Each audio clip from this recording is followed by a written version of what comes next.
Check, check, check.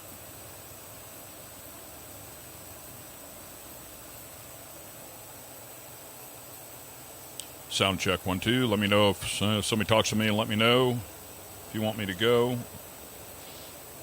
I'm definitely getting you. I'm talking. I am talking. Can you not hear me? Check, 1, 2. Sound check, 1, 2. Sound check, 1, 2. Welcome, ladies and gentlemen. Welcome, ladies and gentlemen. Welcome, ladies and gentlemen, to Championship Weekend. How do we control the volume in our headset? Do we do that or do they do that? I am super hot. No. Check, 1, 2. That's better. Yep. Check, 1, 2. Which one was it? Yeah, you and I share the same knob. No, we do? Yeah, that one. Oh, turn it back up then a little bit. Yeah, I can stand a lot more. Just where do you want it? Yeah, that's good with me. That's good with me. Check, 1, 2. Check, 1, 2. I usually run them a little hot, but that was just really hot. Yeah, that's our knob right there. So. Check, 1, 2.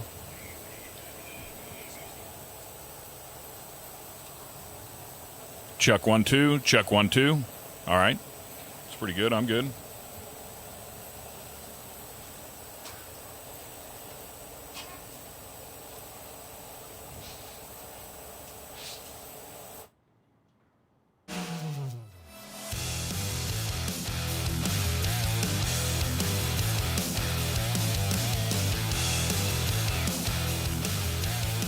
Welcome back here to Firebird Motorsports Park and the championship weekend of the Championship Off-Road Racing Series, round number 9. I am Jim Beaver. Joining me in the booth is the iconic, one of the voices of off-road over the last couple of decades, Ken Stout. Welcome to the show, Ken. Thanks, buddy, man. I'm looking forward to this. It was a great opportunity. Was talking to Trevor, who, of course, we worked together for so many years and short course off-road racing, and he said, hey, man, what are you doing next weekend? We need somebody to fill in. And I said, I'm open, dude. Let's make it happen. So got together with Glenn, of course, one of the owners here, and they told me that you were sitting here hosting, which, of course, I'd watched this off and on along the way. I'm like, I worked with Jim before, man. We'll have a good time. Let's make it happen. Yeah, it'll be a ton of fun. I think last time we called some stuff was at Crandon last Labor Day weekend together, but fun to have you in the booth. And, I mean, Ken, you've been watching this series. We're getting ready to go pro-class racing, but, I mean, we got some heavy hitters. These guys are fast, and you're no stranger to side-by-side racing. Yeah, it's this place certainly is very close to our heart. My son got his first win out here in side-by-sides. 2018, we won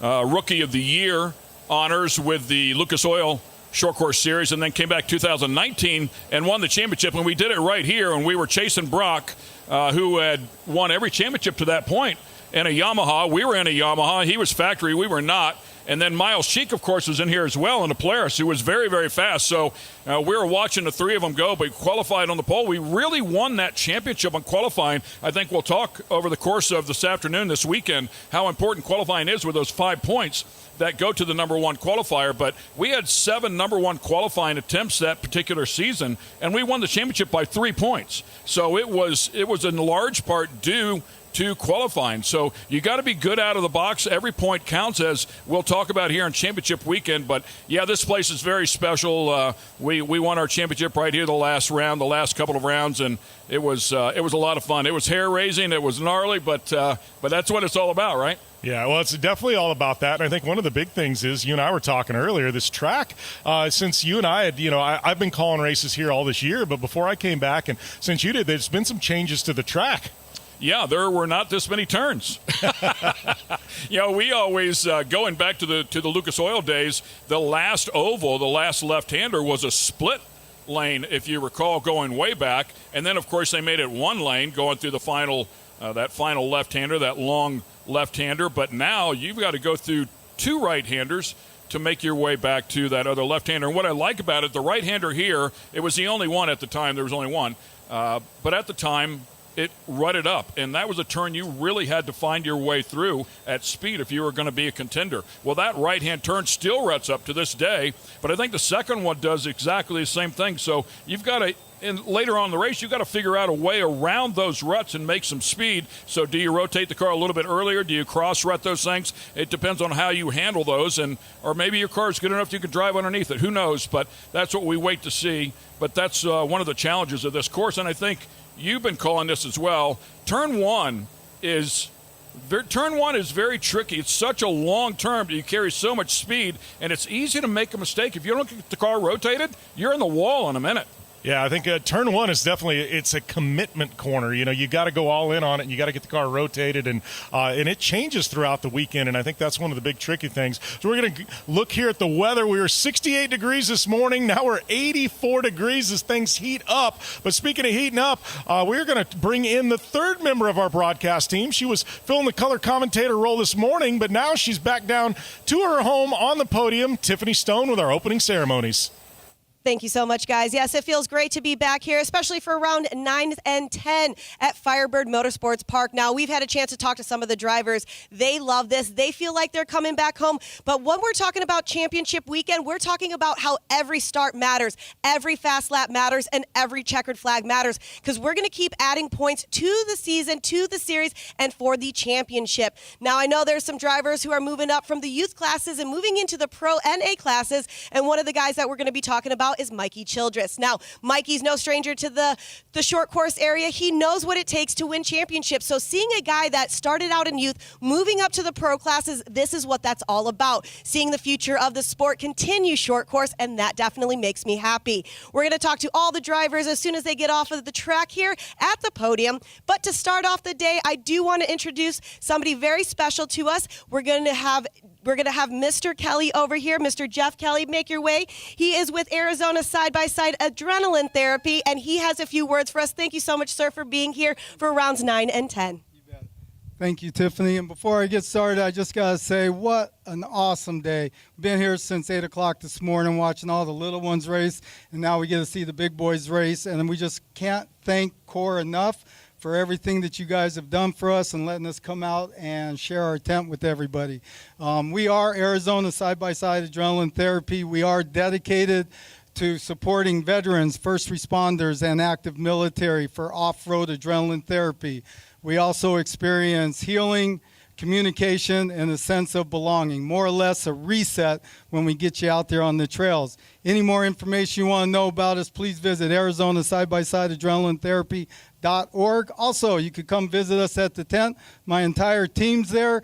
We'll be more than happy to shake your hand, give you a bottle of water, and tell you all about us. Thank you, Tiffany. Appreciate it. Thank you so much, sir. Thank you for everything that you do. I know there are a ton of people who will definitely benefit this, so make sure you check that out. And we do have another special guest here for round 9. We do have a Grand Marshal, Mr. Joel Kaminsky. We'll get you over here as well. Thank you, Tiffany. I'm Joel Kaminsky. I'm a driver with Arizona Side-by-Side Adrenaline Therapy. I was fortunate enough to find them, and what an amazing group of people. I'm a first responder in the Valley of the Sun. I've been working for Phoenix for just over 26 years, and to find a group like this where I can get out in nature, find that medicine, get those good endorphins, and they give it to me and they keep giving it back, and it's an amazing group of people. I can't say enough about them. I've been with them for just over a year and a half now. I get to volunteer a seat in my side-by-side, bring someone along, and they get to experience exactly what I'm doing out there. And it's an amazing day with them. You guys, thank you so much for bringing me along over here and letting me be up here and talk about that. I've been a fan for a long time. I've watched you guys from the stands, but now you got me up here, and I am incredibly grateful. Thank you all, and I'm looking forward to the rest of the day. Thank you so much, sir. And I love the way that you put that. You have the best medicine, so this is wonderful. Thank you guys so much for joining us. But to kick things off, I do want to see if anybody is here, please rise for the playing of our national anthem.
Thank you, everybody here from Firebird Motorsports Park. It is so good to see you guys. Once again, I'll be here all day long bringing you the top 3 interviews right after the race. But to get this day started, I'm going to send it back up to the guys in the booth.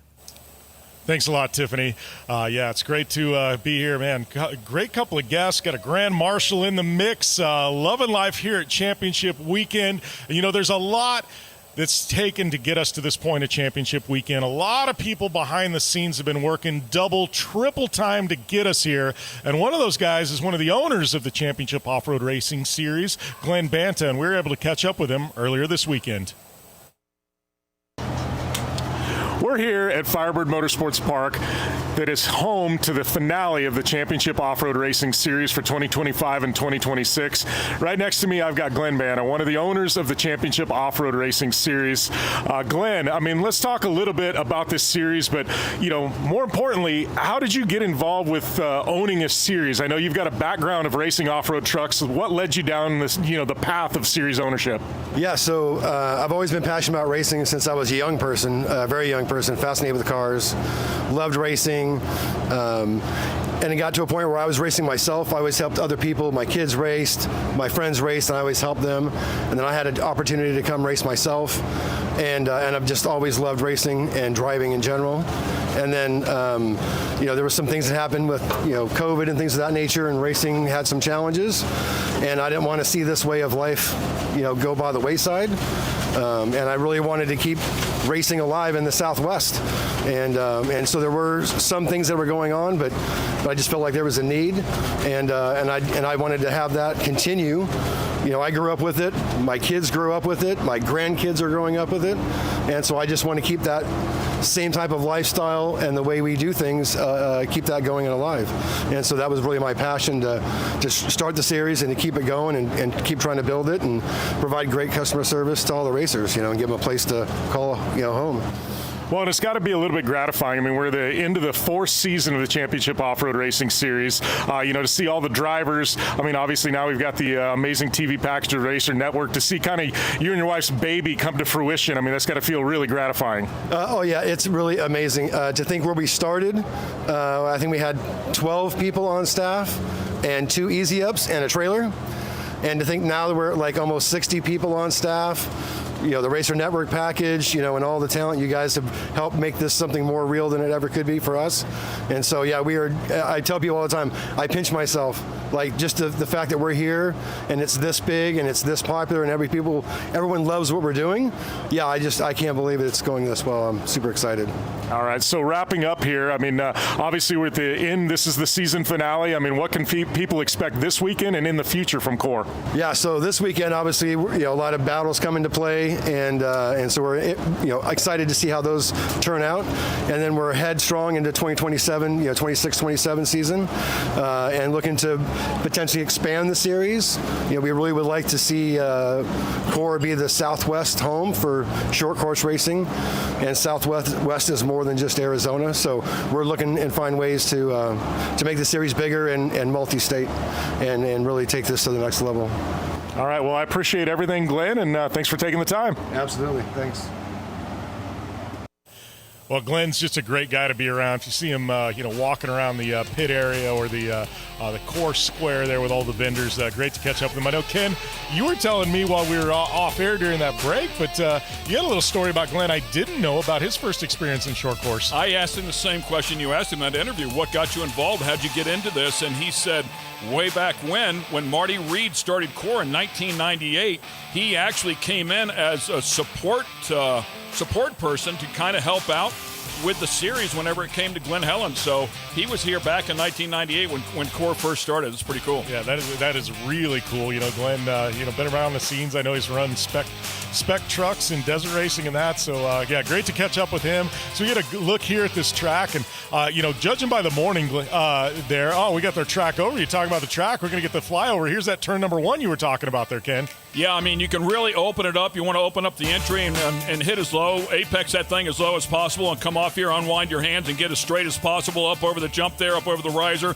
Next riser here, and you can drive into this turn way hard, way deep, because you're going uphill. Try to find that bottom line if you can. That would be way wide right there, but they're just giving us a look at it. And then over the big flyaway jump here, and we saw some things go crazy. Matter of fact, Timothy Jones in a really scary moment here in round 8, I believe it was. Then through the right-hander that I was talking about that ruts up, and you head up here into turn number 4, which was never here before like this configuration. This is a real tight left-hander. So again, a couple of different lines here. You can go high, low, late apex that thing, and get a run on somebody down off of this little jump, and then back into another right-hander that has the ability to rut up as well. We'll form some ruts later on in the race, and then through the final turn, get a good run here down the hill and head to the stripe.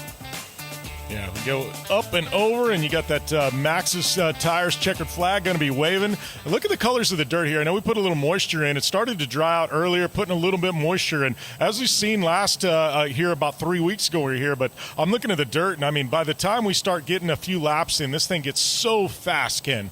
Yeah, it's gonna burn in, and it's gonna come back to tire choice as well. What tires you decide to start off with. If you start off with more of an aggressive knobby tire, you want to get your work done early on while that fluff is still out there and there's a lot of grip. And then when it starts to blue groove, then the oval track tires, if you will, those Hoosier tires will start to work in, and they'll make some hay late on in the race. Brings us to our R&R Steel Racing Pro NA points, and R&R Steel Racing putting up an extra $5,000 for the champion here at Years in Pro NA, and it is Ryder Van Beeken with 322 points, currently leading the way. His teammate Ryder Chapman 21 points back. Brian Willett coming on strong as of late in this class, 66 points back. Then we got TJ Sievers, Robert Van Beekem, Trent Ouellette, Colton Krychek out of the Midwest, Cole Fike, Brian Farrell, and Alex Young rounding out your top 10 in points. Worth a mention, we were talking about qualifying before. Brian Willett already picked up a position. He was 1 point behind coming in here. He was in 4th in the points, and now was able to get around TJ Sievers there because he out-qualified him. That brings us to our Liqui Moly Pro NA starting grid, Ken, and we got the veteran Bob Van Beekem on the pole. Let me tell you something. The old man can still get it done. He's in great shape. When everything is working right on that car, do not count that guy out. He's very, very fast. Yeah, Ryder Chapman, his teammate, outside row number 1. Ryder Van Beekem, his son, inside row number 2. Our points leader, Brian Willett, as I said, coming on really strong as of late. He is outside row number 2. Then we got Sievers and Mikey Childers, row number 3. Interesting note about Mikey Childers, taking home the youth side-by-side championship, moving up to the Pro NA ranks. He does have a stock engine in that car, but he's like, already clinched the championship. Why not go out here and have some fun? We're going to see what he's got for this Pro NA field. Yeah, start cutting his teeth for next year, right? This is great seat time for him. That's exactly what he's doing. So definitely one to watch. You've seen him. He's bad fast this year in pretty much every division he's run. So I expect some really good stuff out of Mikey Childers out here this weekend as we got that Jones Ford pace truck going by. A couple corners remaining, and this one is slated for 10 laps. 3 different winners in this category so far this year. Really, car count is going to help Ryder Van Beekem win this championship, but just 22 points between the two of them when we came in before qualifying. We'll find out how things shake down if they go Ryder Chapman's way, but Ryder Van Beekem is very, very fast as well. Well, and one thing you say about Bob Van Beekem, Ryder Chapman, all out of the same camp. They're going to run each other hard, but they're going to run each other clean. But Brian Willett in that 951, definitely one to watch. He has been really fast. We are green flag racing here at Chandler, round number 9 of the Pro NA Series. Ryder Chapman on the outside, a little bit deeper. They go side by side through turn number 1 as they head up to the back in turn 2. A great start for Bob Van Beekem. Yeah, look at that. Looked like a little bump there. Ryder Chapman and Ryder Van Beekem getting into it to each other. Clean, though. Pretty good bang back there just behind them as well. Not something you typically want to see. Opening laps get hairy, though. Yeah, Willett to the bottom, getting around Sievers. Mikey Childers trying to insert himself into the equation as well. Good start here. Everybody on pace early on. Oh, and I think there was Ryder Chapman that had a moment going into the left-hander. Yeah, Ryder Chapman dropping a couple of positions there. Willett as well. So look at that. Mikey Childress getting into his Sievers. You wouldn't know this guy's got a stock engine. Running a great line will help you carry so much speed around this track. It's really a big momentum track. And Bob Van Beekem, the veteran out front, he is staying clean. Everybody else fighting behind him. I thought he just had a moment. He had a moment. Off the inside of the front straightaway. Not sure what went on there. Maybe we'll get another look at it. Yeah, that's the other Van Beekem, his son, Ryder Van Beekem, up front. And pulling off. Yep, Bob Van Beekem pulling off. Tough break for him. Look at Mikey Childress all over the back of Ryder Chapman. They had an issue with axles breaking. I wonder if he broke another one. That was part of it. They've broken 3 axles. Oh, look at that. Bob just pulling off under his own power. Got to be frustrated after that great qualifying effort. But right now we go back up. Look at that. Mikey Childress on the bottom getting around Willett. Looks like Willett now trying to hunt back down Mikey Childress, looking to the bottom. Nothing there. As we see Ryder Chapman now going to the bottom of Sievers. Yeah, Chapman with a really nice job through that right-hander. Was able to get the car rotated quickly, unwound his hands, able to go right back to the throttle and start digging from apex on. Ryder Van Beekem out front, our points leader. Ryder Chapman now trying to hunt down his best friend, but he's got a lot of pressure from Sievers. And this is the point where now your spotter can tell you, man, you're in clean air here. Settle in, take a breath, relax. We've got the mandatory caution that's going to come to us. That'll bring him to us, so you can use it up in the second half. But he went to the back of the pack. I don't know, maybe he's making this round exciting for himself and passed a bunch of cars. Yeah, and you know, the thing we've learned about Ryder Van Beekem, when he gets up front like this, gets that clean air, he doesn't make many mistakes. So he's really tough to catch when he gets that clean air out front. Ryder's been doing this for a long time. I know, a young driver, but he has a ton of seat time, courtesy of his father. You know, his father, Robert, was a factory driver back in the day. I mean, he's been doing this forever. Very, very accomplished. Very accomplished. I know he was factory Kawasaki racer for a while. He also has spent some time as a factory Polaris driver with some support from them. Now he's bouncing between manufacturers, and he's kind of decided he's just going to race whatever's fastest for that particular class. If you can afford to do that, that's not a bad way to go. That's kind of what we did in 2018 and 19. Really didn't take any help from anybody. It allowed us to chase whatever parts and pieces we wanted to put on the car. Yeah, now we've got Mikey Childress there trying to get around Sievers, putting a lot of pressure. You know, you talked about it. He has got line choice down, and, you know, he may be underpowered, but he is putting a lot of pressure on these veterans. And that was a big move right there. We saw him get on the back bumper of Childress, and it tightened up the car. Childress could not get the car rotated, and a big moment right there. Looks like they're connected, and it looked like Sievers just got out of the gas, and Childress was...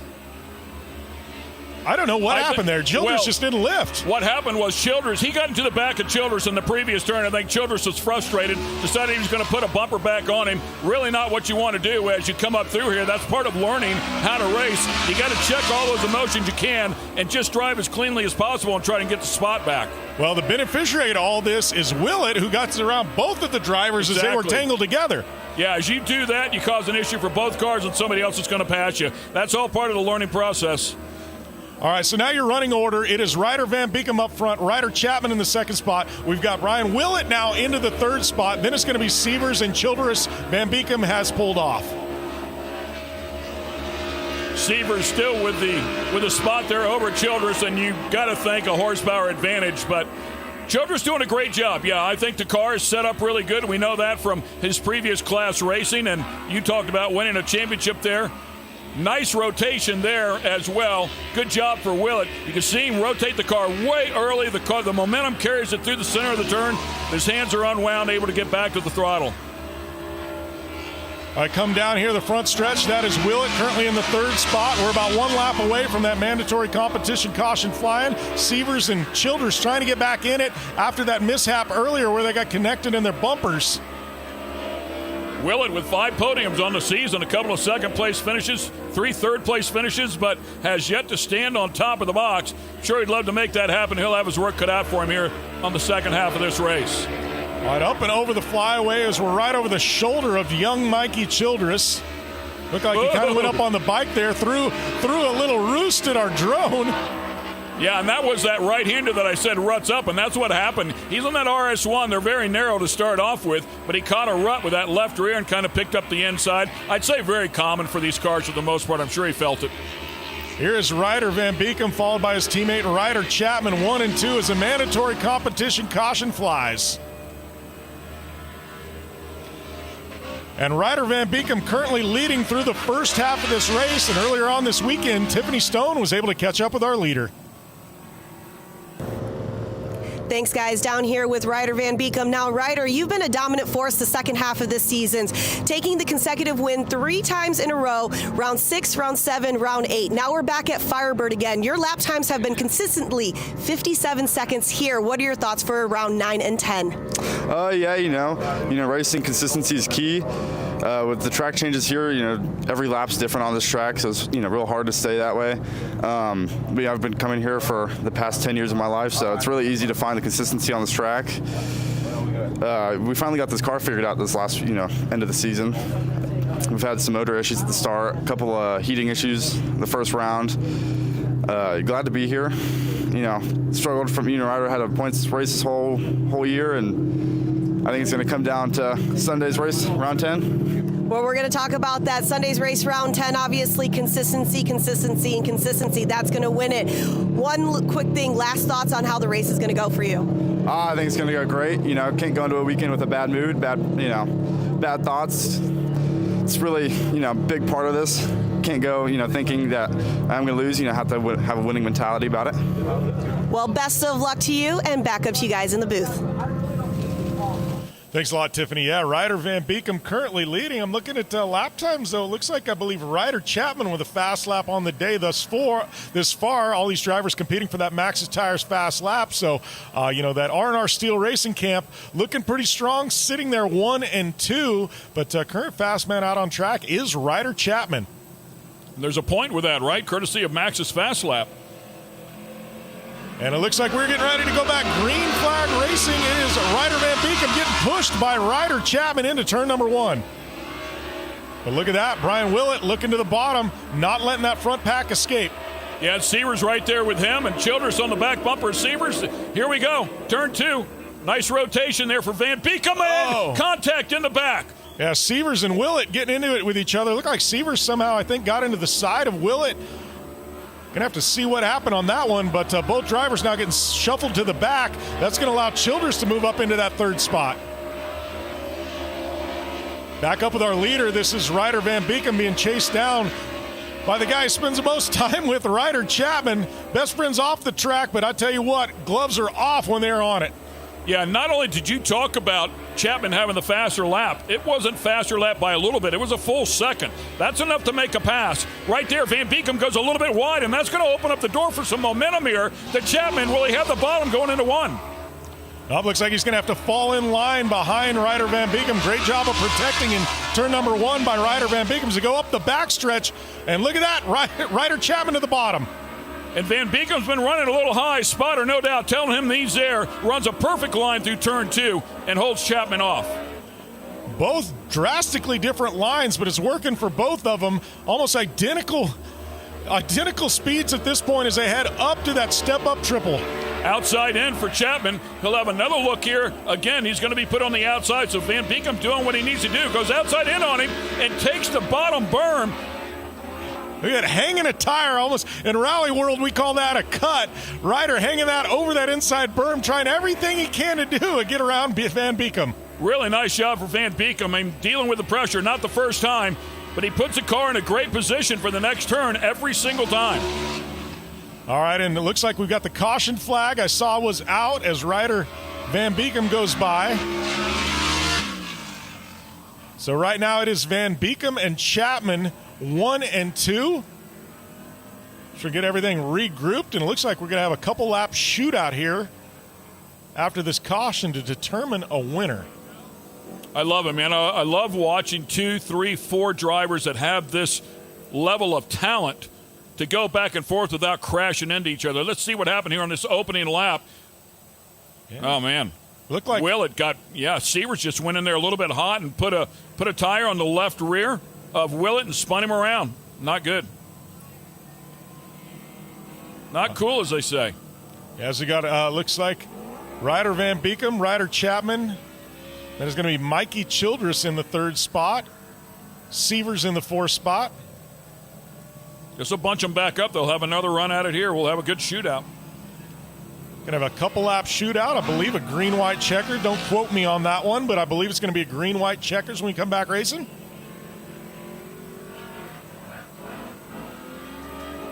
Van Beekem picking up some speed on that last restart, down in the 56-second range by just a little bit. Still does not have the quickest lap of the race, but at a 56.9 is much closer, about 0.3 off.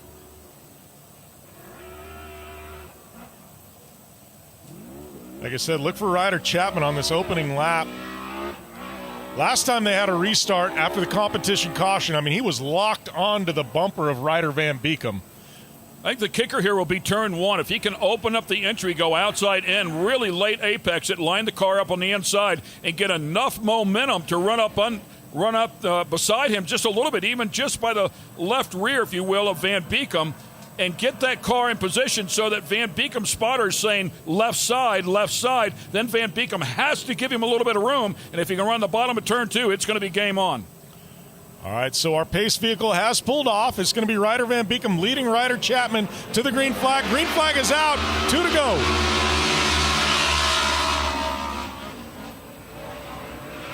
Childress right there in 3rd. Oh, and Chapman gets up on the bike a little bit. He will not get that run. However, I think Childress did.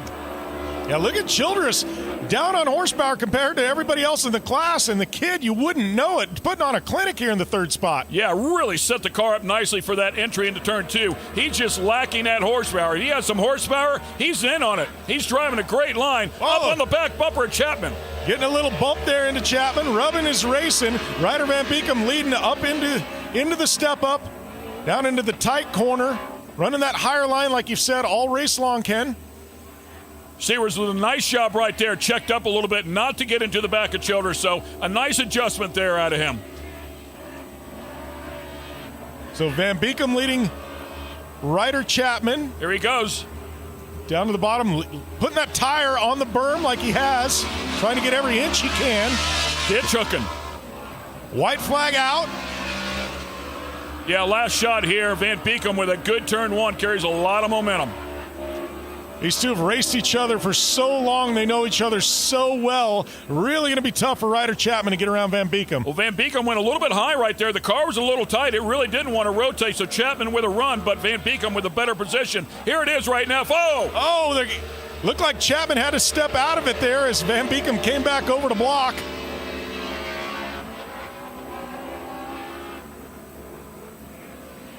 All right, we got 2 corners remaining. Ryder Chapman setting something up. It's going to be tough here. Van Beekem runs the bottom, and it'll be over. Van Beekem, talented young man, has been through this before. A great job. Yep, it looks like Ryder Van Beekem going to take that Maxxis Tires checkered flag. Ryder Chapman in the 2nd spot, and Mikey Childress in his debut in this class. On the box. On the box. What a run there from Mikey Childress. Down on horsepower, you wouldn't know. Finds his way to the podium. TJ Seaver's going to be right outside the podium in the 4th spot. And we are going to take a short commercial break. We come back. We're going to catch up with our winners here in Pro NA and round number 9 of the Championship Off-Road Racing Series.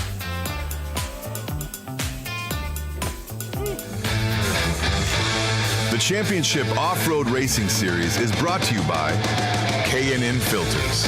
More air, more power, more response. You ain't seen nothing yet. Yeah, I got that right turn. We're good. Meet up at the compound group up. I turn 4. Oh, that jump was huge. Yeah, for sure, dog. Good little driver, straight on through. You ain't seen nothing yet.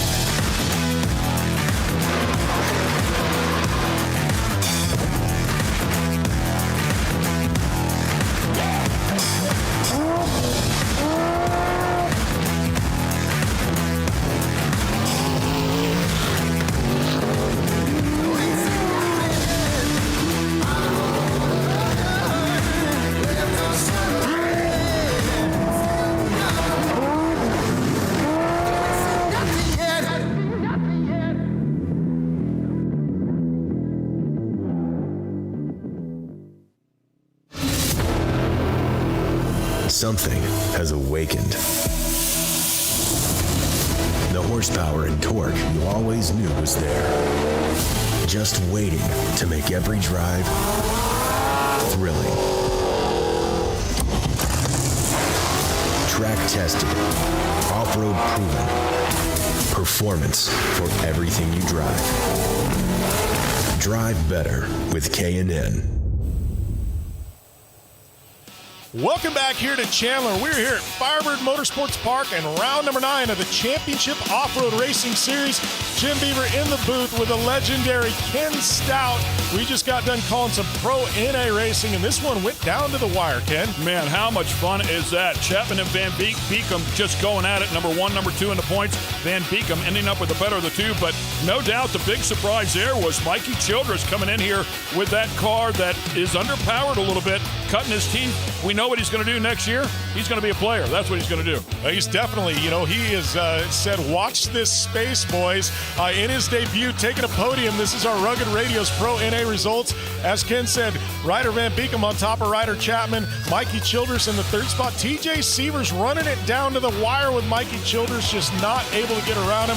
Brian Willett kind of got bumped and banged there in that feature, finishing up in 5th. And Robert Van Beekum started on the pole, had an issue on lap number 2, and took a DNF on the day. Tough break for Robert Van Beekum. We will see him back in action in Pro Side-by-Side later on. But what a race was that. And we have Tiffany Stone standing by with our top 3 in Pro NA. Thanks, guys. Down here with Mikey Childress taking that 3rd spot. Nice job over here. I know that you've already clinched the youth side-by-side championship, so you wanted to step it up. You said yesterday, hey, Tiffany, I'm going to go into the Pro NA, see what I can do. You do have that stock motor, but drive style showcases everything, and you've done it here today. Taking 3rd, how was your day?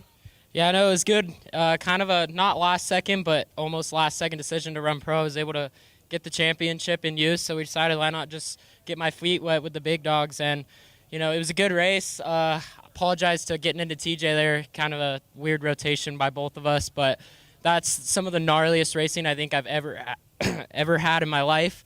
So it was good. Well, what people don't know is that the reason why you stepped up is because on Monday you're celebrating your 16th birthday. So this is a little early birthday present for you here for round 9. Who would you like to thank? I'd like to thank my mom, my dad, grandma, grandpa, auntie, Pacheco for getting the car ready. The frame was all bent up. Sneaky for the amazing tune. VP for all the fuel. Seal Savers, MPI, Mountain High, Blended Canada, Toys for Trucks, and everybody else who helps me get out here. Thank you. Nice job, Mikey Childress. Hop up on number 3 for me. Heading over here to Ryder Chapman. Ryder, it's good to see you back here. For the season so far, you've got 2 wins, but we always talk about consistency and adding points to it, especially with somebody that's over underneath your camp with you, one of your best friends, Ryder Van Beekum. Let's talk about you and today for round 9. Obviously, pretty clean racing out there. There were some things that you were trying. From your perspective, how did the race go?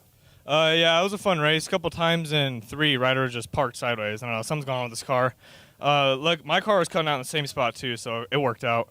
It was a fun race. Definitely got to hit some clips out there going side by side. That was fun. Long weekend working on the cars, getting motors back in and whatnot, and it feels good to be back up on the box and makes the work rewarding. It was a fun race for sure. A lot of action. Well, who would you like to thank for round 9 over here? My mom, my dad, R&R Steel, Extreme Machine Fabrication, E2R Shocks, Muzzy, Rugged Radios, Matt, Kevin, and Meredith and Bob for making it all possible, and Misadventure with Jim. Nice job. Congratulations. I know you got one more race, but then a little bit heading over to prom, so this is a nice little prom thing for you too. Love that. Nice job, Ryder Chapman. And then taking that top spot once again, doing 4 in a row now, we've got Ryder Van Beekum. Ryder, you're just pretty much coming together the second half of the season between you and your dad now. There's 6 out of the 9 total wins for the Van Beekum camp. It looks really great out there. Talk to me about how your day was. The first half of the race, my car ran great. Something in the second half, my car started bogging down. I was losing power, not enough RPM. Like Ryder said, a couple times going to 3, my car just stopped. It was kind of odd. Other than that, race went good. Awesome. Well, I've got this thing for you right over here to add to your collection. It is the Maxxis Fast Lap Award. I will hand that to you, let you know what the time was.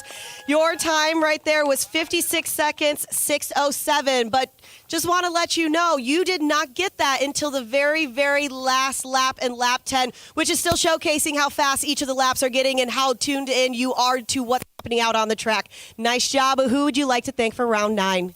Obviously, without my mom and dad, this wouldn't be possible. All the people at CORR as well. I want to thank God for keeping me safe. I want to thank my spotter, Kevin. I want to thank Matt for getting the cars ready every weekend. R&R Still Racing, Rob Muzzy, Yaw Power, Danger Zone, PPI, and E2R at 518. Awesome. Nice job. All three of you hop up on those boxes for me. One more big round of applause for your top 3 finishers in Pro NA. Well, you got to love that, Ken. Ryder Chapman out here is doing double duty this afternoon. He's going to run home to Florence, 45 minutes away, throw on a tux, and go to prom.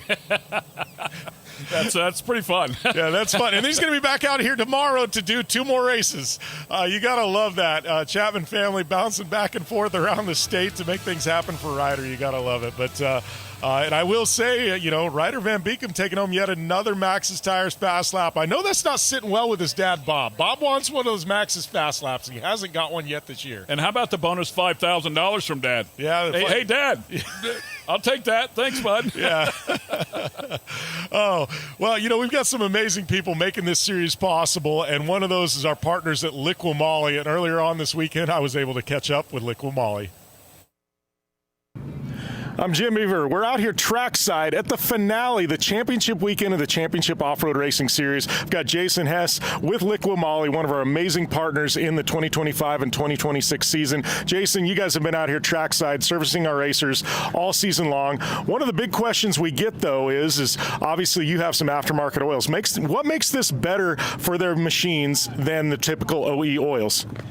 Good stuff, guys. Yeah, I mean, really when it comes down to it, the OEM oils, obviously they're big contracted programs, right? So they've got some stuff that will protect the engine, but a lot of the aftermarket brands, the Liqui Moly products, what you're going to see out of our oils is a much stronger additive pack. And what that's going to do is it's going to take on more temperature range, right? Even though it might be the same viscosity, it can take on more heat and protect the engine when it's very critical, when things are going down. These guys are smashing the gas.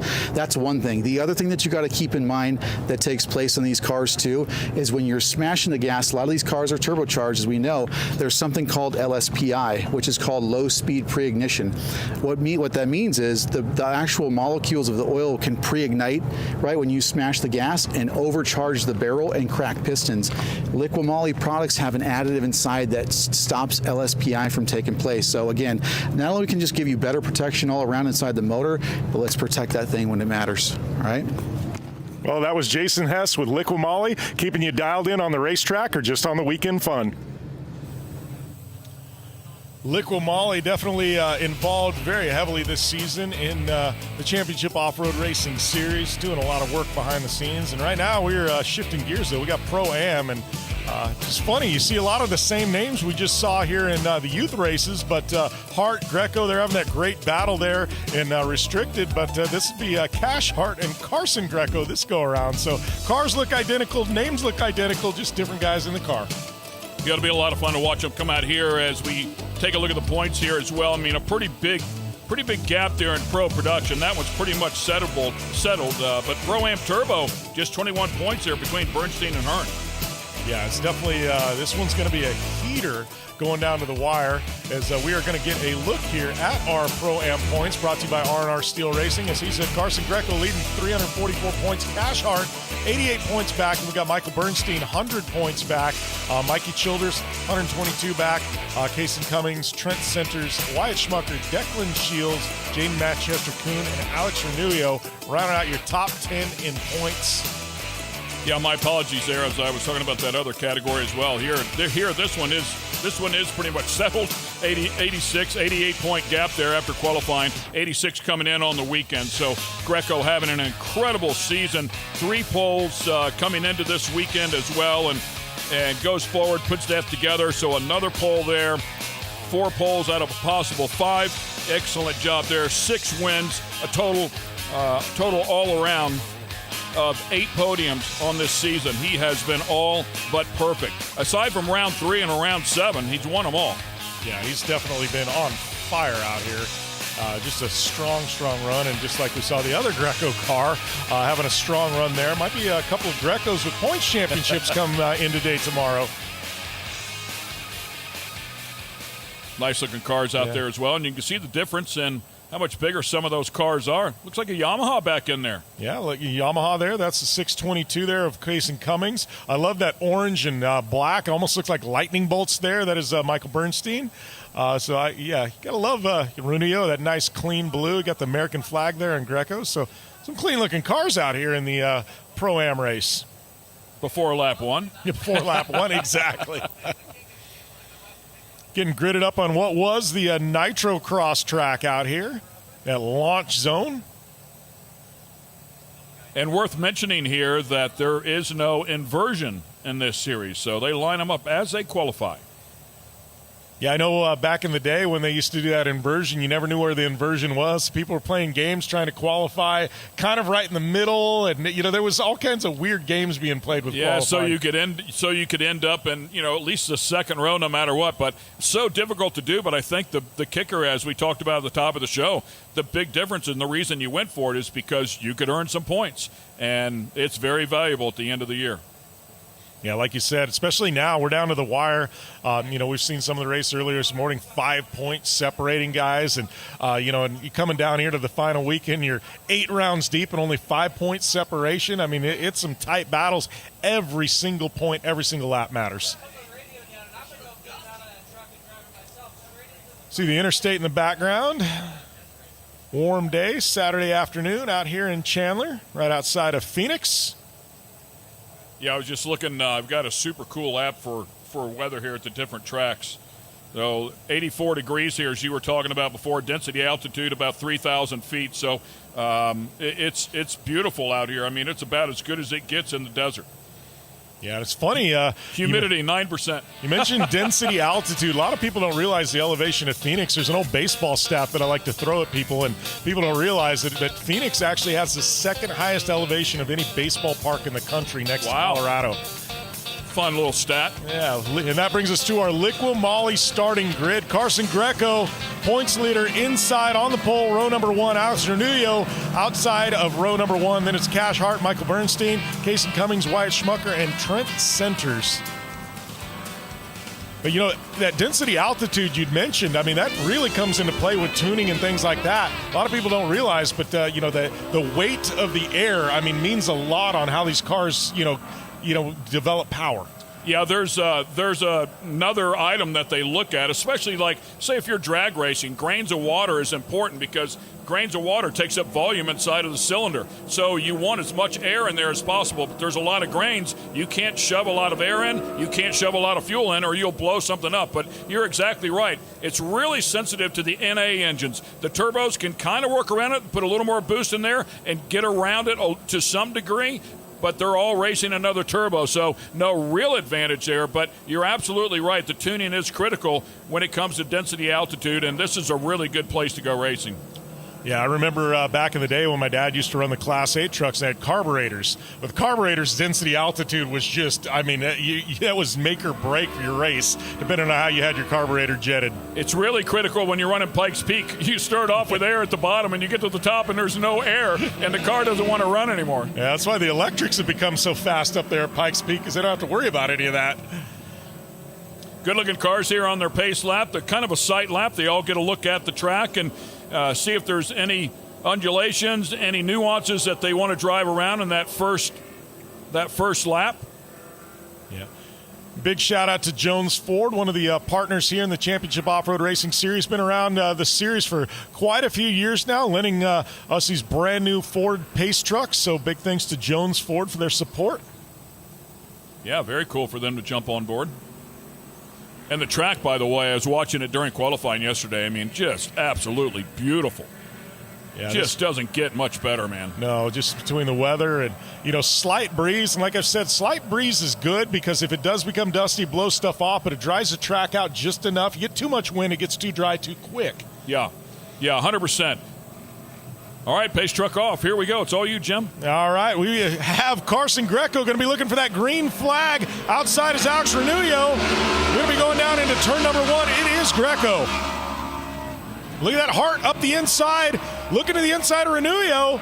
Look at that Hart going to get by. Renullo got the power coming out of the outside of the corner. They're going to drag race into turn number 2. Renullo did a good job to carry that momentum, but he's on the outside again, and he missed it here. Went up a little bit high, does a nice job, falls into third place. Is what it is sometimes. He's going to get a run back on him. Who knows? Maybe he can drive around here. Pinch him down just a little bit. He does not. Races him really clean, and the 2 car is going to get the spot again.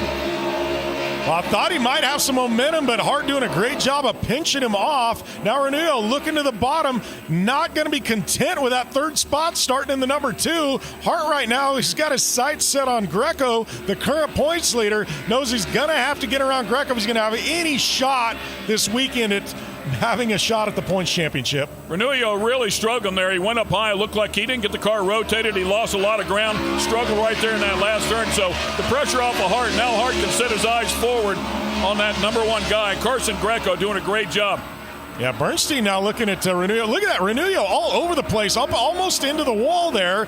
The car almost, I dare I say, mishandling? You know, he ran the first 3 or 4 turns so good that I was thinking the same thing, Jim. I mean, now all of a sudden he's really struggling with that car. Yeah, it looks like it's just all over. We're going to look here. Bernstein now going to the outside, trying to pick up some ground there, and Renullo looks like he's stuck pretty good through that corner as they go up and over that step up. That is Bernstein right behind him with a white and yellow car. Kason Cummings in the Yamaha behind Bernstein. White and orange, maybe. So Bernstein now trying to get around Renullo. Looking there, nothing there. Still got a couple car lengths to make up. And Bernstein not really getting that car rotated either. You've got to rotate those cars early on. And it's not easy. I'm not going to say it's easy to do. You've got to get in there. You've got to put faith in your car. You've got to pitch it in. That is the way you got to drive them. Otherwise, they're so tight they won't turn. No, they just want to push. You Exactly. got to get that rear end stepped out. All-wheel drive cars, keep that in mind. So, yeah, you've got to get them turned. All right, so Greco leading, Hart in the 2nd spot. Go back there. That is Kason Cummings in the 622 Yamaha. Bernstein down on the inside berm there had a big moment. Big moment. So Cummings going to get around. Now it looks like Shields trying to get around as well. Not going to happen. On the 622 runs high. Kason Cummings. That opened up the door. Well, Bernstein's struggling He just is. like Renullo was earlier, dropping way back. Meanwhile, one guy that's not struggling. Yeah, our points leader and current leader on track, that is the 155 of Carson Greco. Going back, that there is the 55 of Trent Centers now, trying to get around the 622 of Kason Cummings. How about that dogfight here with 3 different cars? I believe this is for the 4th place position. Bernstein gets underneath him. Picks up another spot as everybody settles back down just a little bit. Yeah, Kason Cummings. Haven't talked a lot about Kason Cummings the last few rounds, but really putting a pretty good pace here in the 4th spot, trying to get back into this. This one is slated for 10 laps. We will have a competition caution at some point. You know, you bring up Kason Cummings, and he's coming off of a pair of 3rd-place finishes at the last 2 rounds, so starting to get it figured out. Yeah, right there sitting in 4th. Bernstein trying to get back into it. Looks like that car handling a little bit better now. Just kind of settling down. I think everybody got a little rattled there early on those first couple of laps. A lot of passing going on, a couple of mistakes. People take advantage of it. You get a little more rattled, and finally it's, your spotter again telling you, take a breath, man. Settle in here. Start hitting your marks, and let's go to work. Well, and as we talked about, too, there is some moisture in the track to start out, and then it starts to dry out over the course of the race, so it actually gets faster as things go on. And look at that, Bernstein down to the bottom, getting around Centers. Shields. Oh. Is that Centers? Yeah, I believe that's Centers in the 55. On Bernstein now with a moment. Did he get a left front flat? Yeah, he got into it. It looked like into the back and might have cut a tire. 155, this is your leader, Carson Greco. Putting a pretty big gap over 2nd place, Cash Hart at this point. 6 out of a possible 8 wins coming in here. 4 out of possible 5 number 1 qualifying efforts, and the 5 points that go along with it. Greco and Hart running almost identical laps that last time by. Well, this time by, though, it's another second faster for Carson Greco. So Carson Greco's starting to hit his stride at the midway point of this race. You talk about rotation. Look at the rotation that Carson Greco's getting out of this car.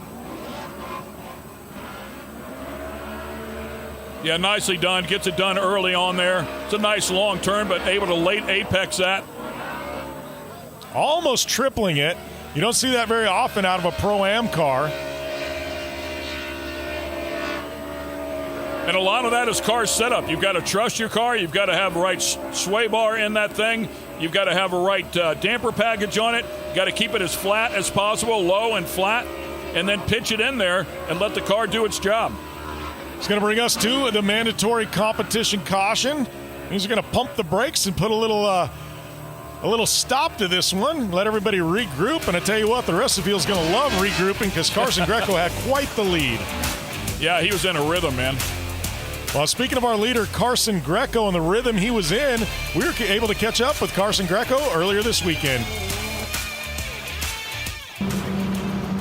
Thanks, guys. Down here with Carson Greco. Now, Carson, you have a winning percentage of 75%. Every time you step out onto that track, you've got a handful of wins and overall wins. You're dominant in the second half. We've all seen it. Now we're back here at Firebird going in with 86-point lead. What do you think it's going to take for you to wrap up that championship in round 9?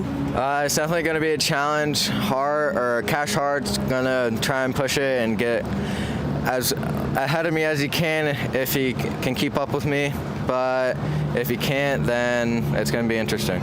Well, we still got round 10 on Sunday as well. So being here at Firebird for round 7 and 8, it was really unseasonably warm. This weekend it seems a little bit cooler. The wind is picking up, probably not as much as we've seen before. How do you think the track conditions are going to play out if the wind continues what it's doing this weekend? I hope they're going to be good. It was really good for qualifying. Some of the pro guys said it wasn't really good for them, but it was good for me. So I hope it's going to be really good for tomorrow. Awesome. Well, best of luck to you. And like we were talking about, Carson's going in with an 86-point lead. We're going to see how the rounds 9 and 10 shape up for him and see what happens. Back up to you guys. Well, Carson Greco, your points leader, got quite a bit of confidence here, and he should because he is absolutely putting on a clinic out here. Started on the pole, led this thing so far through lap number 6, the mandatory competition caution. I mean, if you're sitting in there in second, third place, what are you thinking right now, Ken?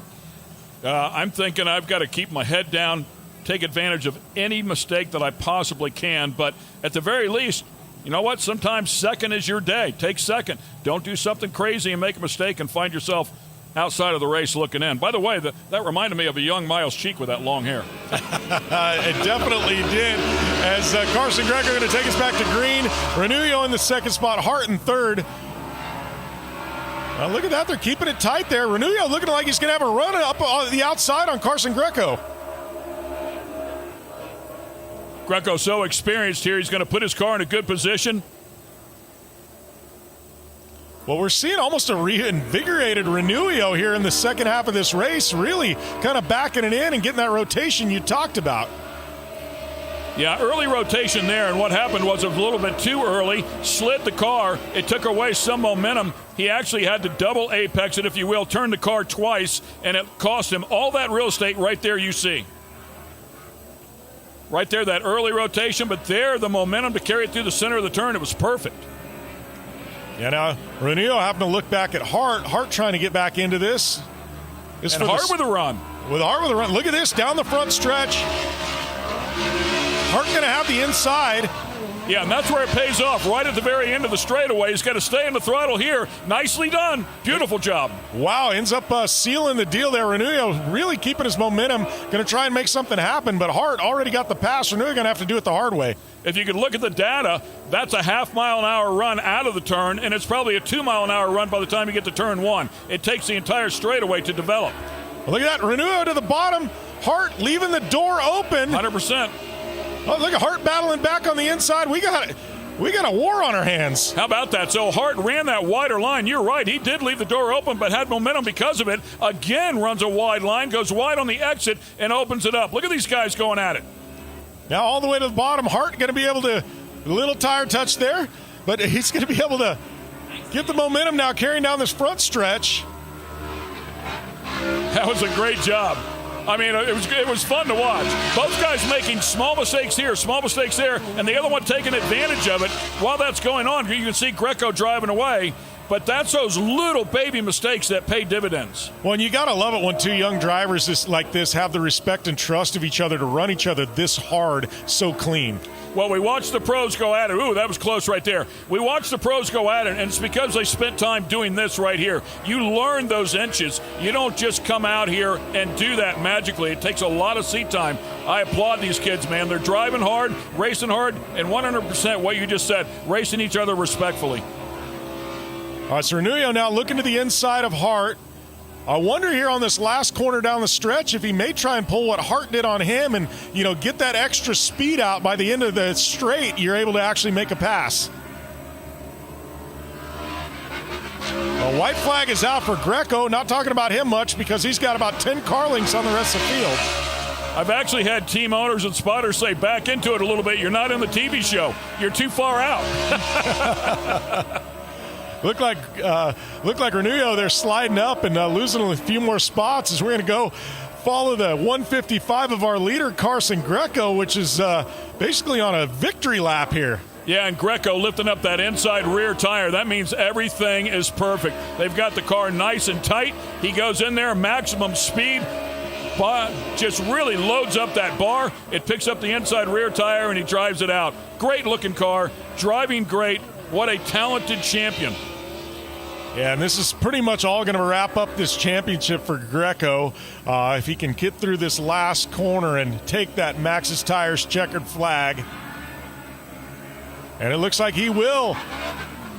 Double checkers, courtesy of Maxxis Tires. Carson Greco, your winner. And it's going to be Hart just ahead of Renullo for the second spot. Renullo going to come home with that final podium spot. Wow, what a race we had here in Pro-Am. And we're going to take a short commercial break. We come back, we are going to have the results, and we are going to catch up with Tiffany Stone and our podium finishers out here at Firebird Raceway in round number 9 of the Championship Off-Road Racing Series. The Championship Off-Road Racing Series is brought to you by Maxxis Tires. Tread victoriously.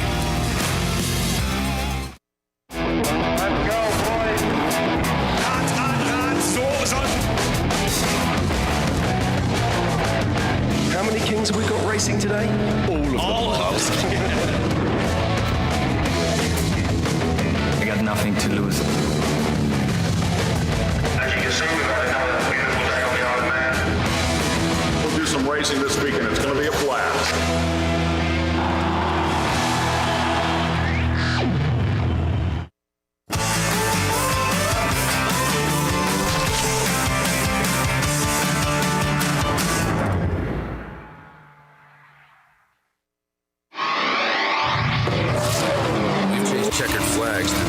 Rocks, mud, and worse. We've crowned champions, racked up wins in places where tires go to die. And we're still just getting started. From hammering at hammers to Baja bangers. If it's brutal, beautiful, or just plain ridiculous, we're there. So whether you're bombing through the desert or just dodging potholes in rush hour, tread victoriously with Maxxis Tires. Built for whatever you're chasing. I don't know. It's like I feel bad, but I'm like popped up.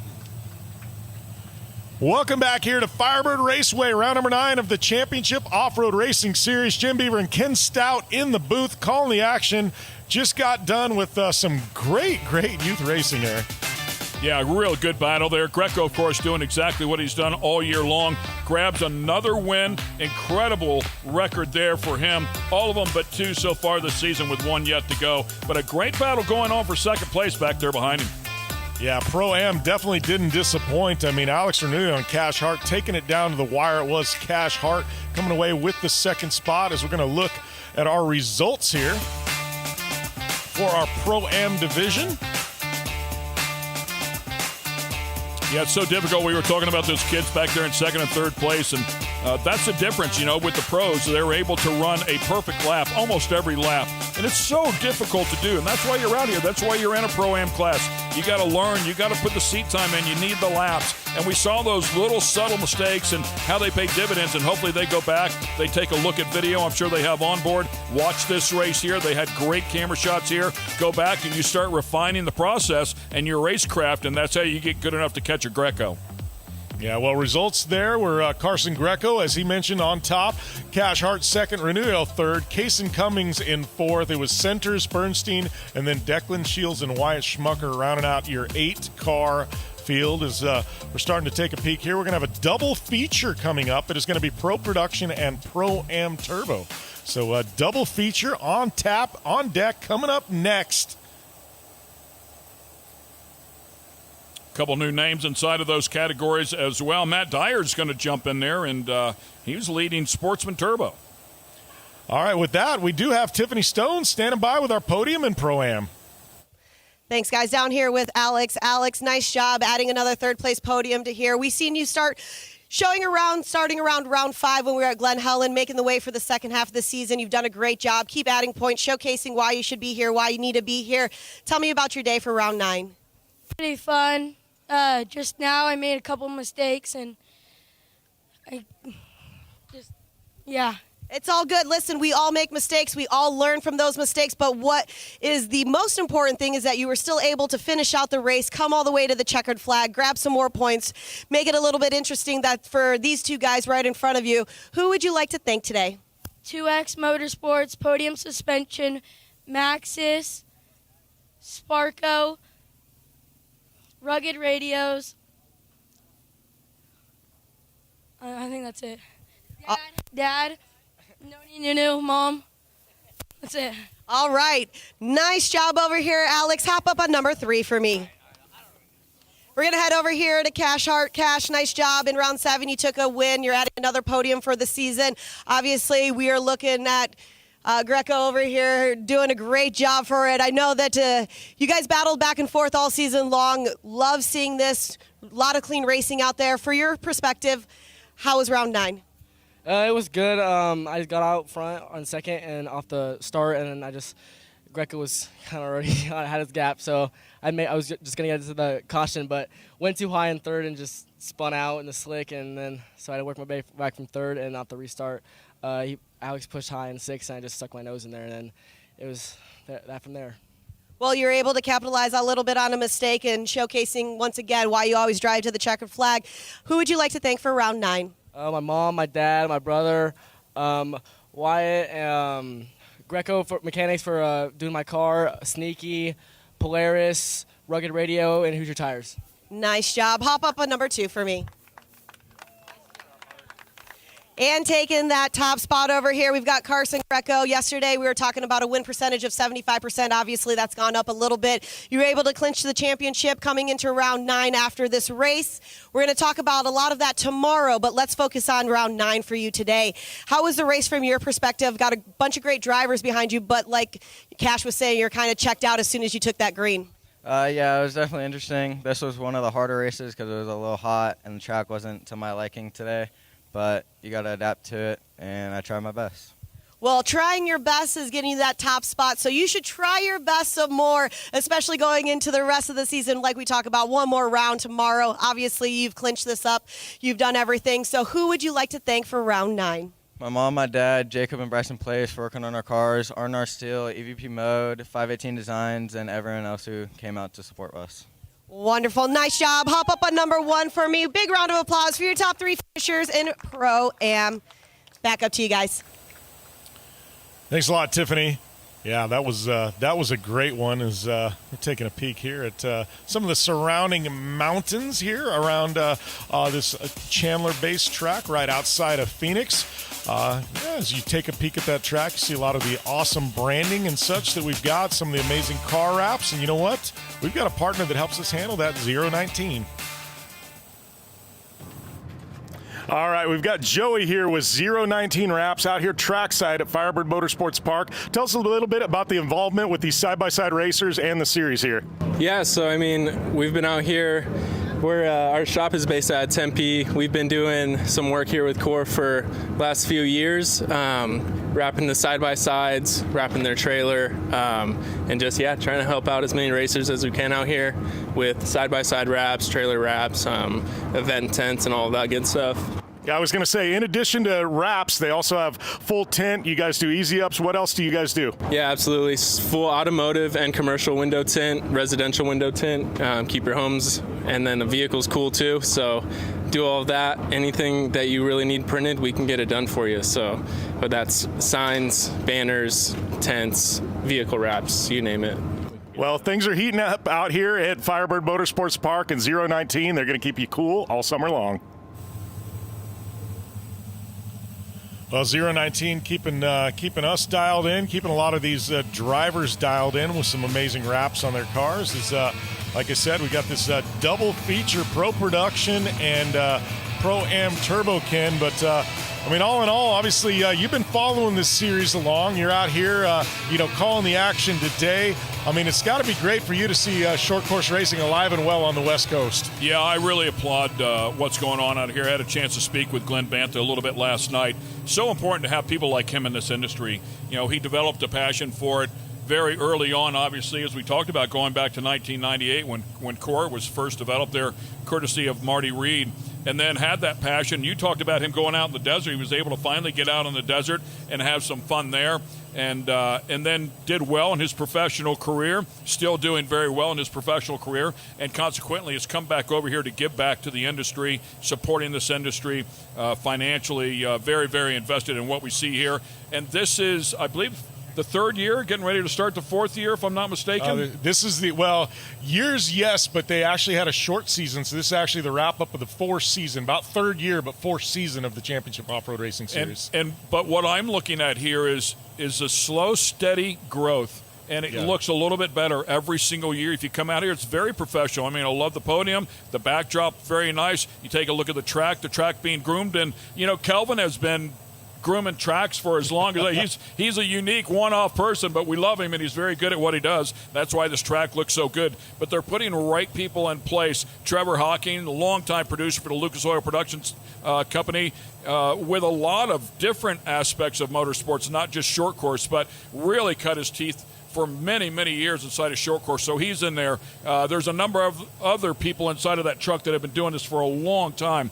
So, again, just another aspect of bringing this series along is the production side of it. So you've got the technical side of it. You've got race director side of it. You've got production side of it. You have the financial side of it. Look at the banners that are out here. Look around this track, the flags. It looks very professional. So everything that's happening here, it's a slow process. It takes a few years. They put somebody like you, very seasoned. You've been doing this a long time. You know these side-by-sides like the back of your hand. So they put you here in the seat to be the face of this thing. And I think they're making great decisions, putting great people in great places. Yeah, well, and I love looking around, as we get the flyover here. Obviously, we've got, the semis like Max's and a lot of our vendors and things like that. But I love looking in the pits and seeing the tractor trailers, the semi-haulers, the big trailers, the motorhomes. It gives you that feel from decade plus ago when you go and you just had, these massive haulers and operations.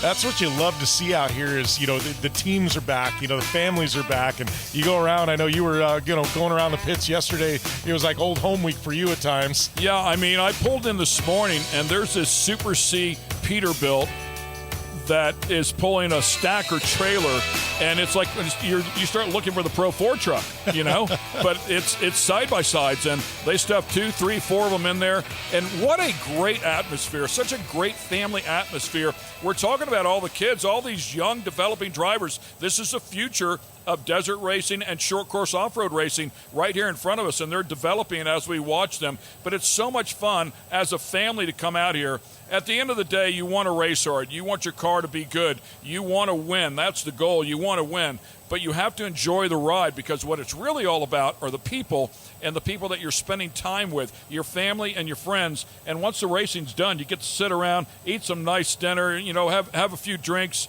whatever the beverage choice may be, and have some fun with your racing family, if you will. Well, and I love seeing, you talked about the youth and all these kids coming up, and, we're seeing these amazing talents, the Harts and the Grecos, coming up, and how fast they are, and Mikey Childress. And you and I look back, and I go, when I first started off-road racing, there were no side-by-sides. You just went into a four-wheel vehicle. But we look at, these drivers that are at the top of the industry now, the R.J. Andersons, Ronnie Andersons, Seth Quintero, Mitch Guthrie Jr., who's in Dakar. Your son has been a side-by-side racer. You look at Brock Hager. There's a logical career path now as being a side-by-side racer and being able to move up the ladder. And I think that's what's special. We're seeing kids out here today who 5 years from now, we might be seeing them in the Dakar Rally. Oh, 100%. 100%. Might see them in a Pro 4, Pro 2, whatever that case may be. Might see them in the desert. There's manufacturer involvement here as you bring that up. Polaris, obviously, Can-Am. I'm hearing that Toyota, in combination with Scion, are coming out with some sort of side-by-side. That developing here pretty quickly. There's a big effort out in the desert where those factory teams put these young drivers, talented drivers in there. I mean, Brock Hager is on an incredible run out there in the desert. I can't even remember the last time he lost, and Rob McCachran's son as well. Yeah, Caden. Caden on the same team. Him and Brock on the same team. Is that even legal? Can you do that? But they've been dominating, so you're absolutely right. There's a career path over here. Yeah, which I think is awesome. And, in CORR, like I said, is laying a foundation for a lot of that to happen, which is great to see all the talent out here racing. And, I mean, even some of the veterans. I mean, we've got guys like Bo Judge out here as a, career racer, and he's choosing to race out here. We've seen Mia Chapman in a few rounds. She's doing a bunch of Red Bull projects and things like that. But it's, it's really special what CORR has developed out here. Yeah, Joe Chapman, a longtime supporter here of Short Course Off-Road. He was in it, I know, back in 2017, maybe a little bit even before that with Mia. But yeah, you're absolutely right. It's a great place to come out here and race. It's a great atmosphere to raise your kids in, because I said this to Glenn the other day. I feel like that it's very successful people with blue-collar work ethic. They're very good in business. You don't come out here. This isn't a really cheap sport. You can run some lower classes, and it's not going to break the bank. But if you run up with the big dogs, I mean, some of these cars are in excess of $100,000 now if you're going to run one of these high-end turbo car. So it's successful people that are out here talking about the big haulers, but their kids are watching them work hard. They get their hands dirty. They learn how to work on the vehicle, put the time in, and then and that hard work pays off. All right, looks like we're starting to enter what I call the arena here, which brings us to our R&R Steel Racing Pro Production points.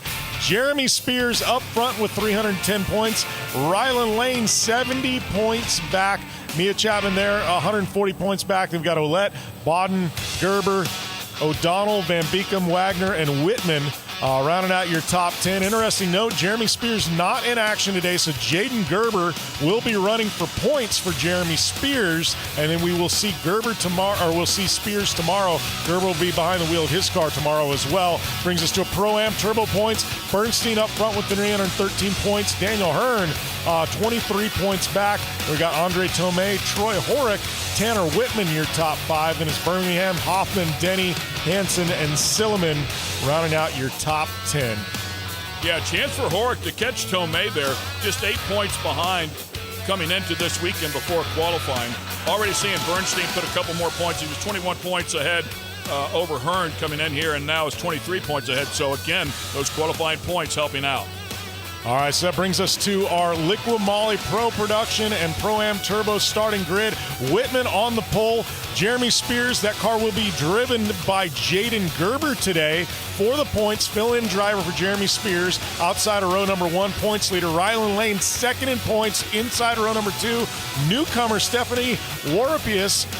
Apologies if I didn't get the name right, but we will definitely have it right by tomorrow. Outside of row number 2, and then we got Matt Rhodes there in the 5th spot inside of row number 3. Then we've got Bernstein and Dyer starting our Pro-Am Turbo class on the 1 and 2 spot. Then it's going to be Dan Hearn and Ryan Denny. Great to have Ryan back. One of the fan favorites was semi-retired. We got her out of retirement at the December rounds. Had a great time racing. Now we've got her back out here again for the finale weekend. Great seeing Ryan Denny back out here behind the wheel of a car. And then it is Troy Horrick rounding out that field there in the Pro-Am Turbo. So double feature. It's going to be a staggered start. We're going to start Pro Production, and then we're going to have a little bit of a delay, and then we're going to have Pro-Am Turbo go off the line, both slated for 10 laps. Obviously, we'll have that competition caution at the midway point as we're going to go on board here. I believe this is Dan Hearn.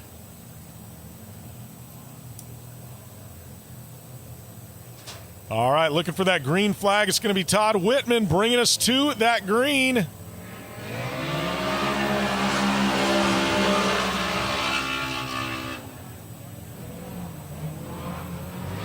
All right, and the second green flag is flying as well.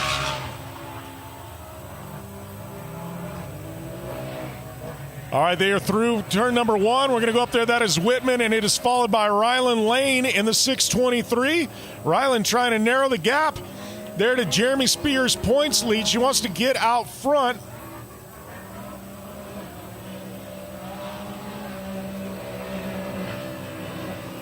So it is Whitman leading, Rylan Lane in the second spot.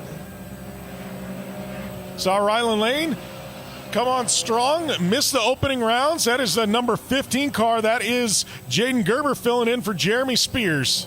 Yeah, Gerber with a nice rotation there down on the bottom, picked up a spot. Yeah, interesting note, Jaden Gerber, actually one of the founding owners of the Championship Off-Road Racing Series. Glenn Banta kind of took over, but he was one of the people behind the scenes at the start of this series. Great to see him back out here, not necessarily in a staff role, but actually in a driver's role. A little bit of height there for Gerber. Yep, Gerber now trying to chase down Dyer there. Or excuse me, not Dyer. That was, Dyer is in the next round. We've got Bernstein, Denny, Dyer, Hearn, and Horick there in Pro-Am Turbo, your top 5. All right, so there's Whitman, Lane, Warpius, Spears, and Rhodes is your top 5 in Pro Production. Nice job there. Big jumps, and you can really get an idea what the damper package looks like. If there's a big rebound off of that landing, then they need to go to work on that damper package a little bit. But most of the cars looking pretty good. Yeah, that is Ryan Denny trying to chase down the leader. That is Bernstein in this class. Now we go up front with Todd Whitman in the number 88, currently leading in Pro Production. Rylan Lane in the second spot. Yeah, you can see that was a good example. If you notice it, you can see the rebound there out of Whitman's car. It'll squat and then immediately pops back up. And if you watch Lane's car right behind it, it just squats and stays there. Look at that rotation there on Jaden Gerber. Oh, it looks like Warpius trying to get out. Something happened there, had to get out of the gas. There was a little whip there. That was the 295 of Michael Bernstein, doing a little FMX style. Always looks great in a side-by-side, but as a driver who's done that, it's not fun. Saw Ryan Denny back in there as well, the number 560, one of the turbo cars. Always a little chaotic in this one with a dual feature in these opening laps, so everybody gets settled in. Whoa, that was your current leader, Whitman, up on the bike, allowing Rylan Lane to get another car length or two out of him. Watch see the rebound, and then you can see Lane's car just squats and sits. Caution flag out. All right, so caution flag is flown. We're going to get everybody bunched up. Figure out where everybody's at. And that's all a process out here, too. You know it all too well. It's there's no black magic there, but taking a shock apart and revalving one of those things and trying to get it dialed in is quite a learning process. But if you're going to be fast out here, it's better to try and learn how to do that, pay your dues, figure it out so that you don't have to send them off. You want to know those things inside and out. All the big dogs, all the pro teams, almost all the pro teams know how to do that. Yeah. This is our Starstream onboard with Dan Hearn. Down the back stretch there. Looking out the back of the car as well. Got a replay of what happened here. Just dug it in. It was a good save. Yeah, that was Matt Rhodes in the 64. I believe that was formerly a Van Beekum car. So it looks like we got Warpius going to be put on the forklift, which is not fun ever.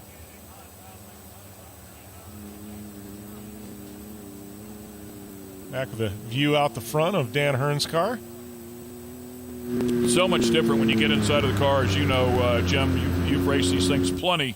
And the big thing that I would tell the fans at home that have never been inside of one is it's hard to understand the serious lack of vision you have as a driver once you get inside of one of these things. And certainly coming up on every jump. They're all blind. You can't see the exit of the turn. When you enter a turn, there's a lot of trust and development going on there.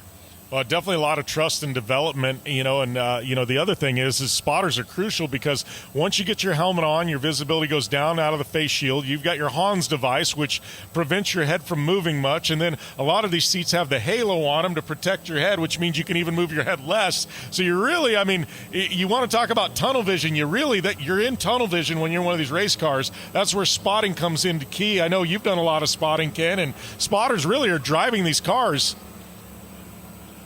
Looked like that was like the right front looked like broke. I agree, man. It looked like there was a steering issue, but then it came back to the left. I was trying to process what was going on there. Maybe a tie rod broke or something on that right front. Yeah, spotters play a huge role here.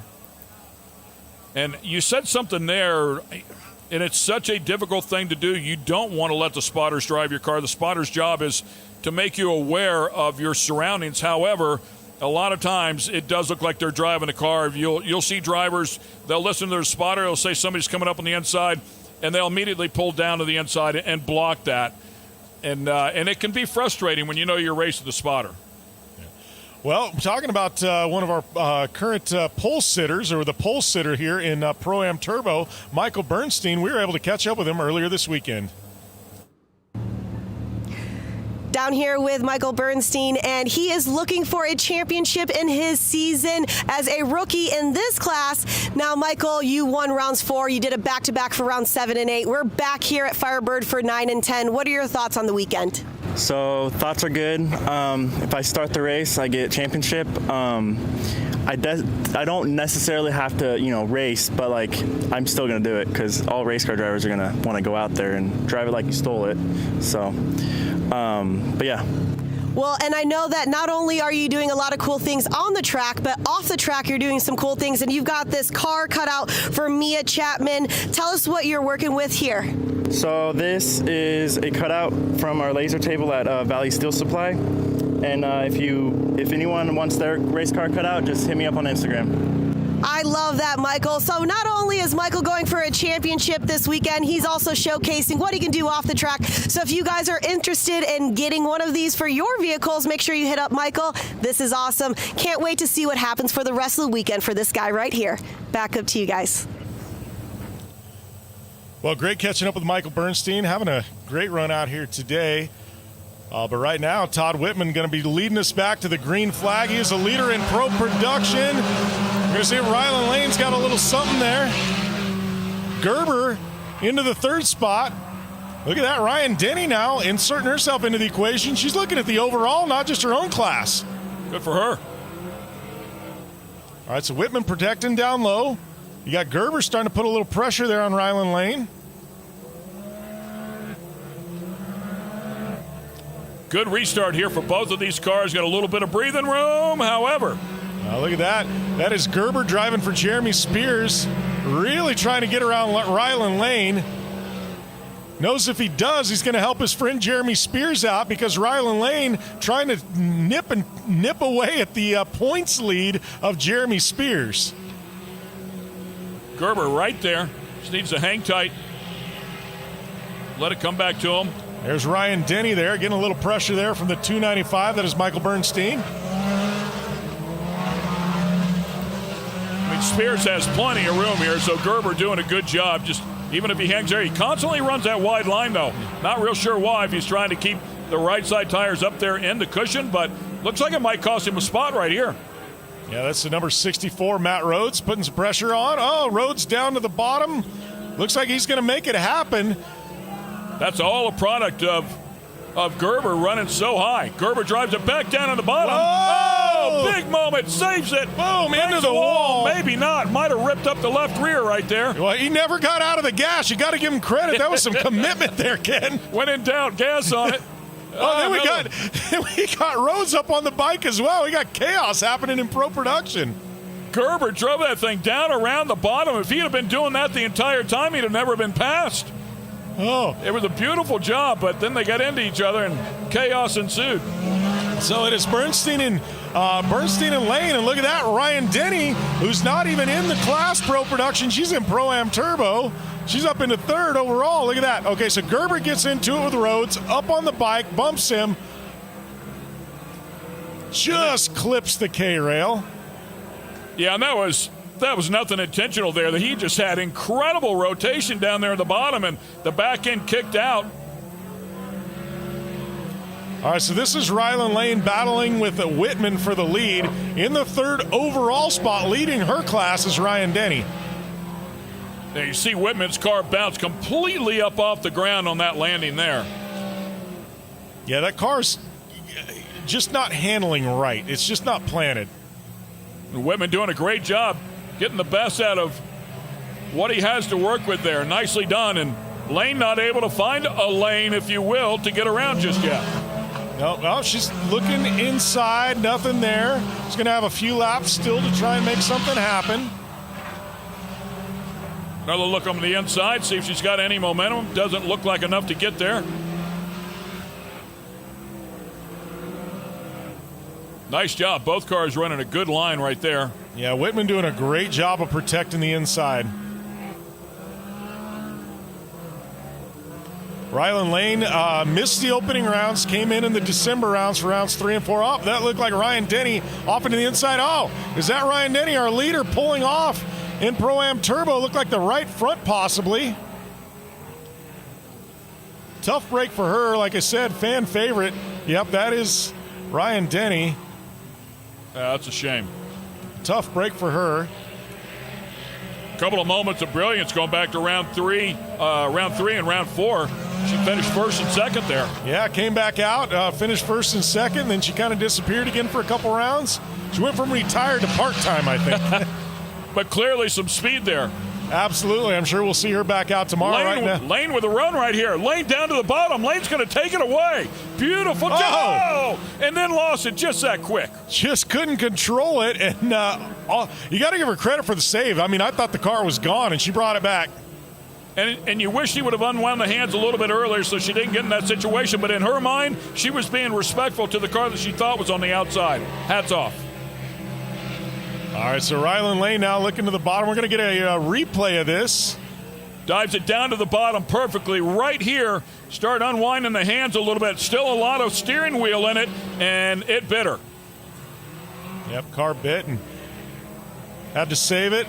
Ceded the position back to Whitman. You start that rotation down tight, and you kind of want to hang with it, but she really didn't have to. Again, just the process of learning, right? She had the pass made, could have unwound, and ran a little bit wide on the exit and kept the spot. It would have put her in a good position in the next turn. She's going to do it again. Same spot, same corner. Nice adjustments. That's how you get it done. And she did it like a clinic there. Well, she had a second look at it. She knew what she did wrong the first time, and like you said, you got to give her credit. She did her homework the first time by, second time made it stick. Yeah, great job. Stayed in the throttle right there. That's why it's kicking the back up just a little bit. If you can breathe it and stab it back again and set the attitude of the car going off the face. But no harm, no foul there. She'll be fine doing that the rest of the race if she wants to. Up there, just gets a little drive off the berm. Good job. Off the cushion, if you will. This is only her 4th weekend ever racing a side-by-side. Well, that's pretty spent impressive. most of her time out at the dunes in Glamis. Family decided to come out here and race at the December rounds, and she's finding a home for herself in the Pro Production class. And the car's set up nicely. You watch that thing when it lands. I mean, it squats and stays, keeps her proper attitude. Really nice job. Only her 4th race. That's pretty impressive, man. All right, so the white flag is out. That is Rylan Lane trying to hold off Whitman for the win here in Pro Production. Whitman dropping a little bit back. Another thing that these young drivers do, man, a big kicker there again. Just a little throttle management there will stop a lot of that. But they spend a lot of time on the sims, and they come out here and they've got thousands of laps in. Well, this race is definitely in the iRacing sim, or this track, excuse me. All right, so Rylan Lane around that last corner. She's going to take the Maxxis Tires checkered flag. Rylan Lane walking away victorious in Pro Production. It's going to be Todd Whitman in the second spot. It's going to be, I believe, Matt Rhodes in the third spot. That is a 295 of Michael Bernstein, going to be victorious in Pro-Am Turbo. A little bit of chaos in that one. Yeah, there's a couple of moments. It's the way it should be. Yeah, makes it exciting for all the fans here and us calling the races. But right there, the 623, that is Rylan Lane. She is victorious in Pro Production, and we're going to catch up with her when we turn here to Firebird Raceway in round number 9 of the Championship Off-Road Racing Series. The Championship Off-Road Racing Series is brought to you by R&R Steel, America's leading steel fabricators and erectors. You ain't seen nothing yet. Yeah, I got that right turn. We're good. Meet up at the front group up. That's turn 4. Oh, that jump was huge. Yeah, for sure, dog. Good little driver, straight on through. You ain't seen nothing yet.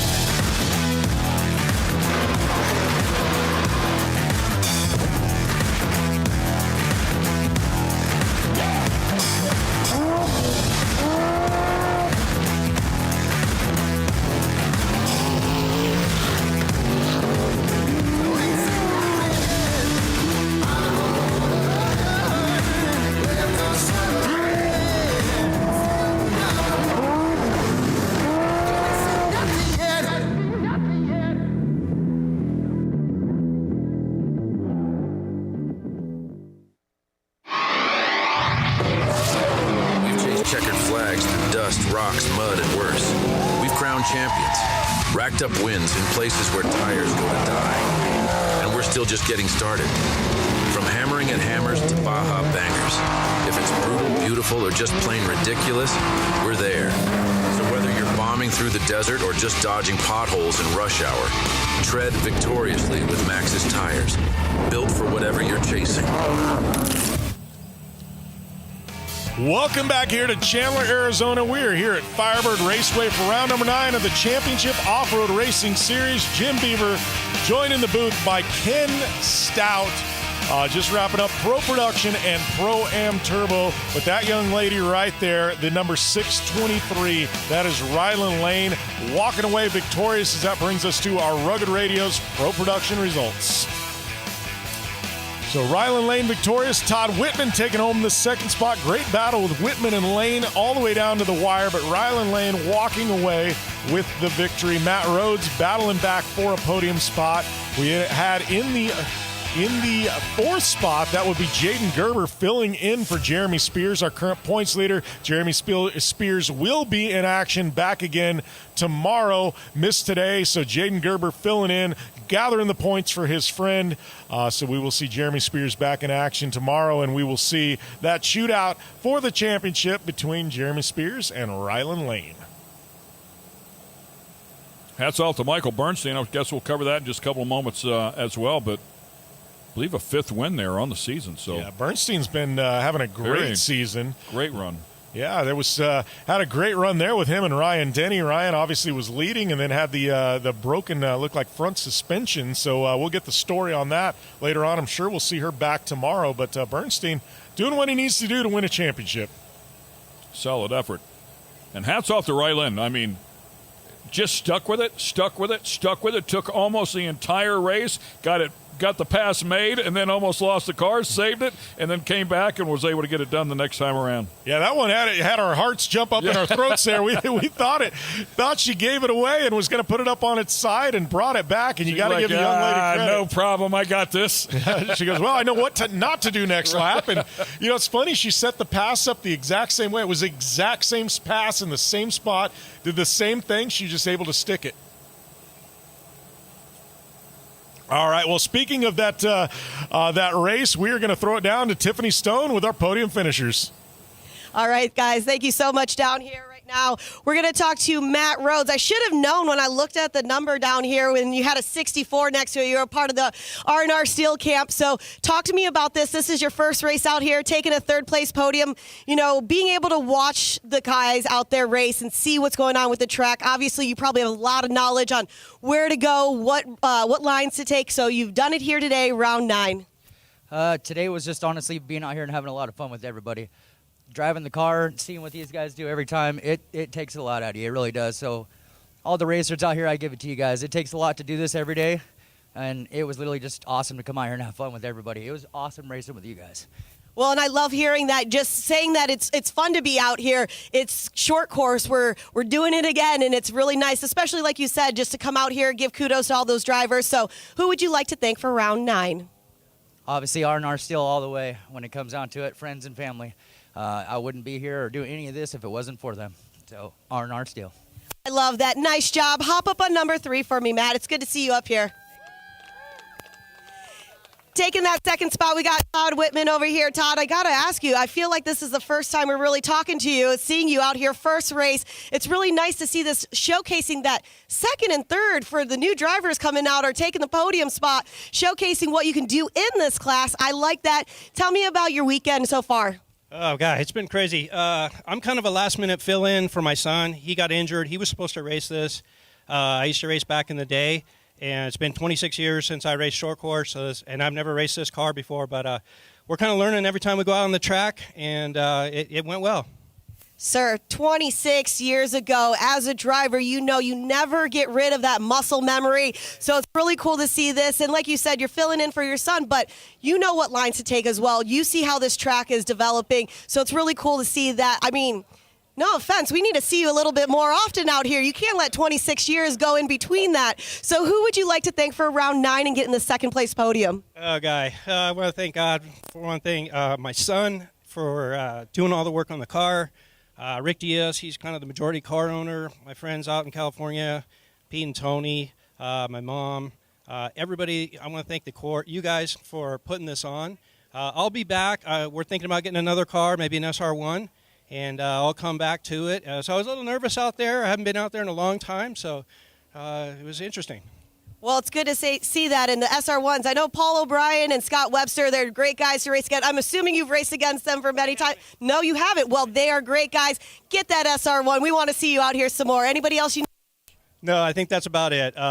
Yeah, just thanks for all the crowd, all the people that come out. Racers are the best. Yeah, I hope to be out. Like I said, a long time ago when I raced, there wasn't all these side-by-sides. So racing a four-wheel drive car is the first time I've done that, so it's a little bit different. I understand it, but it takes a little more technique. Well, like we were talking about, the muscle memory, sir. Nice job. Hop up on number 2 for me.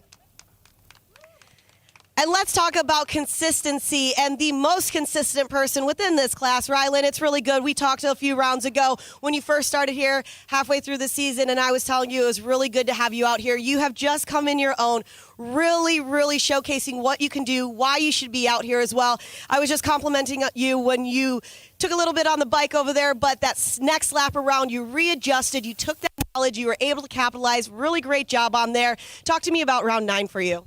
Yeah, that was freaky. I thought I was done for a second, but we made it. I just need to gas the turns and I'll be good. Well, you've done it here. Talking about gas in a little bit, you were the Maxxis Fast Lap Award once again, so it's really cool to give you this one. I'm going to give this to you over here. Let me give you your times. So your fast lap, looking at it, 56.199. Nice job out there. Really taking all the knowledge that you've been able to acquire throughout the season. Anybody else you need to thank for today? My parents, 2X Motorsports, Desert State Electric, Luxury Auto Collection, Specialty RV, and yeah. And yeah, I love it. Nice job. Hop up on number 1. One more big round of applause for your top 3 finishers in pro production. Yeah, that was a great race there, and obviously Rylan, we were talking about that. Ken looked like she was going to give it away. You brought it back, collected herself, made the pass on the next lap. That's what you like to see. Yeah, and I was looking back some of the stats. How about her 7th podium on the season, her 2nd win this season? Incredible effort there, and she's saying all I need to do is gas on it through the turn. So I want to also point out fast lap. That's a faster lap than we saw Chapman and Van Beekem run at the first race of the day, which tells us that track is developing, it's coming along, and it's getting faster as we move along throughout the day. Yeah, and we've got a lot of races yet to go. A lot of our fastest divisions. That track is definitely coming into its own. But keeping our drivers dialed in with not only their spotters but also with the safety crews and the track officials as our partners at Rugged Radios. Earlier this weekend, I was able to catch up with them. We're here with Rugged Radios, one of our big partners in the 2025 and 2026 Championship Off-Road Racing Series. Now, Rugged has been here trackside at every single round, keeping our racers serviced. They have a wide array of products, everything from headsets to intercoms to Nitro Bees. We got Reed Nordine here with Rugged Radios, going to be able to tell us about what Rugged is doing out here at the track. We're here happy to support the racers, whether they need tear-offs, radio programming, pieces for the radios, push-to-talks, whatever. Racing takes its toll on equipment, and we're here happy to support the racers that need us. Well, you heard it here. Rugged Radios keeping our racers dialed in with communications and safety. Well, Rugged Radio is definitely keeping us dialed in. Look at that. We got a little teaser of the next class to come, but we're going to have to wait a little bit before that because we still have a podium yet to come here with our Pro-Am Turbo division. But, we're getting a little teaser of the next feature on tap. That is going to be Sportsman NA and Sportsman Turbo. Looks like everybody's getting gridded up there. A couple of those South Point cars, a little iconic kind of livery. Oh, no question, caught my eye right off the bat. I think a couple of those cars are turbos, by the way. I mean, predominantly NA cars throughout. Pretty large class here. I mean, 19 people coming out here to chase points at one time or another inside of the category, so pretty cool.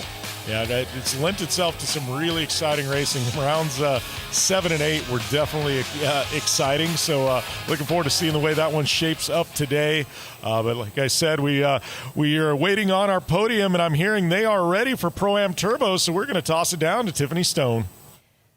Thank you so much. Down here with Matt Dyer. Matt, it's really good to see you. Obviously, you've been super, super consistent, adding another podium over here for this class. Talk to me about round 9 and how it was for you today. Well, nobody in my class showed up, so we figured we'd switch it up, go hang out with these guys, see what we could do. And they're fast. We tried to hang it with them.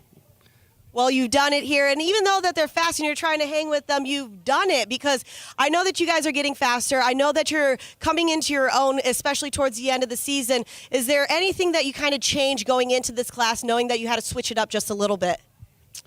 Just more seat time, get faster in the corners, just push it harder in the corners. We're going to get faster and faster the more we're in the car.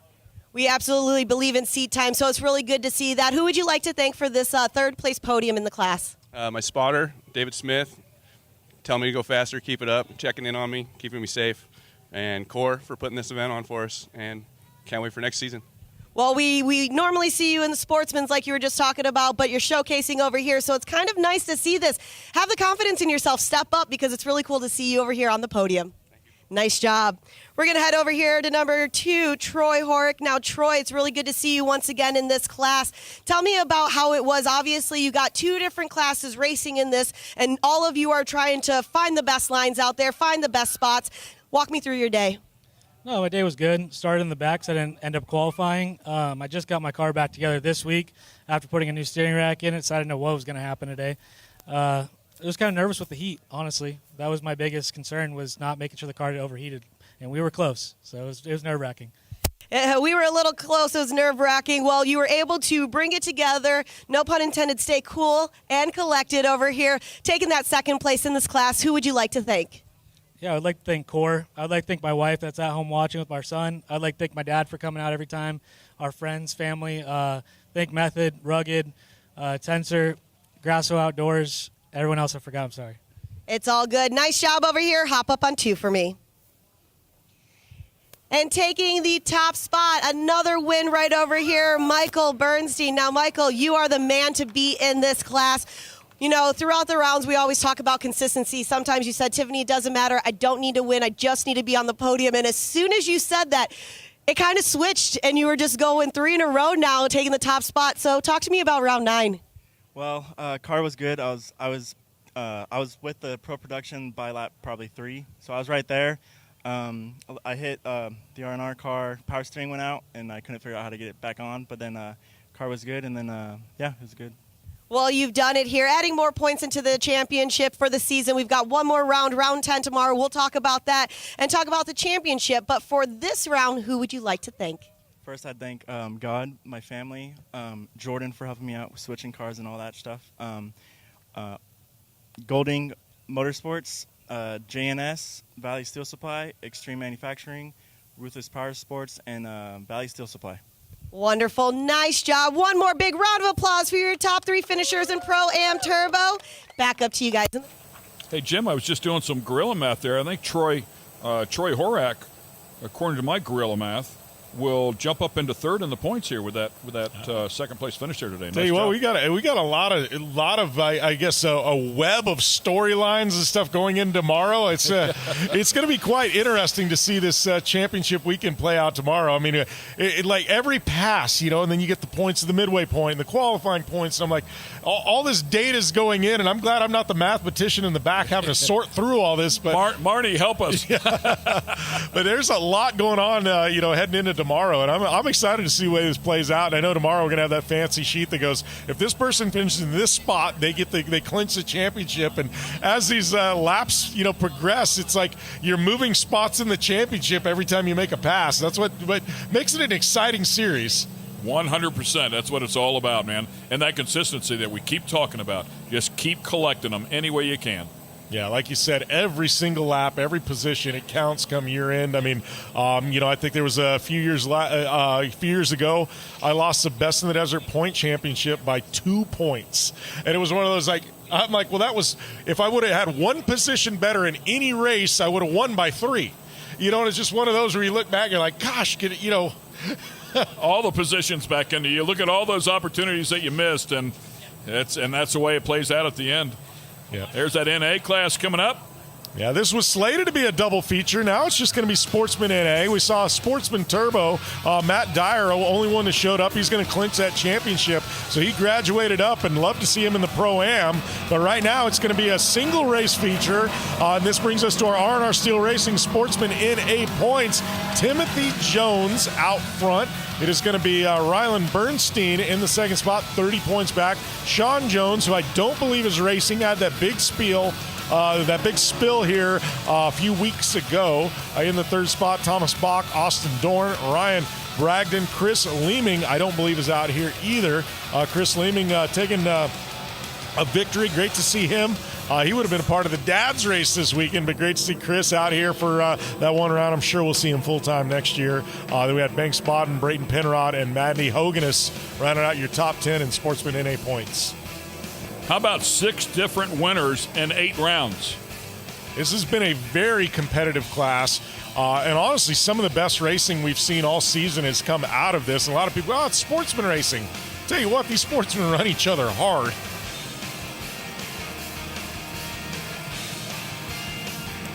All right, that brings us to our Liqui Moly Sportsman NA starting grid. It is Liam Cadwell and Timothy Jones, 1 and 2.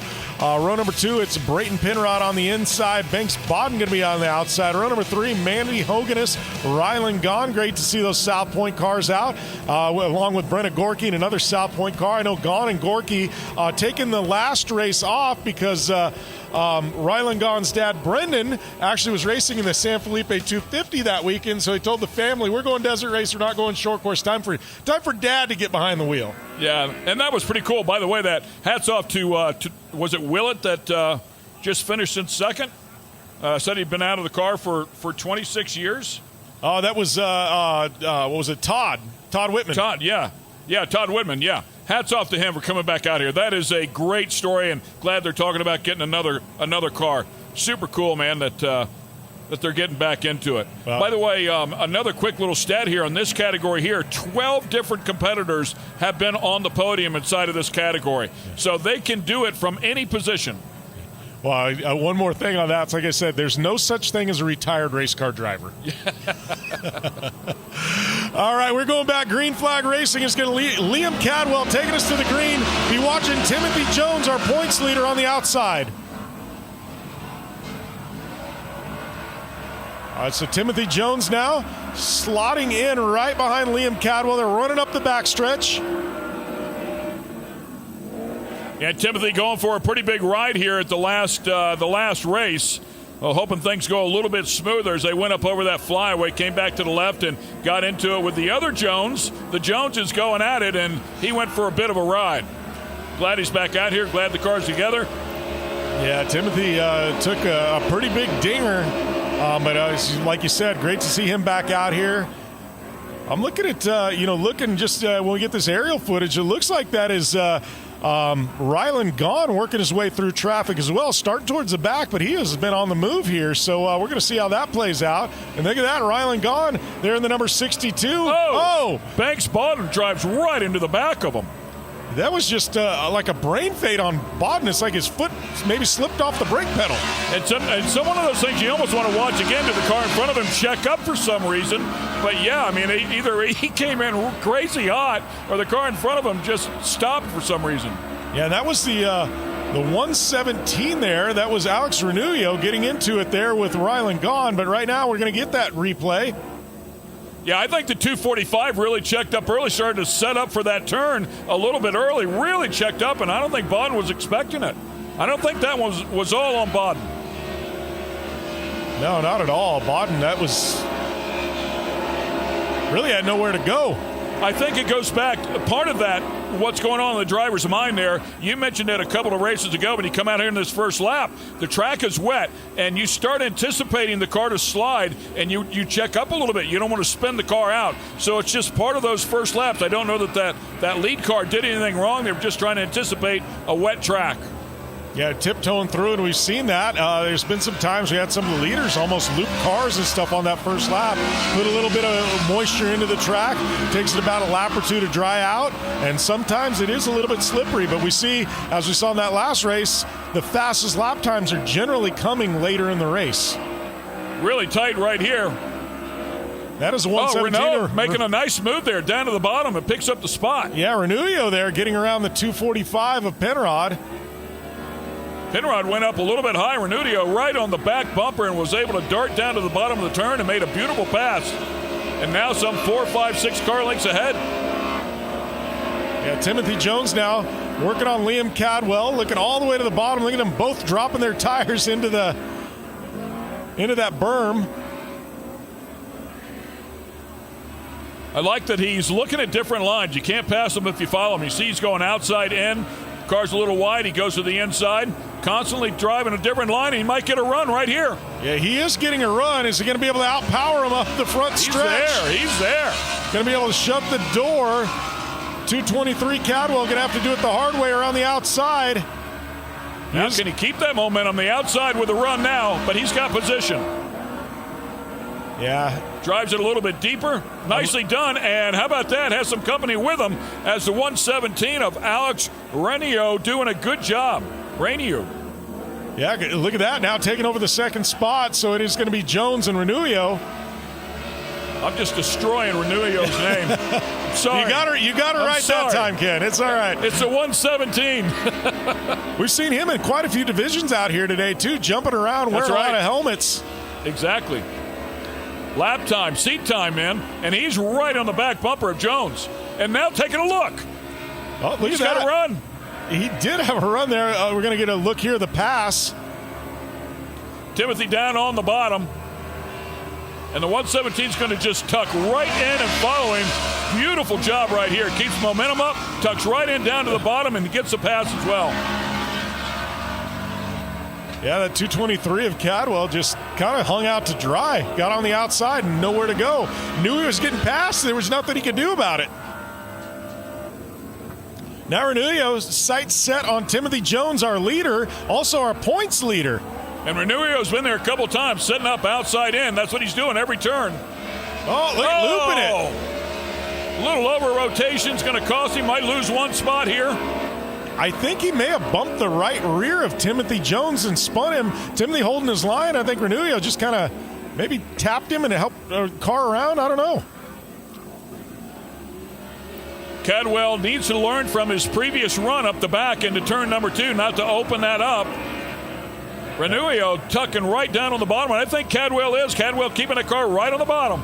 Yeah, he's listening to you, Ken. He's definitely keeping it nice and tight. Renouillot's going to have to do it the hard way, all the way to the outside. He's going to have a big run here from the outside. You can do this in turn one. There it is. Yep, run him up the outside. He's going to be able to seal the deal coming here into turn number 2. Cadwell's like, man, I don't know. I can't stay in front of him if I go high. I can't stay in front of him if I go low. What do I do here? Renouillot's car is really fast. Take another look at this down at the bottom. No. He didn't tap him. He just over-rotated.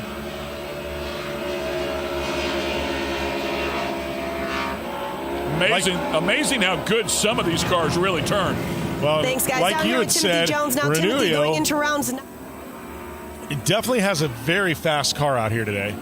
And out there, looks like around the outside of the 3-car of Timothy. Look at that, doing it the hard way. So you got Timothy down to the bottom trying to battle back against Renouillot, but I think Renouillot with that faster car, he's got that fresh air, and it's going to be tough to catch him as it brings us to our competition caution at lap number 6. Perfect time to make that pass and start off the back half of the race out in front. It's like he's in a different class. That car is crazy fast. He is definitely crazy fast. And I know in the drivers' meeting yesterday, they talked about how they're going to keep an eye on everybody here. Tech will be doing their job here on championship weekend, so it'll be interesting to watch how the rest of this plays out. But no question, the 117 of Alex Renouillot having a great race here. All right, so Timothy Jones sitting in the top of the points leads, currently second. We were able to catch up with him earlier on this weekend.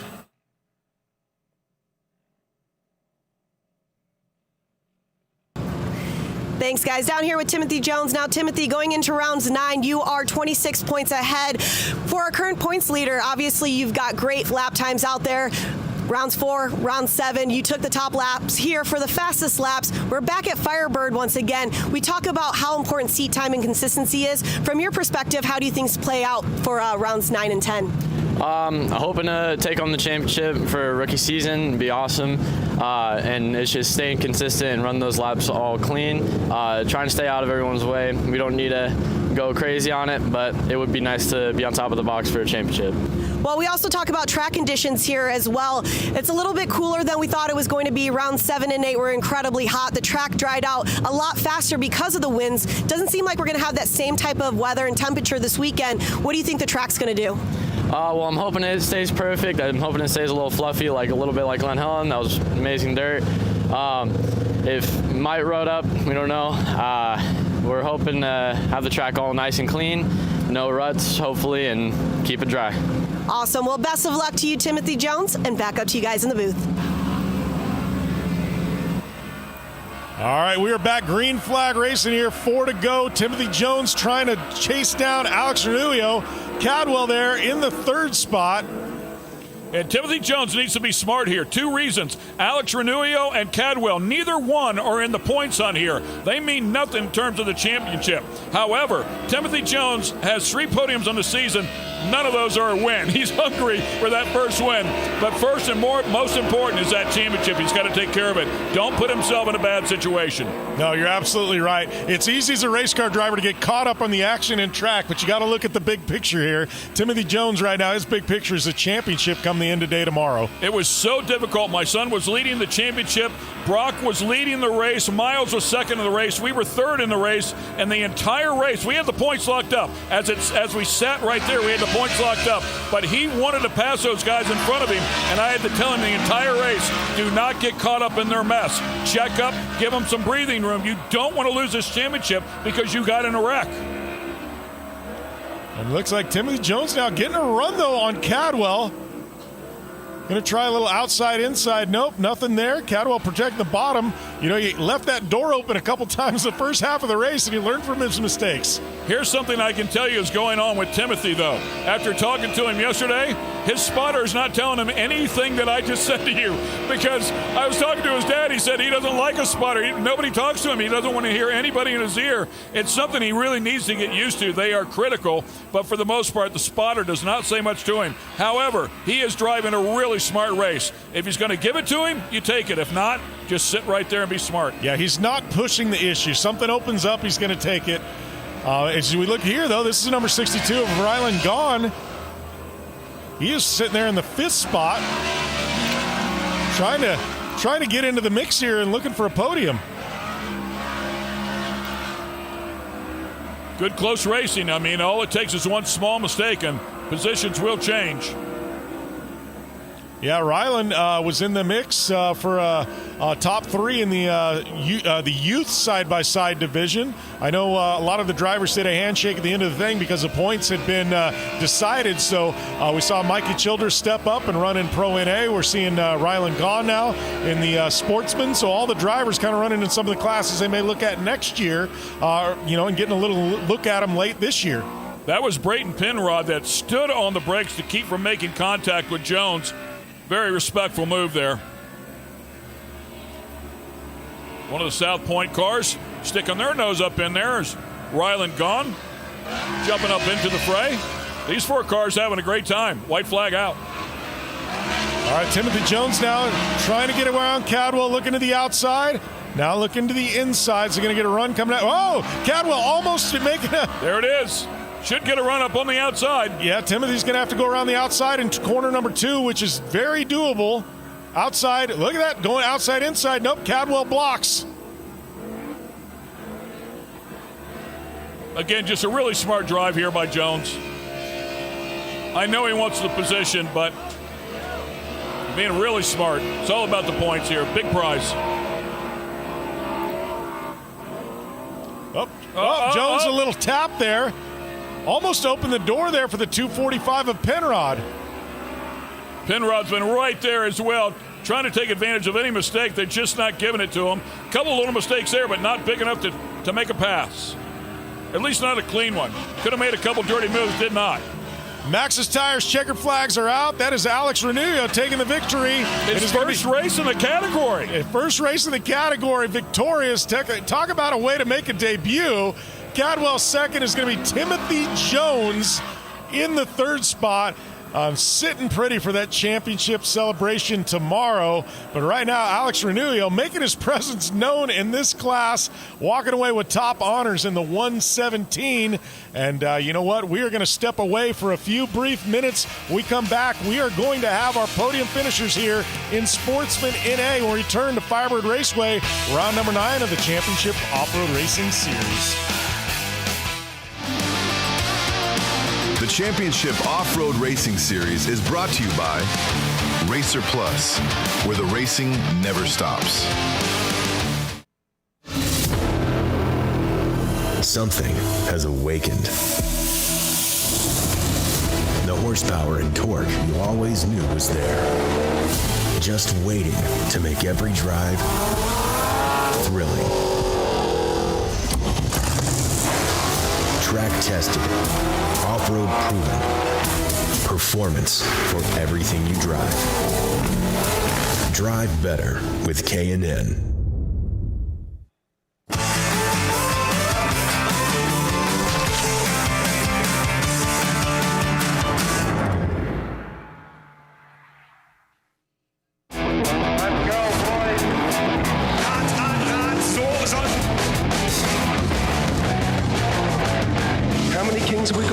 Today? All of them. I got nothing to lose. As you can see, we've had another beautiful day on the Isle of Man. We'll do some racing this weekend. It's going to be a blast.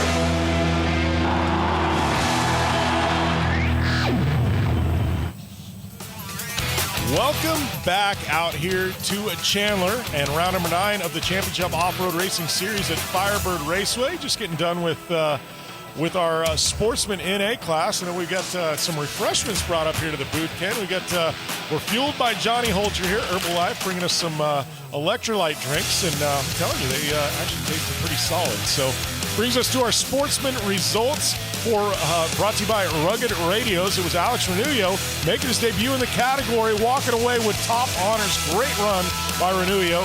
Liam Cadwell holding on for second. Timothy Jones, our points leader, taking home those crucial points for this points championship, finishing up in third. Brayton Penrod, great run by him, just outside the podium in fourth. Rylan Gahn battling through some traffic to finish up in fifth. Brennan Corky, Mandy Hoganis, and Banks Bodden rounding out our 8-car field. What a great run there, though, by Alex Renullo. As we're going to look there, that is Traders, our first official merchandise partners. They've got all kinds of amazing products, and they bring in new stuff to every round. I know they've had some jackets when we were over the winter rounds. They got tank tops out there today, and they've got different T-shirts for each round of racing. So I know some of you have tried to get the whole collection of 5.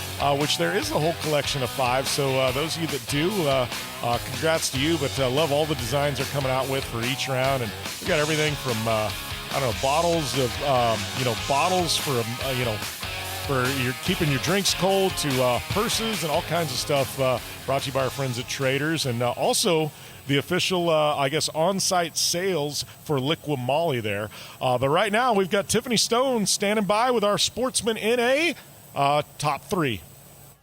Thank you so much, Jim. Yes, let's talk to our third place finisher over here, Timothy Jones. The guys in the booth, myself, we all are in agreement that is very smart driving for you. Obviously, the 2 in front aren't going for a points championship, and I know that you want that. We were talking about the rookie season over here, so smart plays on your choice over here. Talk to me about round 9. Yeah, trying to save. What? Yeah, I was trying to save the car. By the restart, my hair and dirt had gotten into my face, had no tear-offs. So it was kind of equally as rough being able to see as it was driving. But it was a good performance out of everyone here today. And, yeah, it was fun.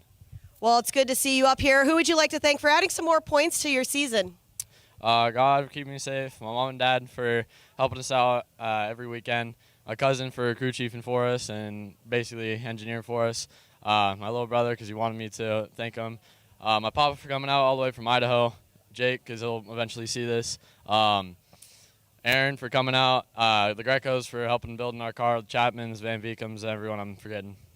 Well, you've done it here. Hop up on number 3 for me. And taking the second spot over here, the 223, Liam Cadwell. Liam, you're telling me that this is your first time out. Way to make a showing over here. Talk to me about how round 9 was for you, because between all of this, you guys were pushing each other, between you, Alex over here, Timothy. How'd you see it from your perspective? Yeah, it was difficult. It had some mechanical problems, but still got it out. It was a tight race, a lot of battling. Well, you've done it here, and even though you had the mechanical issues, your driver instincts took over. You were able to capitalize on a lot of things, and I enjoy watching you out there. Who would you like to thank for round 9? My parents, my brothers, Rob, Chase, Rico, Gobbling Motorsports, PCI, VP Racing Fuel, and everyone else who helped with my car. Nice job over here. Hop up on number 2 for me. And taking that top spot, Alex, it's good to see you once again over here. I just wanted to give you a cool little stat. Now through 9 rounds, there have been 7 different drivers who have taken that top spot, showcasing that this is a class that you can come into. You never know what's going to happen. You've done it here for round 9, taking another podium because you raced earlier today as well. How did you see round 9 for you? Pretty fun. Perfect. I enjoy that you love this. This is pretty fun. Now you've got some great drivers over here. You're able to take that top spot over Timothy, who took it in round 7. So from here on out, what are we going to see for the next round and for round 10? Are you going to come back and join us again? Yeah. Awesome. Who would you like to thank today? My mom, Dad, Noni Nunu, Sparko, Union Graphics, Maxis, 2X Motorsports, and Podium Suspension. Well, you've done it here. Nice job being that next winner in this class. Take that top spot right over here. Big round of applause for your top 3 finishers in Sportsman NA. Back up to you guys. Thanks a lot, Tiffany. Yeah, that was a fun race. And speaking of fun racing, we got a lot more to come. We got Pro Side-by-Side, SR1, and Pro Light yet to come. 3 of our fastest classes are going to be on track. But before we get to those, we're going to take a brief intermission of about 20 minutes. We will be back at 3:20 Pacific time, 6:20 Eastern for those of you tuning in at Racer, on the Racer Network and Racer Plus app. So 3:20 Pacific, 6:20 Eastern time. We will be back live here for Pro Side-by-Side SR1 and Pro Light and round number 9 of the Championship Off-Road Racing Series.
Welcome here to Chandler, Arizona. We are here at Firebird Motorsports Park for round number 9 of the Championship Off-Road Racing Series.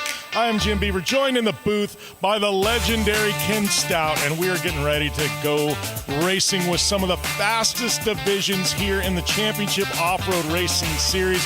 Gloves are going to be off. Elbows are going to be out. It is going to be pro side-by-side racing up next. The big dogs, the fastest class in the Championship Off-Road Racing Series is on tap. It is on deck, and we have a championship to be decided out here at Chandler this weekend, and all of that starts today, Saturday, with round number 9, as we get that beautiful drone shot of the facility here, that track that the conditions have been absolutely gorgeous this weekend. The stuff you want to write home about and the stuff that makes for an absolutely epic championship weekend. Ken Stout, I mean, look at that beautiful, that beautiful view, the view of this facility here and that track. I mean, the conditions have just been 100% all weekend long. Yeah, it's been incredible. Weather has been outstanding here. We were talking about density altitude a little bit earlier. I mean, it's just really good. It's like a little bit less than 90 degrees here. If you can get in the shade, there's no humidity at all, so it's nice and comfortable, a cool breeze, spectacular, and the big dogs are ready to come out here and play. Well, I tell you what, they call us Arizonans some lizards, and I don't know, the fans are packing in here. We got pro side-by-side up next, and it's 90 degrees. You couldn't tell from the fans showing up and showing out because we've got some of the best in the business. They're getting ready to do battle here in just a few minutes around this awesome facility, and I just love these shots. You can see the pit area. You can see the inner workings of all the teams here in the Championship Off-Road Racing Series. You get to see the semi-haulers, the big motor homes. You get that vendor area, which is now become sparse because those fans are starting to move up into the grandstands. They grab their cold beverage and they're moving up into the grandstands because the 3 fastest classes yet to come are out here today. We got pro side-by-side, we've got SR1, and we're wrapping things up with some V8s. We got pro lights going to be in action here at this iconic venue at Firebird. I mean, that has everything from road racing schools to NHRA drag racing. We've got the off-road facility. We used to have drag boats out here, so just a place that over the history of motorsports has had so many different disciplines compete. I know Rallycross has been here with Nitro Cross and Red Bull Global Rallycross back in the day, and obviously we talked about the road racing facility, everything from I don't know, there's been so many different schools that have been here and different manufacturer involvement, but see there, that is the drag boats in the background. It's a drained lake now. Part of me is a little wishful thinking that someday it gets filled back up again, but we will see. Yeah, that'd be wonderful. Yeah, the IHRA has brought drag boat racing back, so looking forward to doing that on a national level. They're talking about having 4 to 6 top fuel hydros. Always exciting to watch those boats run in excess of 250 miles an hour. I believe Scotty Lumbert to this day, and the Spirit of Texas still holds that mile-per-hour record somewhere around 273, 274. Insane speed out of that, but IHRA doing an incredible job bringing back that national level of drag boat racing, and hopefully they come here as well. Yeah, and you talk about 270 miles an hour, 260 miles an hour, that's fast on land, but on the water, it's crazy insane. Fast. It's insane.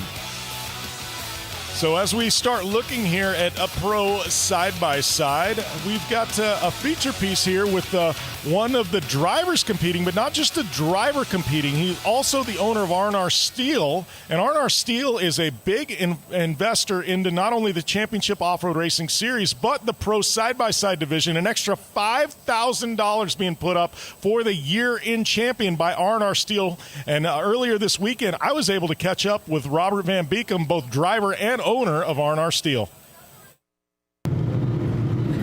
All right, we're standing here with Bob Van Beekum of R&R Steel. Now, a lot of you know Bob on the track. He's one of the competitors in Pro Side-by-Side and Pro NA. But, Bob, let's talk a little bit about R&R Steel Racing's involvement in the Championship Off-Road Racing Series and the sponsorship and what you guys are doing behind the scenes. Well, so it started with R&R Steel. Obviously, we're a structural fabricator out of Apache Junction. I keep hearing this Tucson, Arizona thing going on, but we're from Apache Junction. We're from Arizona. We do all local Arizona stuff, but we're a structural steel fabricator erector. And it's basically supplied my racing. It's what's it's funded my racing, right, through all these years, of 22 years of doing this. And so, obviously, after 22 years of business, your business does better and better and better. And what can you do but give back, right? We've been blessed with what we have, and we're able to give back and put in for this season, put in for these series. We've been sponsored. We sponsored Best of the Desert a few years ago, and we sponsored a few other ones, but we've never done like we've done here. We're committed to CORR Championship Off-Road. It's just we'll see. Maybe even next year we'll do even more. Well, if you need anything as far as structural steel goes, R&R Steel, they got you dialed in, and we're going to look for them in the winner's circle this weekend. There's one of the R&R Steel Racing entries there. R&R Steel, obviously a race team, but also a big contractor here in Arizona and in the Phoenix area. So any of your industrial steel needs, R&R Steel got you dialed in. That is Ryder Chapman, number 32. Took a victory earlier on this year. Had some struggles and some mechanical issues and just some bad luck through some of the middle rounds and kind of out of the points now. But definitely a kid we can say has a shot at taking a win. There is another Van Beekum entry, an R&R Steel entry there in the number 1 car. That is Ryder Van Beekum, Bob Van Beekum's son. So we've got 4 entries in this class. Kyle Arkenaugh going to be outside row number 1. He is also an R&R Steel entry. And then we've also got, obviously, Bob Van Beekum that's going to be in action as well. So 4 entries out of that team into this class. And I would be willing to say all 4 have a legitimate shot at taking home a victory. Yeah, 100%. By the way, Connor Maxwell qualifying number 1 in this category just one day ago. And you go up there and start talking about those R&R Steel cars. Kyle Arkenaugh qualifying number 2. And then how about it? Robert Van Beekum qualifying number 3. If I'm not mistaken, he qualified on the pole previous in Pro NA that we kicked the day off with. So he had a great day in qualifying one day ago, but pulled off very quickly in that first race. Hopefully he has a little better luck here today. It's funny because he's had some struggles, and like you said, the guy's been around for a long time. I mean, he's one of the OGs of side-by-side racing, and he's a guy that could have gone trophy truck racing, he could have gone Pro 2 racing, he could have gone Pro 4 racing, but for whatever reason, he loves side-by-side racing, and now he's got, arguably a super team out here with the R&R Steel camp, but... I think there's 10 cars, 9 or 10 cars lined up over there. Yeah, there is, through all these different divisions and everything else, and it's amazing. There we got Bodden in the number 22. That is a C.J. Greaves car. Bodden, I tried to get a hold fast. of CJ. He's ghosting me. He doesn't talk to peasants like me anymore. CJ. It was funny. We were talking earlier. I hate to say it because his dad Johnny's an absolute legend and a surefire. He's a Hall of Famer. But it's like you talk about the top 10 short course drivers of all time, and Johnny's definitely on that list. But CJ may be sneaking into that list now, Ken. And it's weird to say. And he's not even close to done with his career. And as great as Johnny's career has been, I think CJ may, after all said and done, 100%. might eclipse his dad. And I know you feel weird saying that. Yeah. But I've talked to Johnny, and I are buddies. We've been friends for so many years. And he'll be the first one to tell you he's better than I am. And he expects him to sail right by, and that's what he's doing. So, yeah, CJ, quite a talent. It was great to see. I can't help but think that this story might develop, but it was great to see Augie Renazetter come out here. Yes. Immediate success right off the bat. I know they're going to run Nora. He and his father and, of course, Carl, another, he should be in the Hall of Fame, is not. That's a travesty. But another, I think, 9 championships there for Carl, over 100 wins, Pro 2 and Pro 4. Super successful in short course off-road racing and in desert with Baja 1000 wins as well. But he's going to go out there and compete with his son, Carl. And they're also going to put some guy named Rob McCachran. Just a little guy named Rob McCachran. I think he's going to jump in the car as well. But I can't help but think, Carl still has all of his stuff. Yeah. It's all sitting in the shop. The Pro 2's there. The Pro 4's there. I mean, everything would need to be updated. I get it. But he still has all that stuff. And you come back out here and you get that one shot back in the veins, and you're ready to go. So I'm really curious to see. It was great to see Augie come out here, fall right back into the groove. He has some real talent to see him drive the way he drives. So and I love Augie, got to talk with him out there at Glen Helen. I talked with him at the Mint 400. So Augie has just, now that he's wrapped up his, I guess, stick and ball, I guess, career, and now he's kind of went, all right, now it's time to be an off-road driver. He's just eat, sleep, and breathing this stuff. I mean, he didn't race the Mint 400. He just came out and I go, Augie, what are you doing here? He goes, I just want to be around off-road racing. Wow. Yeah, he was talented. I don't know how far he went, but I believe into college as a water polo player, which is what Carl did. I mean, super physical sport, really, really difficult to do, but he was excelling in that at a very high level. So, yeah, it's great to have him come out here. I mean, I'm sure he's got a ton of – they came out here. The car looked good. I know it was a Matag car. He looked good. He didn't come out – those weren't his first laps. Dad knew. I mean, they had a lot of test time in. That was at Glen Helen. They clearly put in a lot of test time, but the kid has some real talent. It looked like his racecraft was really good. I'm sure he's on the sim a lot as well. But it would be great to see a Renazetter get back into the forum, if you will, into the octagon, if you will, against a Greaves and bring some of that back. Well, and I think, I think for sure we're going to see Augie back out here in the Championship Off-Road Racing Series next year. But I think you buy a car of that caliber, you got to be, thinking about, the big race at Crandon and, Labor Day. And I think that's every short course driver. Doesn't matter what series you run. That's kind of the one you want to go. And obviously with a dad named Crandon Carl. Yeah. Incredible success here at Crandon, no doubt. Yeah, that's the Mac Daddy in short course off-road. There's no denying it. So. Yeah. But, going back here to the Championship Off-Road Racing Series, pros side-by-side, a lot of these drivers we're seeing here, we've seen them bounce back and forth around the country, and I look, and you look at the talent level that we're going to have in this pro side-by-side race coming up as we're getting gridded up to enter the arena, enter the octagon, as Ken called it. But, the talent top to bottom from around the country, I mean, Kyle Arkenaugh coming out of the Midwest, Connor Maxwell, obviously we know him. He, just won here a couple weeks ago, guy behind 2X, Robert Van Beekem, he's raced all over the country. Cameron Bodden, Ryder Chapman and Van Beekem under that camp. Bo Judge, this is a guy that's run multiple disciplines. You see him in desert, you've seen him in works. He's taken championships and everything. Co-driver, driver. You just go down this, this list, and it's like, wow, you got some of the who's who of side-by-side racing around the country right here in the Championship Off-Road Racing Series. Yeah, and the racing has been very diverse inside of this category. That it is that deep, as you were just indicating. We've had 6 different winners. We've only had two people, Bo Judge being one of them, with more than one win. He and Cohen Crawford.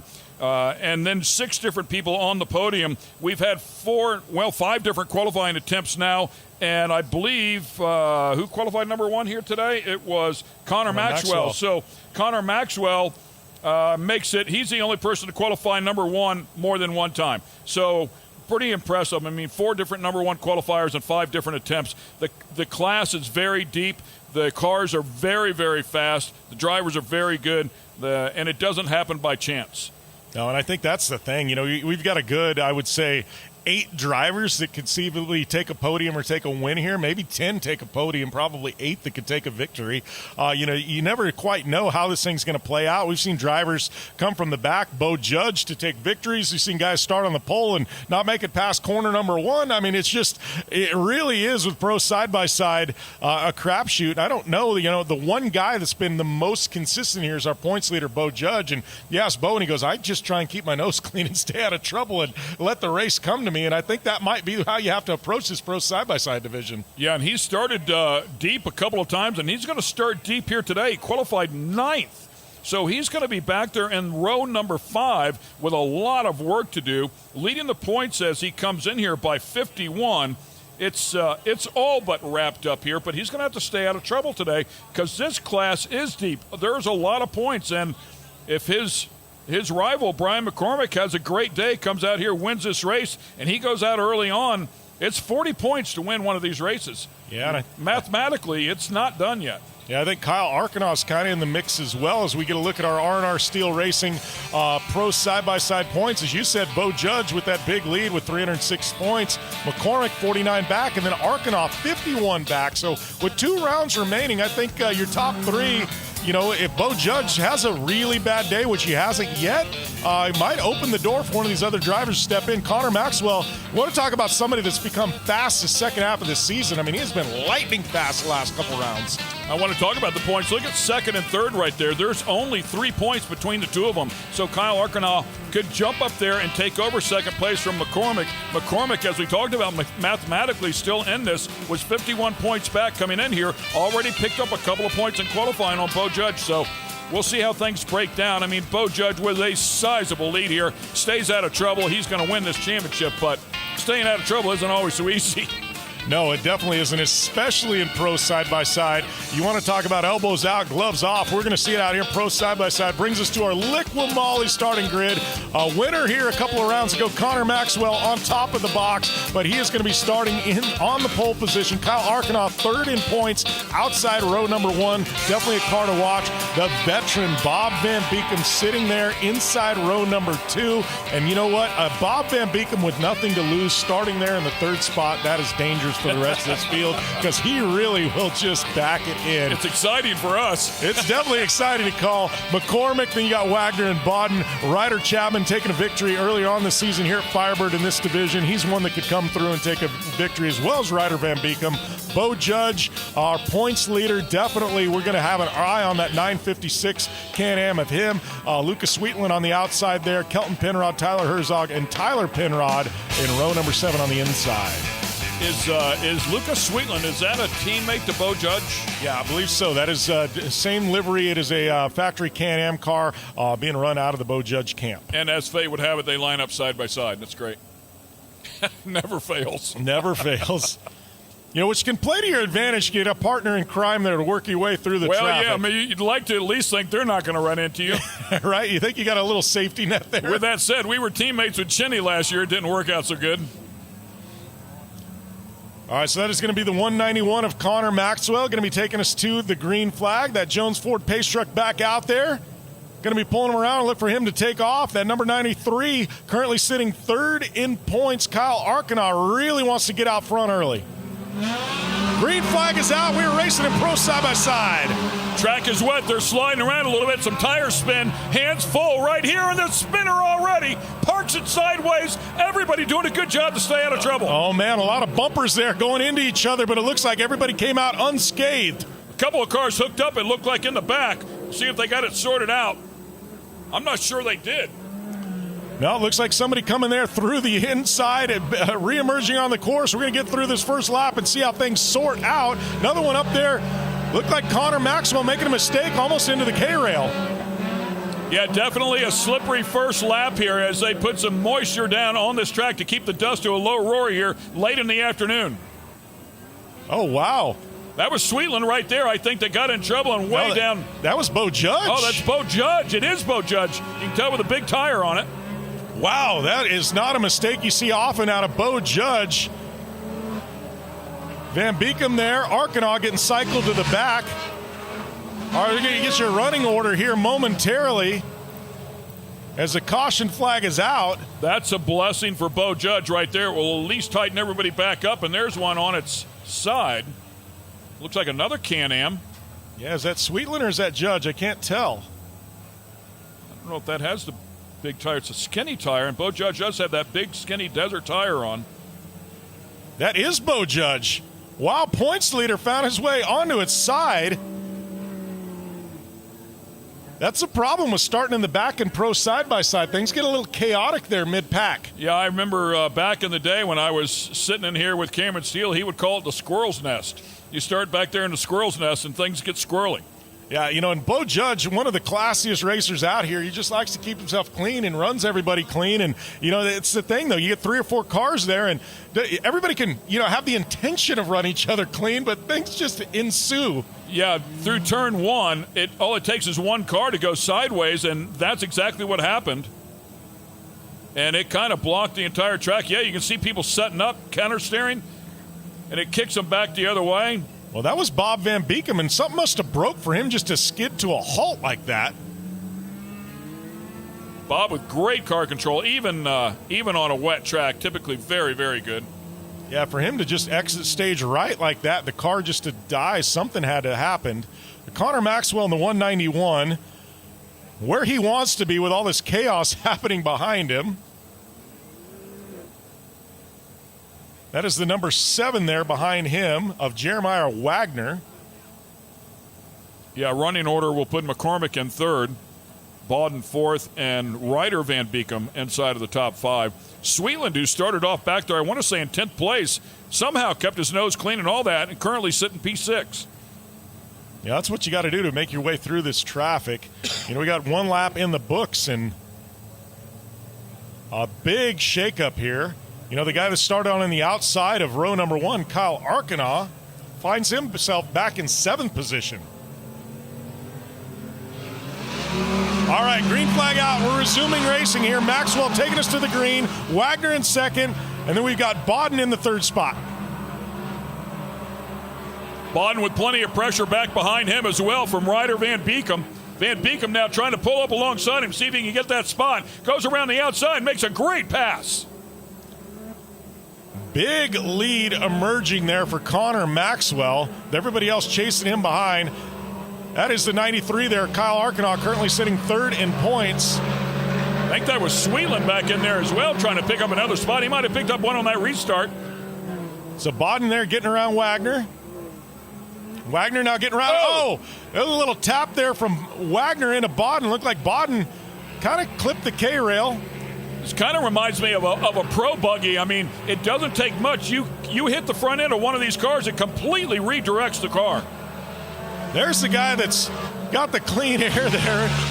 Look at this side by side as Ryder Van Beekem trying to pick up another spot. He and Kyle Arkenaugh, a couple of teammates here going at it. Great side by side battling through turn 1. That was Formula Drift style, that tandem drift they had. What a beautiful shot that was. And we were talking about the kids racing hard, really close to each other. This is what they're trying to do, but this takes years to develop. And Arkenaugh comes right back at him. And now he's got Bob Van Beekem on the outside. It is Arkenaugh, Bob Van Beekem, and Ryder Van Beekem. Oh, Bob up into the K-rail, just going wide. I think he was trying to be respectful and then got way too high. Look at Arkenaugh, back that thing in there. Beautiful job. Yeah, protecting the inside. What a great job by Arkenaugh, trying to chase down our leader, Connor Maxwell, who was just on rails out front. He's like, yeah, you guys go ahead and race. I'm good, right where I'm at. So Wagner now cycling back to 3rd. Arkenaugh getting around him. And keep in mind, Arkenaugh's battled back from, I believe, 7th place at the green flag here, and now up into 2nd. All right, so it is Maxwell up front, being chased by a gamut of pro side-by-side drivers. Arkenaugh, Wagner, and that's the number 1 of Ryder Van Beekem. Bob Van Beekem now into the 5th spot. Yeah, really good battle here. Everybody knows the tail. Everybody making adjustments based on what the car is doing in front of them. Very, very quick hands. Yeah, that battle there for 3rd, 4th, and 5th is tight. Yeah, you got Wagner there. That is Ryder Van Beekem, Bob Van Beekem, and Ryder Chapman, I believe, in the mix as well. So a bunch of R&R Steel entries battling it out. Nice job there. By the way, Robert Van Beekem, Pops Van Beekem, if you will, with that huge front tire on the car. You can see it's a good bit wider, 10-inch wide tire. Said he really loves it. But you can see him set the nose as he came back in there to get that car to rotate. Now pulling up alongside his son. Yeah, and I tell you what, this is father and son, but these guys have no problem battling each other hard. Look at that move by Bob. Outside look at past him in the air. Wow, look at that. I mean, that was right around the outside of Arkenaugh. I don't know if we've ever seen anybody jump that so far today, that deep. Bob just, wow. I think that answered all the questions anybody might have had if he was trying hard, and he turns in too early. Oh, his son gets into it. He turned early. We got Ryder Van Beekem now stuck on the berm. Bob up and over. That's going to bring out the caution flag. Full turtle, as they say, right? That is a full turtle. I got in trouble last night. I was up at Whitlock's, and he has a tortoise, and I called it a turtle. He said, nope, they're not the same. One can swim and one can't. So that was Bob just, well, looked like his son helped him over there. Well, that's all on Bob. I mean, he came in there, he turned in a little bit too early. He didn't have enough momentum to get himself through the apex of the turn, parked it, and then, of course, Ryder with nowhere to go. Yeah, tough break because Bob was flying there, picking up some positions. Dude, he sailed that jump, that flyaway jump, passed his son on the outside, drove all the way up beside Arkenaugh, and then I thought was going to pass him around the outside. I mean, he was on the move. There he is out of the car. That's good news. All right, well, as we are under caution, we had a chance to catch up with our points leader, Bo Judge, earlier this weekend. Thanks, guys. Down here with Bo Judge. Now, Bo, you are one of the most consistent drivers that we have. Now, Bo has podium 7 out of the 8 rounds, and he's the only driver to do that in CORR. You also picked up a win at round 6 on a technical track, Glen Helen, then came back round 8, won again at Firebird, which is a fast track. Versatility. Talk to me about your thoughts about versatility.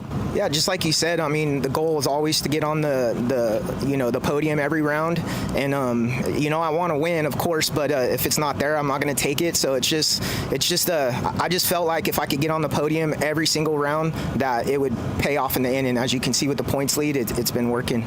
And you're one of the drivers who has a different type of driver or a different type of tire. It's more of a desert tire. Choices and thoughts on that? Yeah, I just feel with like the conditions here, with the track, later on in the year, the track starts getting drier and it gets a little more slipperier. So with my tire setup, I'm able to keep the RPMs low and the traction to the ground. And you can see I kind of give up a little on entry on the cars, but on exit I always gain +2 more leaving the turn. So for me, my setup's working, and these BFG KR2s are hooking up, and I'm loving them. Awesome. Well, best of luck to you, Bo Judge. Back to you guys. All right, that's our points leader, Bo Judge, back up into the 5th position. But I hear we've got a replay on tap, and this is that insane jump by Bob Van Beekem, almost a 2-for-1 in a jump. Getting his pilot's license here. Yeah, I don't know. I mean, so far this season, I don't think we've seen anybody jump as high and as far. I hope there was a photographer at the bottom of that catching this picture. You just wonder how he could get such a big run. Here we go. Look at this. Gets 1. Almost gets a 2nd. His son had to be sitting there going, Dad, what's going on here? And all the way up in front of Kyle right there, but goes up a little bit high, and I thought he was going to get the drive off the top and pick up Kyle as well. Did not get it done, and then got to the next turn and parked it.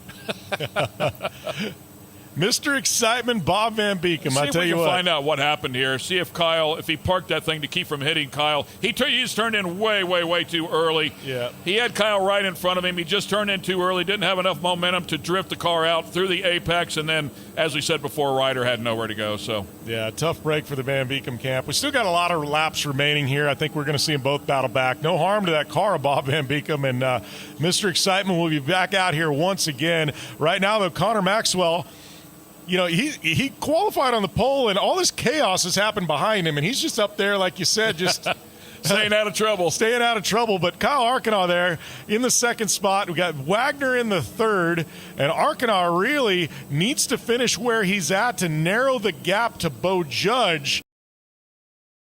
Himself in chipping away at this points lead of Bo Judge.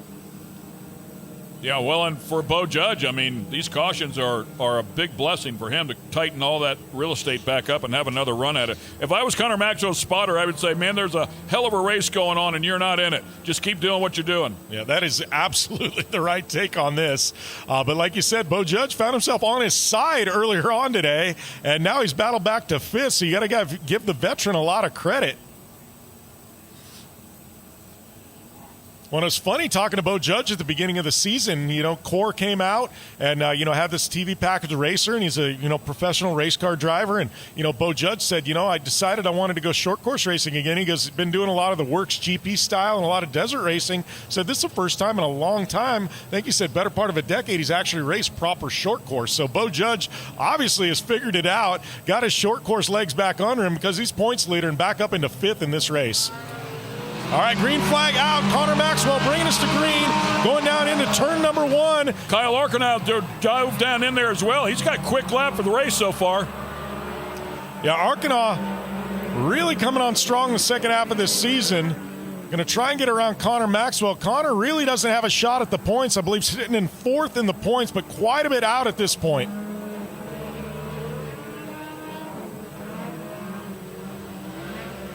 Arcanaugh trying to make a run up on Connor Maxwell. Connor found a lot of speed the last couple of rounds. And Bo Judge there trying to protect that bottom line. Bo made a really solid move going into turn number 2. And he saw the car at the top. It was about to come down on him and checked up and stayed out of the wreck. Really smart driver here. And he's picking his way forward, man. He is definitely picking his way forward. That is Wagner there. Looks like Bo Judge going to draw even with him down the front stretch, up and over that finish line tabletop. Bo Judge going to seal the spot for 4th. That is a big move. I mean, he was dead last on his side at the start of this race and almost in podium position. Look at those big tires. I mean, that is... I noticed this before. Look at the left rear, how much camber's in that thing. It looks like it's broke. You're looking at the same thing I am. I'm looking at that going, I wonder if part's going away or if Bo's just, it's bent. He's got a bent radius rod. That's amazing, a bent radius rod, and he's still able to stay in this. It's not the first time I've seen that out of that car. Bodden there taking a big line, almost gave away his position to Wagner. Wagner now trying to battle back the bottom of Bodden, nothing there. Going up with Bo Judge, you get that aerial view. That is a bent radius rod. He's got a lot of camber in there, as Ken said. Somehow hanging on so far. Yeah, look at that left rear. That's incredible. We'll see if he can survive the race here. Bodden right behind him with a ton of speed. Runs a little bit wide on the exit of 1. Well, you scrub a little speed on the straights, but where it really affects him is going into the corners. Bodden losing a lot of time there in turn 2. Left-hand corner's not going to affect him much, but it's those right-hand corners where it's going to be really tough to turn that. And another pass. Look at that. Look at him pinch him down. He pinched him down. He left him enough room. He didn't completely hit him, but he took away all his ability to rotate to the center of that turn. Yeah, that was Penrod.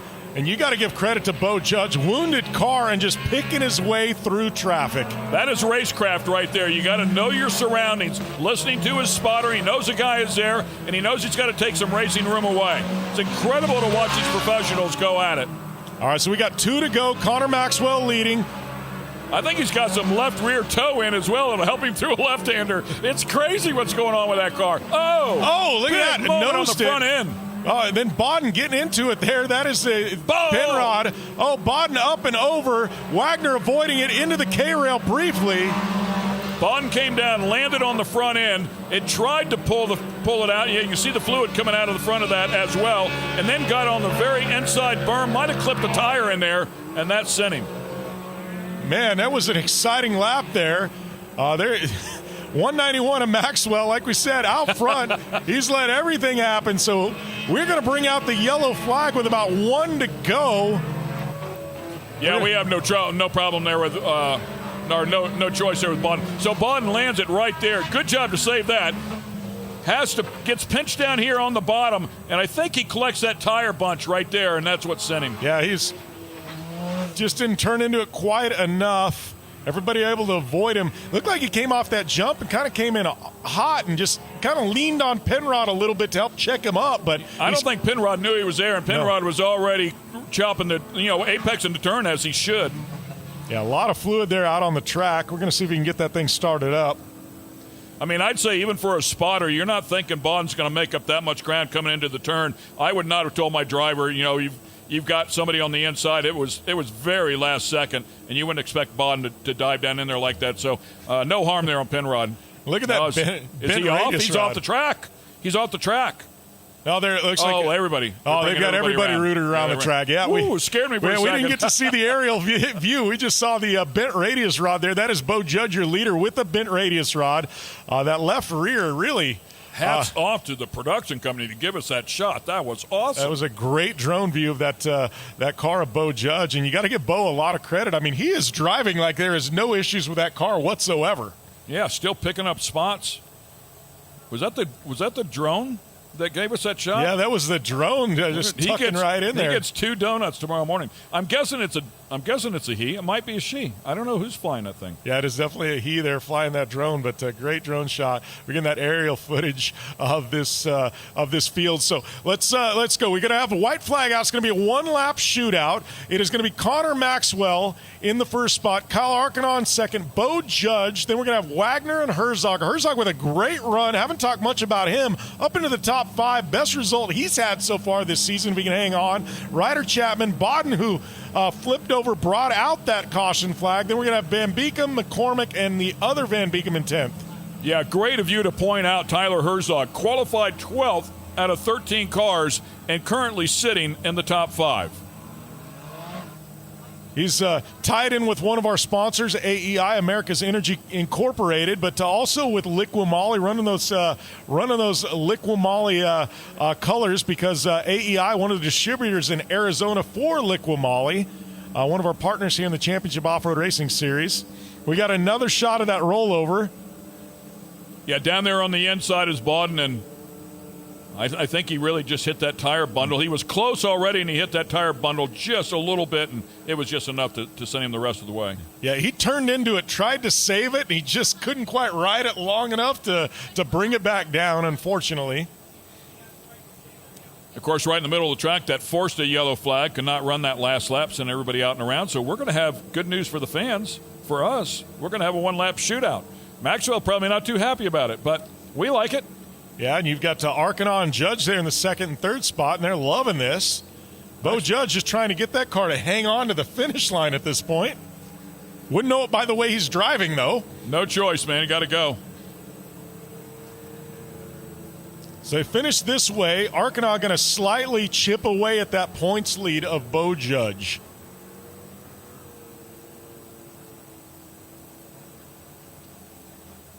We expect him to go green this time around.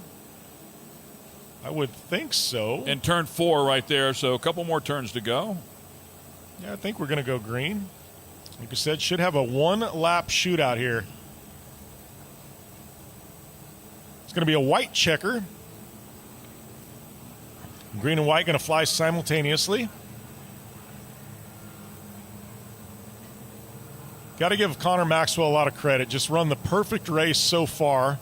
As chaotic as it's been, he hasn't been in any of the chaos. Jones Ford pace truck off. Connor Maxwell looking for that green flag.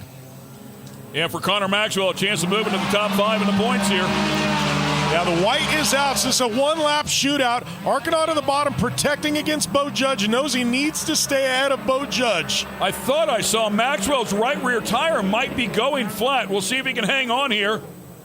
We'll get another look at it. Yeah, it looks like maybe it's okay. Yeah, look at that. He's drifting way wide. I think Maxwell may have a flat. Yep, he does. Coming around the outside is Arkansas now taking a look. Maxwell gets a drive. Here comes Bo Judge down on the inside. So I think with that flat tire, Arkansas on that home stretch may have a shot to run him down. He might be okay. It's so difficult to see that tire. Oh, man. Somebody's smacking the K-rail. Man, they are all over the back of Maxwell. That might have been enough right there, though. He got that little drive off. Yeah, no, I think you're right. He's okay. It's okay. It's going to be the Maxxis. Yeah, the Maxxis tires checker flag out. It is going to be Connor Maxwell, Kyle Arkansas, Bo Judge, 1, 2, 3. What a wild one, Ken Stout. How about that? Maxwell picking up his second win on the season. Great job for him. Great job by all of these drivers. Wow, that one was definitely exciting. Bo Judge, you see that? With a wounded car. Wounded car, that radius rod bent up there on that Can-Am. We're going to, go through and get everybody down to the podium on this exciting one. We're going to lay out here for a couple minutes and go to a commercial break. We've been back. The podium finishers will be here for round number 9 of Pro Side-by-Side in the Championship Off-Road Racing Series. The Championship Off-Road Racing Series is brought to you by Rugged Radios. From the green flag to the checkered, they keep racers connected, crews informed, and fans closer to the action. When it comes to suspension tuning, there's only one name we trust: Double E Racing.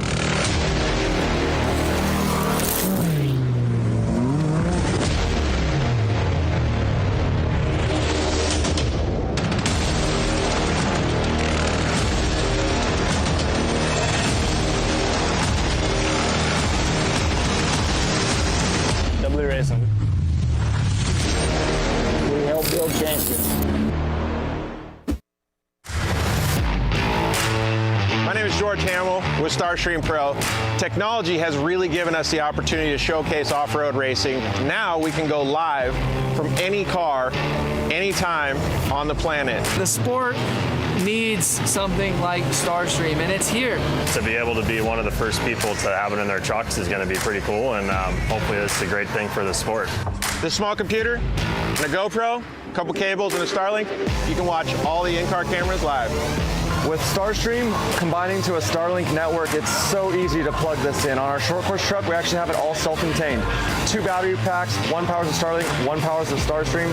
Super easy to take off and put on our desert car later when we leave the track. It's never been done before at this level. The fact that we're going to be able to be on live TV and they can check in to multiple different drivers within seconds of each other, I think it's going to be a great thing for the sport.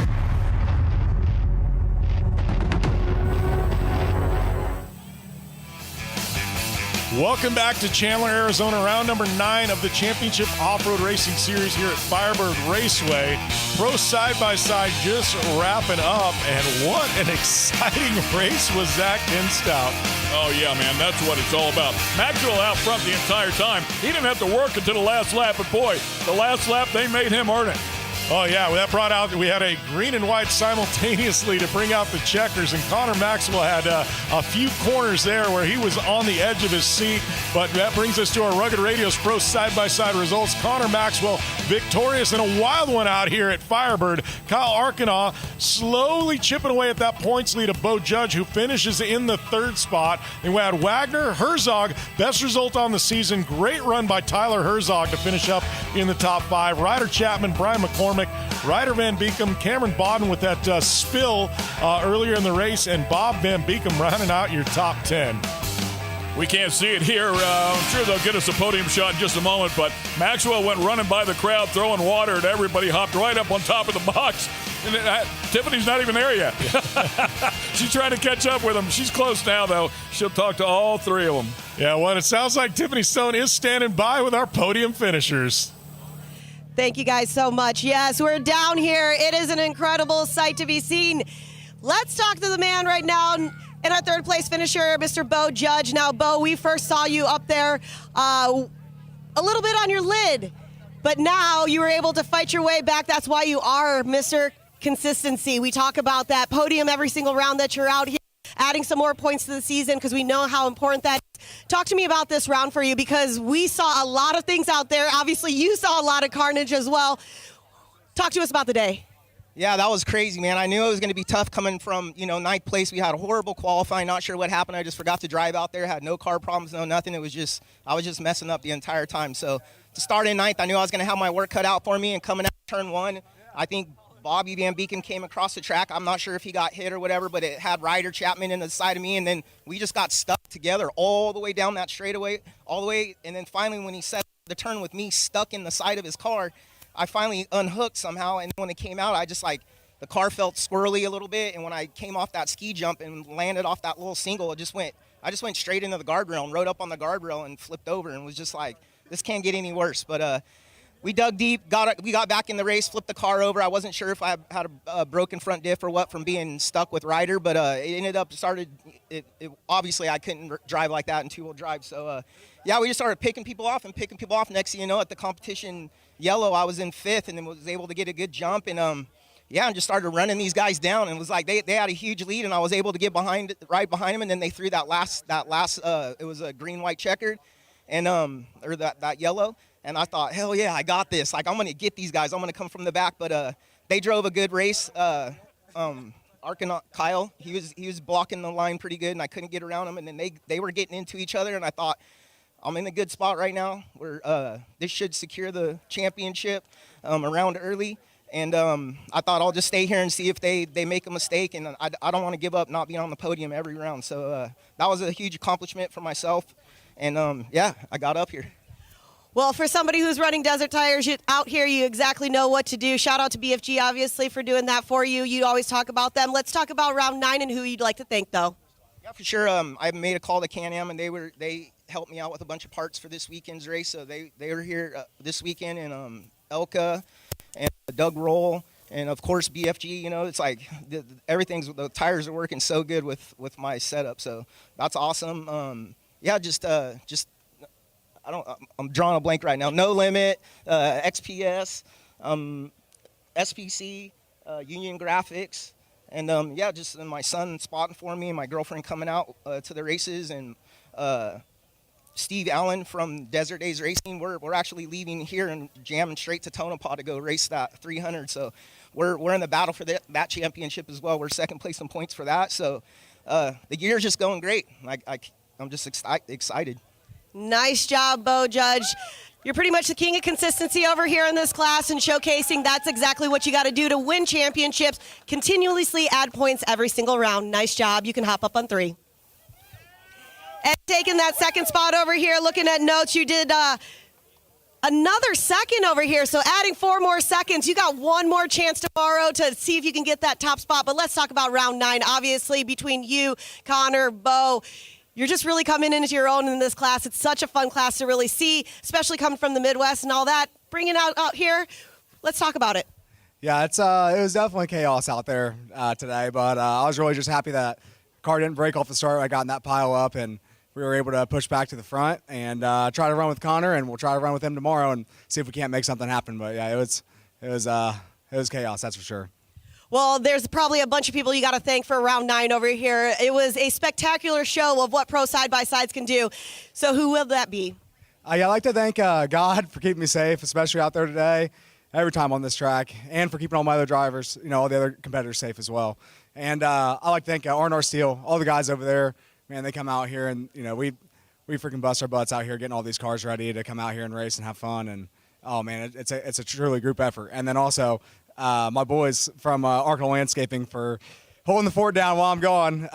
Enrique, Edgar, Cole, Dustin, Levi, and Martina and Umberto. I mean, we have so many guys, and they are amazing. They do, it's just so amazing. I come out here and race and not have to worry, and they got my back. So I'd like to thank them, my girlfriend, for coming out here and putting up for me, come out and supporting with me and her friend, and Kyle for spotting for me, his kid, Caden. Said if I get up here, I need to get up. I need to thank him for being on the podium. So, and everybody else that helps me out, G-Force Racing, PPI Tuning, Nerd Monkey Performance, and just everybody. So it's a group effort to come out here and just have a blast. Well, you've done it here. Nice job. You can hop up on number 2. And taking that top spot, Connor Maxwell. It's so good to chat with you once again. We did it in round 7. You're doing it now in round 9. What's really cool, I don't want to say this is a Cinderella story, but I know at the beginning of the season you had some issues. But you really worked together. You've come together in your own, showcasing what you can do. The consistency is there. We're starting to see that for the second half over here. We're looking at numbers and everything. This is a great class, and I know that with everything that happened in the carnage, even did it seem like you had a right rear flat in that last lap, or what was going on? Anything happened there? Yeah, something was clicking. I could hear it. I heard I lost the clutch cover as well, so just trying to slow the car down, maintain it, not kick up too much roost into those clutches, and get this thing through tomorrow. And then we got a big week ahead of us, and we're going to go see we can do it champ off-road.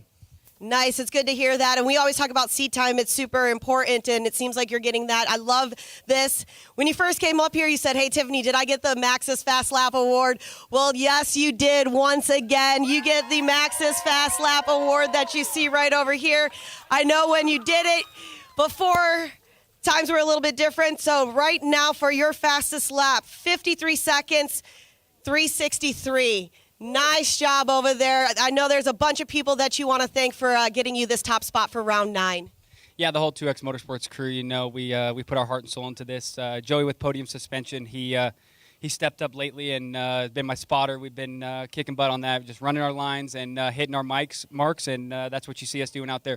Dan with Lone Star suspension. He's took me under his wing and loaded me as guys and helped me run my race program out here. Simon with Can-Am. Holly Performance, Stilo, Hans Device, everyone else that helps me out. I mean, it's an army, Evolution Power Sports. I mean, look at my team. I show up every day for each one of these individual racers out here, and at the end of the day, they get to come together and they come support me. So, man, it's tremendous. It makes me feel good inside. It brings tears to my eyes, and show up tomorrow and do it all again. Well, you're absolutely right. You are one of the only people I see in the stands every single race. You either got a spotter's headset on, or you're giving some information, or you're giving high fives. Well deserved for you, sir. Hop up on number 1. Oh, yeah, of course. Anyone with 2X Motorsports, we got a team dinner tonight. I've been keeping that a surprise, 5 o'clock. Anyone from CORR Racing, you're more than welcome to come over. Thank you, guys. Without you guys, we would not be able to do this. And where's Tim Jones at? Tim Jones, does that race get me solidified to get rid of my ankle bracelet from last weekend? Nice job. Hop up on there. One more big round of applause for your top 3 finishers in pro side-by-side.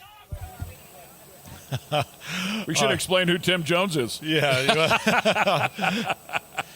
Tim Jones is kind of the one calling the shots here when it comes to on-track action. He's the race director that he was talking to there. So got the big checks rolling out here, though. Gotta love the big checks. Nicely done. It's one thing I've never got in my career is a big check. I've got a lot of checks, but I never got a big check. Yeah, they're pretty cool. Yeah, definitely pretty cool. So, no, great run by Connor Maxwell. I got to tell you, after, round 7 and 8, now round number 9, he's really coming on strong here the second half of the year. And, Bo Judge obviously, pretty much wrapping up the championship with that podium finish. But, it's going to be interesting to see, especially going into the fall when we restart the series. Connor Maxwell really coming in his own with that car, and he's been very, very fast. Yeah, I got to tell you, man, he will jump up into the top 5 in the points, and he's going to be right there on Ryder Van Beekem for 4th in the points with that win here today, and Ryder Van Beekem finishing down there in 8th place. So he's going to pick up. A bunch.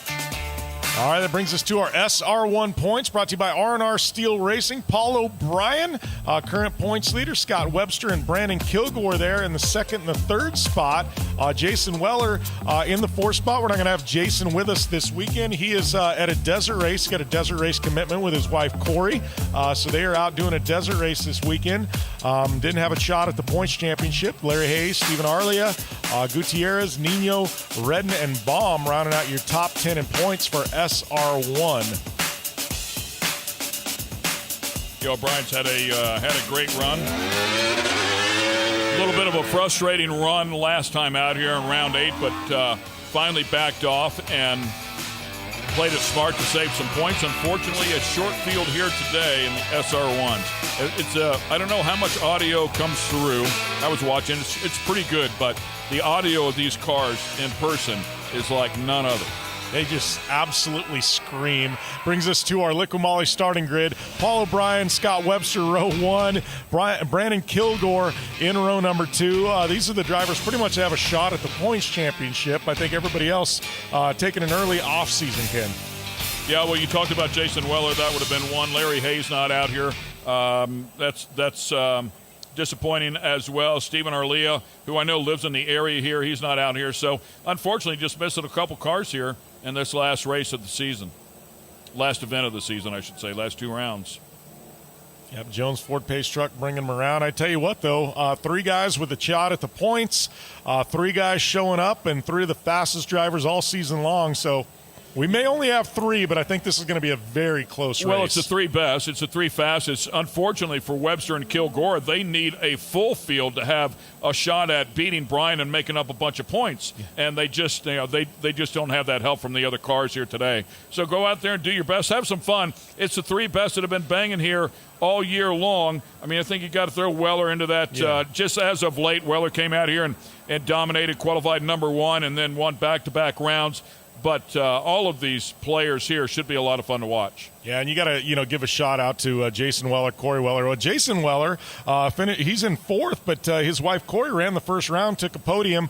Jason took over driving duty. She was concentrating on the desert. But Weller Racing overall, one of the big sponsors of the Championship Off-Road Racing Series, and specifically the SR1 class, putting up the money for the points purse, everything else. So big shout out to Weller Racing. Obviously, Jason and Corey are off doing the desert thing this weekend, but still a very big part of the Championship Off-Road Racing Series.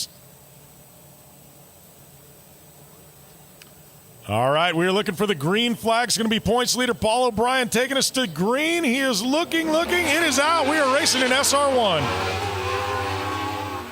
Manually shifted, by the way. I believe 6-speed gearboxes in these things, 5 speeds at least, but I think they're 6-speed gearboxes, and you can hear them pulling the lever. Yeah, 6-speed sequential gearbox, and they are just banging through gears. Rear-wheel drive, unlike the other side-by-sides we've seen in action this weekend. O'Brien really sailing it into turn number 2 to hang on to that lead. A little wet out here, a little bit sloppy, way up by the wall, finds the cushion. A little bit of a cushion there and gets that car rotated. Yeah, Kilgore with that two-wheel nice drive, by the way, too. Did you mention that? Yeah, Maybe I missed it. Yeah, two-wheel drive. And, the funny thing is, we were talking earlier, they're as wide as they are long. Well, Brian with a bobble there, a little mistake. Gets into it. That was Webster kind of getting into it there with O'Brien. Webster says, I'm just taking a shortcut. Yeah, and I'm sure he'll get dinged for doing that. And he had a good run there on O'Brien. Unfortunately, just got into him just a little bit, and it was enough to knock him back over. We'll see if they make him go back to third. He might have to give this spot up here. Yeah, you wonder how that works because O'Brien kind of punted him into the middle, not on purpose. He was just squirrely. So he took the shortcut and got in front of O'Brien. I don't know. I mean, it's... Well, I understand what you're saying, but I believe the rule is you're supposed to come back out where you went off for starters. He clearly cut the track, came out in front of O'Brien, gave that back up. I'm sure in his mind's like, well, this is where I was, this is where I should be, but probably needs to give up that second place position as well. I would think if he would give that up, race control would let him keep racing. Well, it looked like our drone just went down. We were getting that drone footage, and it looked like it just spun out of control there, so we may have lost a drone in this mix. These SR1s throw some roost off the rear tires. Webster still digging here, hanging in second place. Yeah, of course, all of that is above our pay grade. We don't make those calls, thankfully. Yeah, we'll see if any kind of flag flies on this one. But right now it is O'Brien out front, Webster in second, Kilgore.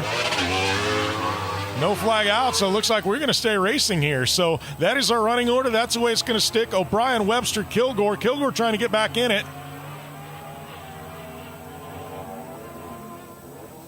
And O'Brien, I got to give O'Brien a lot of credit, and all the races have seen that. He has been the guy to beat all season long. He's been really, really fast. So now we've got a replay of what transpired there. It looked like... I thought they made contact. I'm not 100% sure that was. He might have turned that thing sideways on the face of the jump. Yeah, I think so. And, he came out the way he clearly feels like he had contact. Otherwise, I don't think he would have come back out there. So maybe it was just difficult for us to see. Yeah, tough call on that one. Like you said, above our pay grade. But the number 42, Webster, in the second spot. Looks like Kilgore's struggling a little bit. And it's not normal for Brandon Kilgore. But I don't know. It looks like he's dropped back a couple of car lengths to Webster. And normally he's right in the thick of things with the leaders.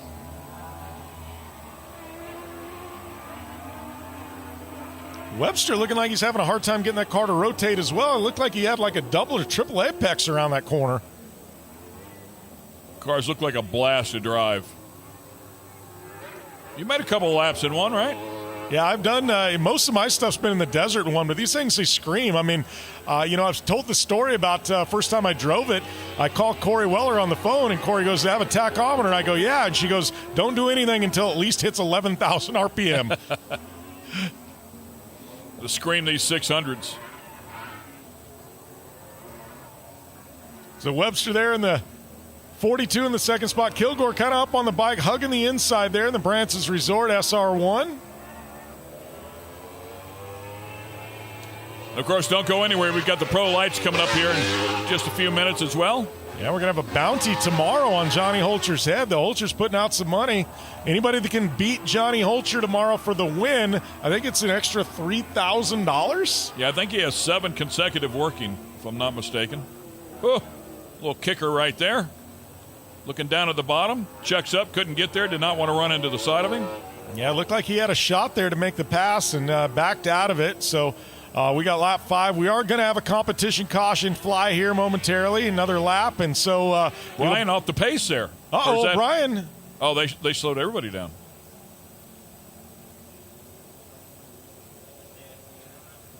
Odd place right there or did they take the caution already? That was just an odd place to see him slow down. Yeah, it should have been lap number 6. I don't know what happened here, but we're going to get everybody grouped up. Interesting. So we're hearing the drone we talked about that got clipped by rocks. is laying in the middle of the track. They shot the drone down. So they shot the drone down. So they had to fly it because it became shrapnel in the middle of the track. So I believe that will take place of our mandatory competition caution. But drone carnage out there. We're picking drones up off the track because the roost blasted it out of the sky. I've had a lot of cautions flown in my life. I don't know that. That's a first right there. That is a first right there with a drone being shot down by an SR1. We saw the thing crash. It was like, oh, that's a bad moment. Yeah, here's a replay of the drone going down. Oh, yeah, I saw the rock. So that's going to be Scott Webster with a bill on that one. They're just going to keep his check at the end of the day. That's to pay for the drone replacement.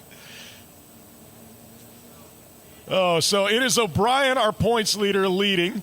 Webster in second, and it is going to be Kilgore in third, and I believe that is how they sit in the points championship as they are sitting here 1, 2, 3. We're under caution. That'll take place of the mandatory caution. So I have about 5 laps remaining when we go back to green.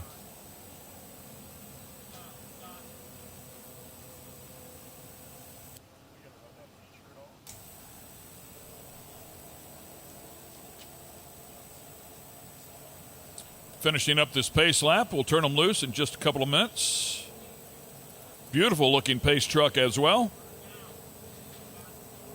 Well, we're going to see Webster with a shot here at O'Brien. Kilgore going to try to get back in it as well. O'Brien been very, very fast so far today. Tough to catch, but I think Webster's going to have one shot at this. I think if O'Brien gets the jump on the field, it's going to be all for nothing for the rest of them because I don't think they're really going to have a shot to get back in this unless O'Brien makes a mistake. Yeah, and that's not likely. O'Brien's been racing for many, many years, a lot of different categories and different disciplines as well. So I'm sure he'll go out here and run his game. Yeah, and we've seen when he gets that clean air up front, that's why he's got this commanding points lead. It's just really tough to catch him because O'Brien, I mean, we saw the rare mistake there earlier in this race where he made that little bobble, but, I mean, he just doesn't make mistakes.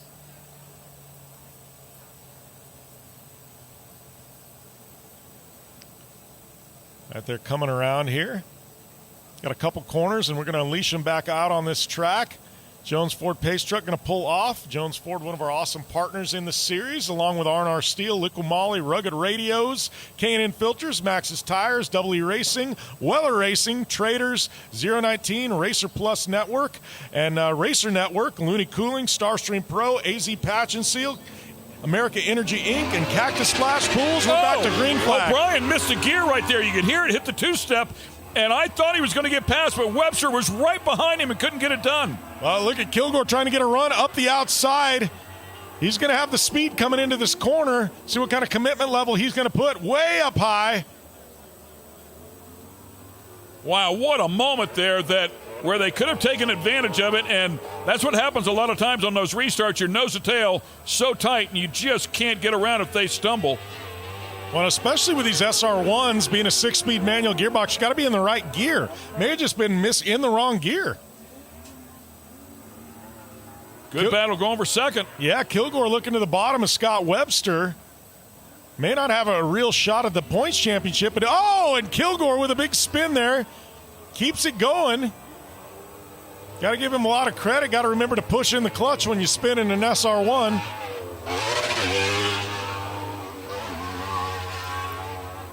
That gives O'Brien plenty of breathing room here. Yeah, O'Brien, not sure. Big gap now. I know many years ago we raced against him and his wife was a spotter. Let's watch a restart here. Oh, no, this is the spin out. Yeah, just came in a little too hot and wasn't able to keep it. And unlike some cars with some length, these SR1s are so short, it starts to go and there's no real chance to catch it. Happens quick, for sure. So O'Brien up front, got a big gap there. Looks like, half a straightaway length there to Scott Webster in the second spot. Oh, O'Brien almost looped it there, it looked like. Still driving hard, even though he's out front, but I'm pretty sure his wife used to spot for him. I know she was under the weather at the last time we were out here, but I think my guess is she's probably still on the radio with him. It's important to keep some consistency there with that spotter and that communication staying the same. Would love to see that restart again. I mean, I heard somebody on the two-stop. I'm pretty sure it was O'Brien because it just looked like he parked it for a second, and it caused some chaos back behind him. All right, so we're 7 laps in. Ooh, big side landing there. Gonna rip the tire off the wheel. Yeah, that's one of the things you got to worry about. You side load those tires, they'll blow them off the bead in a hurry. Look at that thing set the nose, man. This is a guy that's driven a lot of laps in an SR1. Careful through the right-hander, run it up down there. He's hundreds of laps around this track. Chases the cushion up there. I was going to say he's right on that edge. That's a veteran move there, right on that edge of that cushion. It's a longer way around the turn, but that's where the grip is, and when you've got a two-wheel drive vehicle, you've got to chase it. Yeah, you get that drive off the corner when you can ride that fine line right at the edge of the cushion. Look here at Webster in the second spot, trying to chase down O'Brien. Don't know that he's going to have enough today. O'Brien's been the class of the field, 3 wins on the season, looking for his 4th here, total of 6 podiums. Yeah, Webster been pretty consistent as of late with the podiums. Yeah, actually, Webster with more podiums coming in here. He actually has 7 podiums.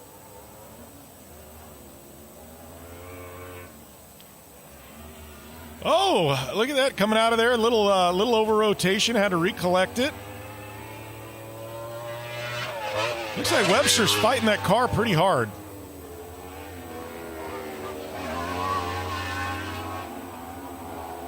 Webster down to the bottom there. Kind of letting her drift out wide, going down that back stretch. Getting towards the end of this one. Yeah, that corner number 2, you mentioned it in the flyover earlier, and it's really kind of a unique corner. As you said, you can drive it really hard into there because, 1, you're going uphill, and 2, there's a lot of banking on it. So you can drive it in a little bit harder than you can in a lot of these other corners. Yeah, and there's a couple of racing lines. You can go in a little bit high and talk about what you said earlier, go high-low on somebody if they're charging in on the bottom. It's a fun track. White flag should be coming out here for our leader O'Brien this time by. White flag is out. O'Brien got 1 to go. He takes home this victory. It's all but sealed up for the championship. Yeah, it was tight coming in here. Just 20 points between first and second and 25 points between first and third. Like you said, the unfortunate part is just not enough entries for these guys to have a chance to mount a charge. Yeah, I mean, if there was 15 cars in here, and you have a bad day, you find yourself right out of that points lead. O'Brien tiptoeing around through this interior section. Up and over that big step-up double-ish triple.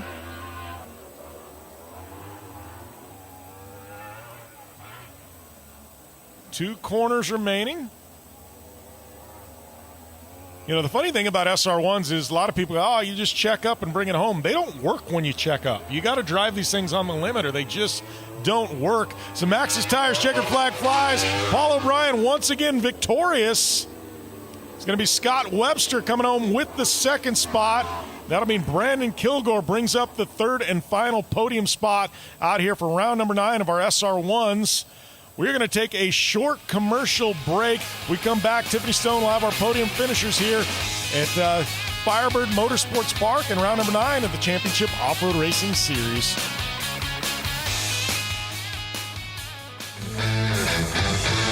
The Championship Off-Road Racing Series is brought to you by K&N Filters. More air, more power, more response. You ain't seen nothing yet. Yeah, I got that right turn. We're good. Meet up at the compound group up. That's turn 4. Oh, that jump was huge. Yeah, for sure, dog. Good little driver, straight on through. You ain't seen nothing yet.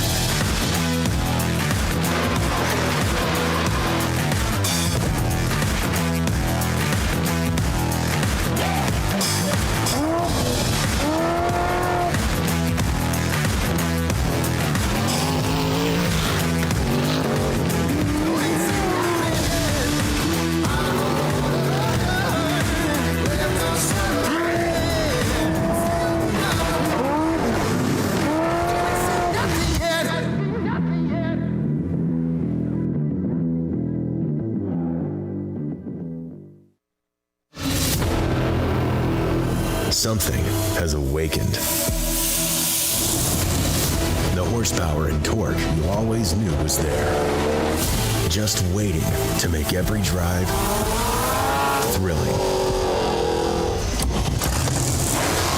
Track tested, off-road proven, performance for everything you drive. Drive better with K&N. Welcome back here to round number 9 of the Championship Off-Road Racing Series. Jim Beaver, Ken Stout calling the action. SR1s just wrapping up. And SR1s, it was all about our current points leader, Paul O'Brien, walking away with the victory. Starting from the pole and never really looked back, Ken. Yeah, great run for Paul O'Brien, closing out this season here, chasing the championship. Has had a good run all season long. Unfortunately, a short field here today, but he earned his way up there to that points lead, as the field has been pretty solid all year long. But had to earn it here today, especially on that restart, because Webster and Kilgore were right there. Yeah, Webster and Kilgore right there. And that was our Rugged Radio's results. It was O'Brien, Webster, Kilgore. That is your podium. That's the way they were in the points heading into this round, and that's the way we're going to leave this round in the points. 1, 2, and 3, just like it's been a lot of the season. But, you got to give a lot of credit to the veteran Scott Webster finding his way to the podium once again. The guy's been very, very consistent this year. Just unfortunately keeps avoiding that top spot a little bit. Look there at the fans piling in there for our SR1 podiums. Means Pro Light is going to be up next. We got 5 drivers out here going to be doing battle. Like I said, tomorrow the big storyline in Pro Light is there is a $3,000 bounty on Sunday for Johnny Holture. Anybody that can dethrone him off the top of the box this season, which is proven to be very, very difficult, Ken. Yeah, no doubt. As I mentioned before, a bunch of races that's been won by him as of late. All right, sounds like Tiffany Stone is standing by with our podium finishers in SR1. Thank you so much, Jim. Yes, down here with our third place finisher, we're going to talk to you, Brandon Kilgore. It's really good to have you down here.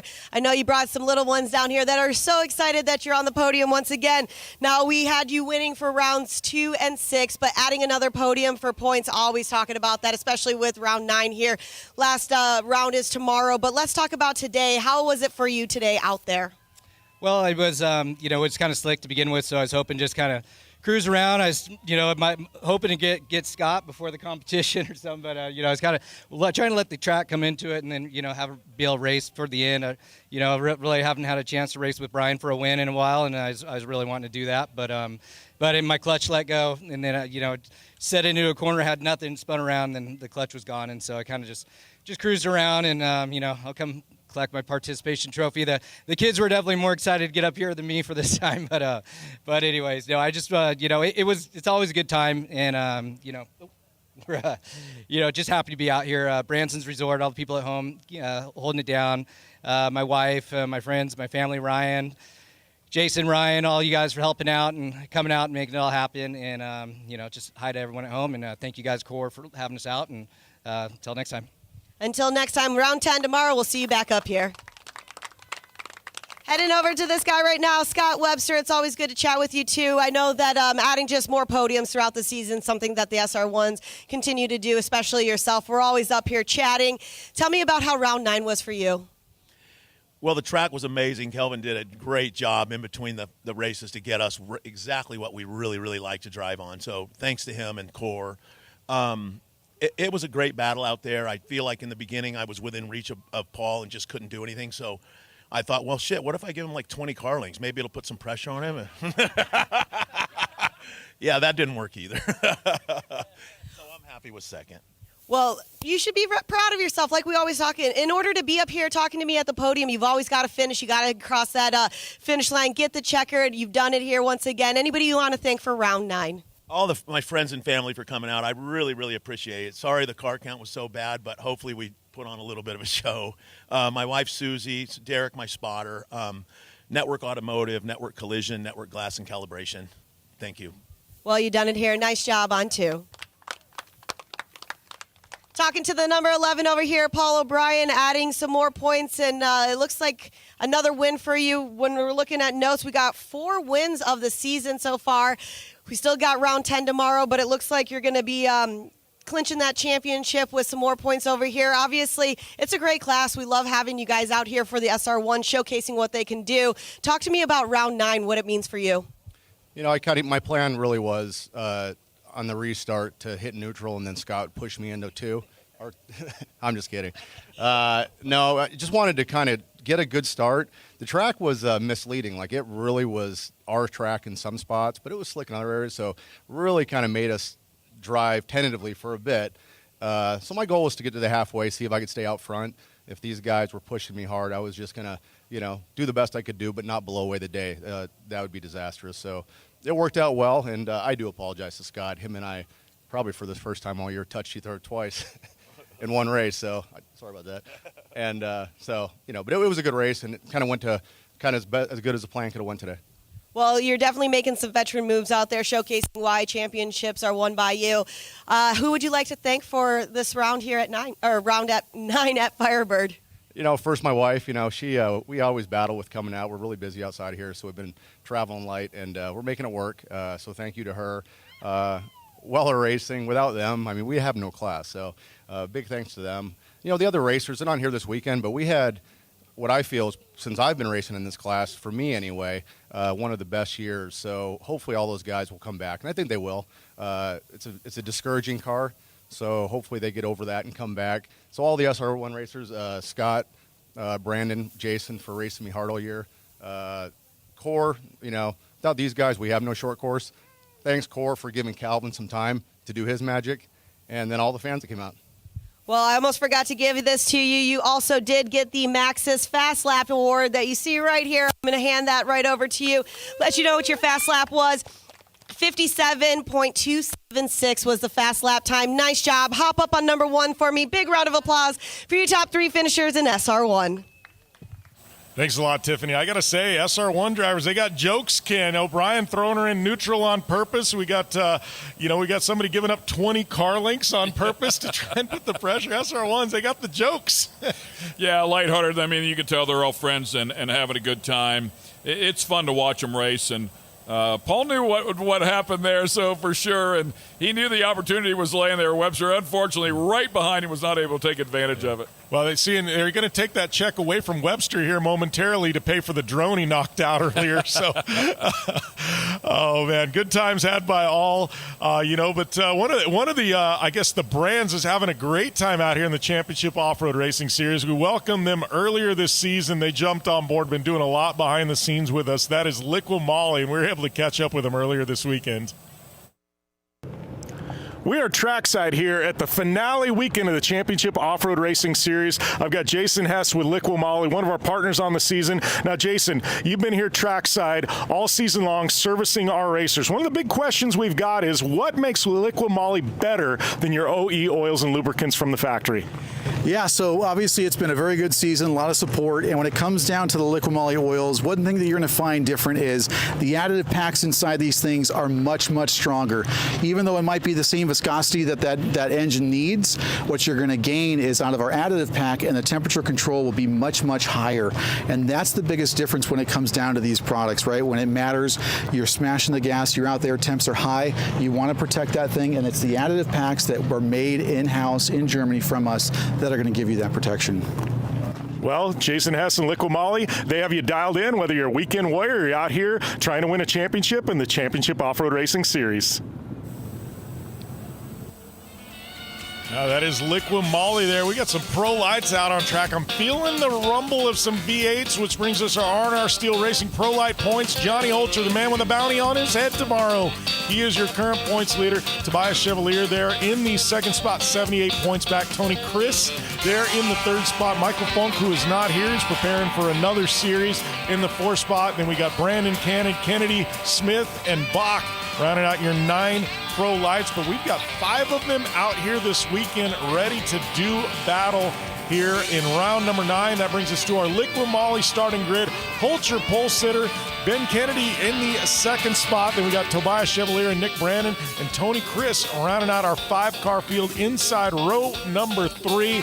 We're just a couple corners away from going green flag racing with that Joan Ford pace truck bringing Johnny Holture around this track. Yeah, and how about Benjamin Kennedy? We saw him rounds 5 and 6 and haven't seen him since. Comes out here, qualifies number 2. Will line up right alongside Johnny Holture. Finished 4th when he was out here in rounds 5 and 6 in both rounds. So a solid player here. We'll see if he has anything for the 44 Yokohama back machine. Yeah, and Ben Kennedy, I was watching Benjamin Kennedy watching his qualifier or his practice and qualifying yesterday, and he was really fast. He was sending it down this front stretch, so definitely one to watch. Johnny Holture going to be our points leader. He's looking for that green flag. It is Benjamin Kennedy outside of row number 1. We'll see what he's got.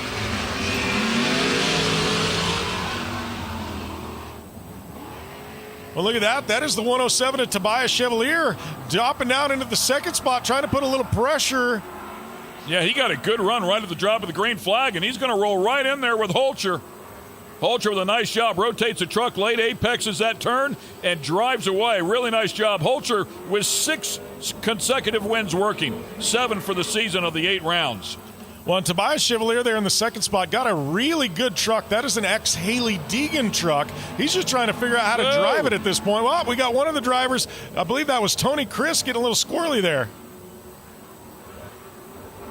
Yeah, right down there on the bottom is Holture, and you're right, man. Chevalier is right there. You know what? I think Tobias, once he figures out really how to drive this truck, he's going to be a force out here. I mean, we know that truck can take victories. Yeah, I really don't know the history on Haley's truck. I wonder if that was previously her father's truck that he won a championship in. A couple of championships. Yeah, could have been. Yeah, Brian was a force in Pro Light back in the day. Yeah, for sure. 100%. So Holture right there in the bright red number 44. Yeah, the kicker for him. Oh, is that Tobias right there? That is I think the he had a big moment. That is Tobias getting spun around, almost hitting a spot on the track. I don't know if I've ever seen somebody hit before. I mean, the difference here for Johnny is he's not going to make any mistakes. He's going to run every lap. He's going to run every turn. He's going to be on point. He's going to hit his marks. So much seat time in this category. Also Pro 2s, Pro 4s. I mean, he's raced everything, and there's a look. We got shenanigans happening behind Holture. Is that Kennedy, I believe? Yeah, it looked like that. We got Tobias trying to get back into things as well. And Johnny Holture just burning some laps. Don't know if Luke Johnson is here or not, but typically Luke Johnson, son of Ricky Johnson, legendary Ricky Johnson, typically Johnny Holture's spotter. And I believe this might be the last race we see Johnny Holture in any series in a Pro Light. I think he's moving to Pro 2 full-time here in a couple of weeks for the Midwest Series. So Holture, what a way to wrap up a Pro Light career with a championship and a win out here in the CORR Series. Yeah, almost like Christopher Polvordi. Polvordi had that perfect season, and he just about had one here.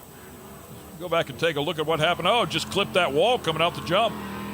Yeah, clipped that wall, then he just continues to go right back into the K-rail and almost exited the track through the exit lane there. Yeah. You cannot park there. No, able to get it back going, and you love that. Now bringing out the caution, able to get her spun around. You know, and I think with the Pro Light field, this is kind of a new class for the CORR Series. And this year, a lot of these drivers are going to see them back next year. And I think this was a lot of these drivers kind of first time, full time in this class. I think a lot of learning went on. And, I think it's going to be a very strong field when we look at the next season. Yeah, a lot of these trucks out here on the West Coast, it's good to give them a place to come out and race. Great rate to develop. And Johnny Holture's a great benchmark. You want to know how good you are? Well, here's one of the best. So if you can keep up with him, you're good to go anywhere. Yeah, you start looking at Pro Light. I mean, Johnny Holture, definitely one of the best to do it. You talk about Polvordi. I mean, you can talk about C.J. Greaves, Kyle LeDuc, and, what they've done in Pro Light in the past, Brian Deegan. But I'd put Johnny Holture's Pro Light record up against the best in the business. Yeah, a ton of seat time. Just kept digging, kept learning. glad to see him step up. He has a lot of seat time in a Pro 4. I mean, he does a good job in a Pro 4 when he gets in it. But good to hear he's going to jump up and make the effort, dedicated effort there in Pro 2. I've seen him do some dirt track racing, seen him in some rally cars. I mean, Holture really is a guy that'll drive just about anything with a steering wheel. Family has a lot of passion for the sport. It's great to have them out here. Oh, and by the way, we have to thank them for our drinks.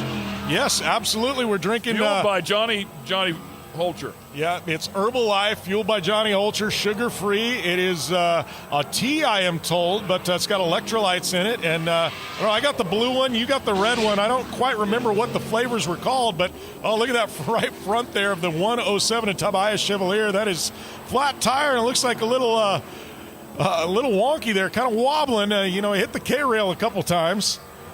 Hard to drive if he can make it to that last lap before the caution and then duck into the hot pits, come back out on the tail end without losing a lap. He'd be in good shape. Oh, man, that thing looks like more than a flat tire, doesn't it? Yeah, definitely.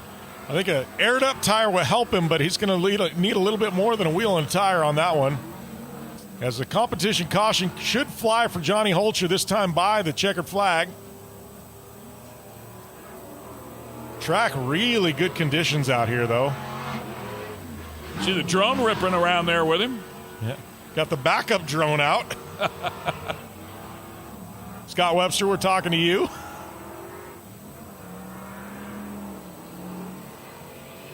Big thanks to everybody tuning in on the Racer Network and the Racer Plus app.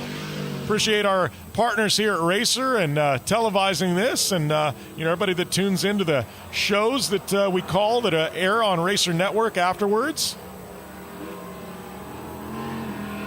Johnny Holture going to come down over. Look at that big jump for Holture. That is going to bring out the competition caution. Going to get everybody regrouped. Yeah, really dedicated class here. You ripped off a pretty good pile there. Some big names. Jeff Kincaid, the king of the category, with 7 championships, followed up by Brian Deegan with 3, and Jared Brooks, who is here, also has 3 Pro Light championships. Wow. Now, Johnny Holture knows what it takes to win a championship. We always talk about consistency, and as somebody who is a seasoned driver, not only is it consistency, but it's seat time. Johnny Holture, how do you see this weekend going for you?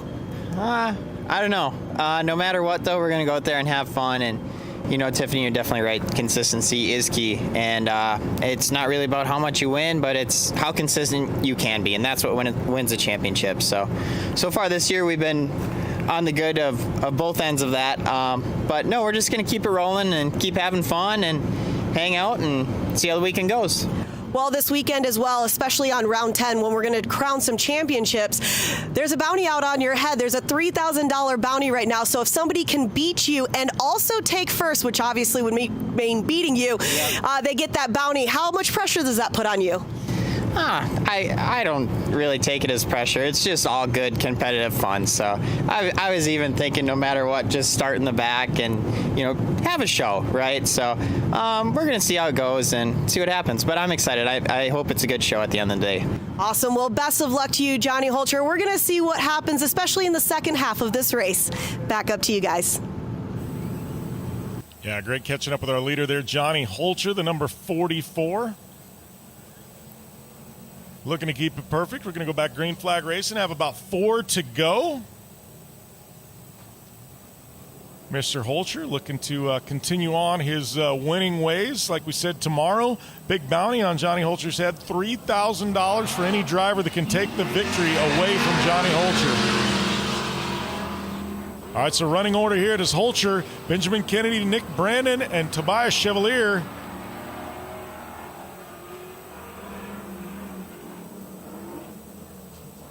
Tony Chris, unfortunately, having to pull off earlier. Holture looking to win his second championship in the Pro Light division. Also won one back in 2020. Oh, yeah, there we go. Little bump in there. That is Brandon getting into the 58 of Kennedy. A little door-to-door action. Well, look at, Holture hadn't been able to pull away on this one.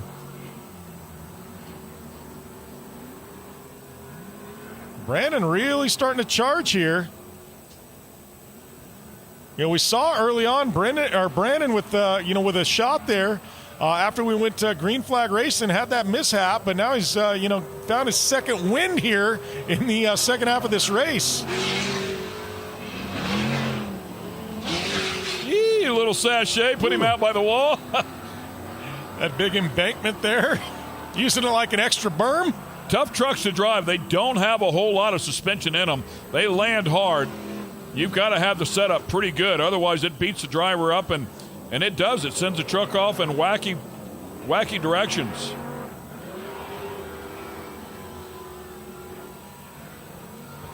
Nice, smooth right-hander. Yeah, that is Kennedy there. Big jump. Look at that, nose high over that triple. Had a good run off that corner. Big air.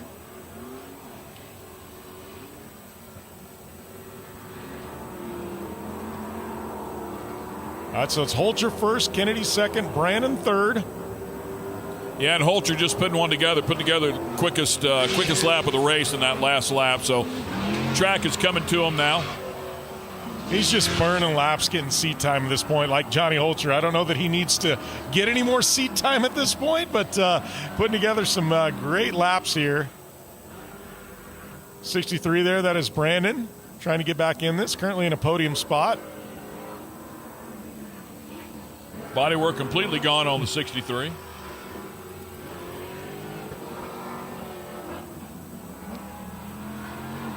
Looking like a buggy out here. A lot of guys will put their sponsors on the underskin as well, so when they lose the fiberglass, they still have them out there and they're branded.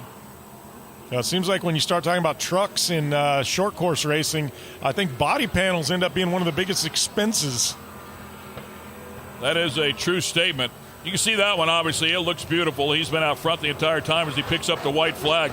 You take a look at that 63 truck. They made a rule on these a number of years ago where they have to put a complete solid plate over the top of them, so the entire roof now is metal.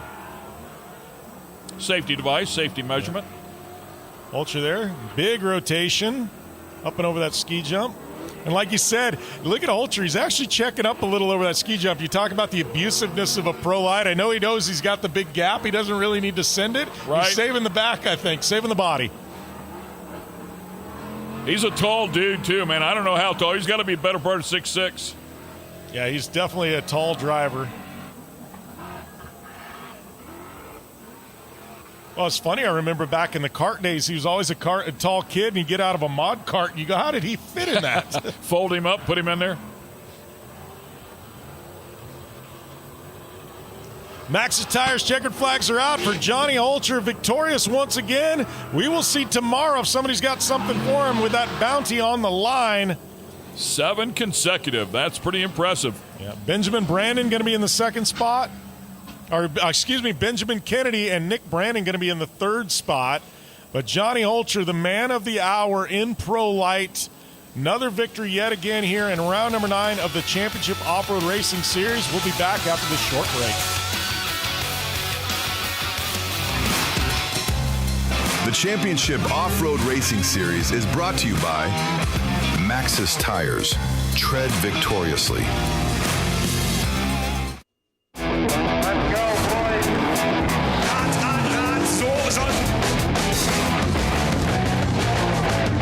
How many kings have we got racing today? All of them. I got nothing to lose. As you can see, we've had another beautiful day on the Isle of Man. We'll do some racing this weekend. It's going to be a blast.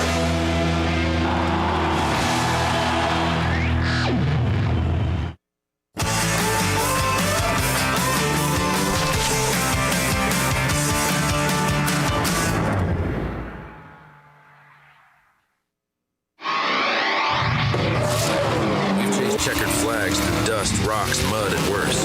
We've crowned champions, racked up wins in places where tires go to die. And we're still just getting started. From hammering at hammers to Baja bangers. If it's brutal, beautiful, or just plain ridiculous, we're there. So whether you're bombing through the desert or just dodging potholes in rush hour, tread victoriously with Maxxis tires. Built for whatever you're chasing.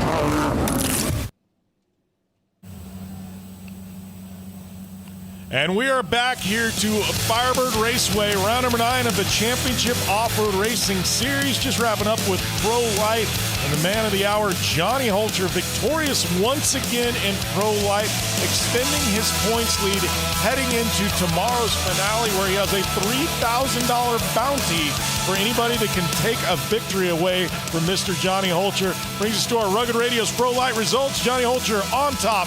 Benjamin Kennedy in the second spot. Nick Brandon third. We had Tobias Chevalier in the fourth spot. Tony Chris rounding out our 5-truck field.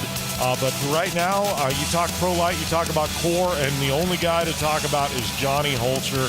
What a victory as the sun's starting to set over here at Firebird Motorsports Park. And look at that beautiful paddock there, the 2X crew that has, I believe, 20-plus entries they're bringing out here. Wow. That's a huge number. Yeah, they have a prep shop here in Phoenix and doing a lot behind the scenes. I think between them and the R&R Steel Racing crew, I mean, you got a good chunk of the field running out of those two camps. Wow, that's impressive for sure. Look there at the casino there in the background out here in Chandler. Was driving by that last night. It's pretty impressive, especially at nighttime. You see that display going on. It's a beautiful casino inside, too. Looks like something straight out of Las Vegas. The entire Valley of the Sun here is just a beautiful place. We have spectacular weather. You know, a month ago it was up over 100 degrees, I think 110, but spectacular weather here this weekend in the mid-80s. Yeah, knock on wood, it's been cooler here than it was during our races the end of March. Look there, the backside of our podium. We got our Traders merch, Liqui Moly tent. Fans starting to walk down around the podium, starting to exit out of the facility. We will see them back tomorrow because we are crowning champions tomorrow out here in the CORR Series, and going to be a great day of racing action for all those of you tuning in at home. Hope to see you back tomorrow, but we're going to toss it down right now for our final podium of the day with Tiffany Stone. Thank you so much, guys. Yes, we're down here talking to our third-place finisher, who we actually haven't seen since round 4. I know that you had a little mix-up with the truck. You had to rebuild and come back, but it's good to have you back down here. Nick Brandon, talk to me about how round 9 went for you today. Today went really good. You know, we just got the truck thrown together last week or the night of getting here. So I'm really happy with the truck. I'd like to thank Wyatt for that. I mean, couldn't ask for better help. And then today, the track was great. A little slippery. A little warm, too. The truck started pre-detonating, so I thought I was going to get up into second. It really pushed for it, and then I decided, hey, let's just save the motor and not be stupid and race tomorrow. I love that because tomorrow there's a $3,000 bounty on Johnny Holture over here. For whoever can take Johnny down and win to take that top spot is going to get that. So smart move on you. Who would you like to thank for round 9? I'd like to thank my sponsors, Trader Tim's American brand, Cryo Heat, Hayes Hats, and friends and family. Thank you so much, guys. Awesome. Nice job. You can hop up on number 3 for me. And taking the second spot, we got Benjamin Kennedy. Now, Benjamin, we saw you for 1 round earlier this season. We're back again. This is your second round and also your second time racing ever, not just in a Pro Light truck, but ever. And it's really cool to see this. If you're going to learn from anybody, Johnny Holture is a great guy to watch and see what lines he's picking. Tell me about how round 9 was for you today, Benjamin. It was actually really good. The track was a little bit snotty, like you said. It was hard to kind of stay hooked up, even in going wide inside, trying to find anything, and then trying to follow Johnny and his lines and try to keep up with him. That after the caution, I definitely was able to hold on to him a lot longer, so that helped out a lot.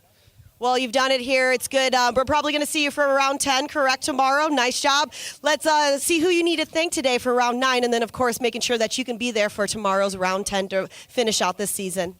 Definitely want to thank my smoking hot wife for letting me have this opportunity. My best friend, it was his truck. He's the one that he didn't make it up on the podium, so it was always good to beat him with his old truck and thank him for all of his help, and also Eric Welsh, too, and Rob for the help in the pit. So appreciate that a lot. Well, for somebody who's never raced before, second time in the truck, it's really cool to see that out here, showcasing that, hey, guys, if you got a Pro Light truck out here, bring it out. We got one more round tomorrow here. Nice job. You can hop up on number 2. Taking that top spot once again, Johnny Holture, always good to chat with you over here. You know, we talk about consistency, seat time. I know you've got another series that you're heading out to, but here you showcase that Pro Lights are still here. This is exactly what we can do. Nice job on round 9. It seemed like you had a little bit of some issues with the truck after the Comp Yellow. Talk to us about that. Yeah, no, for sure. Talking with Nick here, it sounds like we got the same thing going on. But we'll definitely get it figured out and have a rocket ship for tomorrow's bounty race. And yeah, but all in all, it was a good day. I was just out there, doing my thing. But I couldn't do this without my mom and dad, grandma and grandpa, Uncle Jeff, my girlfriend, HBI, Yokohama, King Shocks, Race Portal, Speed Strap, Waters, Action Sports Canopy, my whole team. They worked their butts off, and everyone else that helps me. Thank you. Well, just a little shout out to your family. They brought us the CORR team up there. A lot of cool electrolyte teas, mixtures. It was really good, so thank you so much for that. Johnny Holture, I got to give this to you one more time. You do get the Maxxis Fast Lap Award that you see right over here. Looking at your time, Johnny Holture, 57 seconds flat pretty much for you. Nice job over there. You've already thanked anybody else you need to thank? I think we're all good there. I don't know. Thank you. Well, thank you, Johnny. Nice job over there. Hop up on number one. One more big round of applause for your top 3 finishers in Pro Light. Back up to you guys in the booth. Oh, you got to love the smiles and the jokes. Johnny Holture, the big bounty on his head tomorrow. We'll see if anybody can take it down for round number 10. We're crowning champions tomorrow. But Ken Stout, before you wrap things up today, what are your thoughts on today's racing action? We had some great racing. Of course, championships on the line. Championships have already been secured. There's still a couple that are up for grabs. We'll take care of that tomorrow. Really what impressed me the most is the high level of racing, the high level of respect that everybody has for everybody. We saw some of the cleanest racing I've ever seen out here, and it happened in every single category. So obviously whatever the message is that's going on through the pits to the young racers, they are learning the proper way to race. I really, really enjoy seeing that. Yeah, some very close racing, and like I said, a lot of trust and respect between our racers out here, and it lends itself to some great stuff to watch, and really fortunate to be able to call things. We are going to be back tomorrow for round number 10, the finale, the championship. We are crowning championships out here at the CORR Series tomorrow. It all starts at 8:45 a.m. Pacific time. That is 11:45 Eastern time, right here on Racer Network and the Racer Plus app. You definitely want to tune in, and we actually have a special feature at the end of the day tomorrow. It is the dad race. A lot of the dads, the spotters, they are going to be in action in the cars to round things out for the season. After all said and done, we're going to throw some dads in there. It is going to be a lot of fun. So you definitely want to tune in. That is 8:45 a.m. Pacific time, 11:45 East, right here on Racer Network and the Racer Plus app. On behalf of Ken Stout and Tiffany Stone, I am Jim Beaver. We will see you tomorrow for Championship Sunday, round number 10 of the Championship Off-Road Racing Series.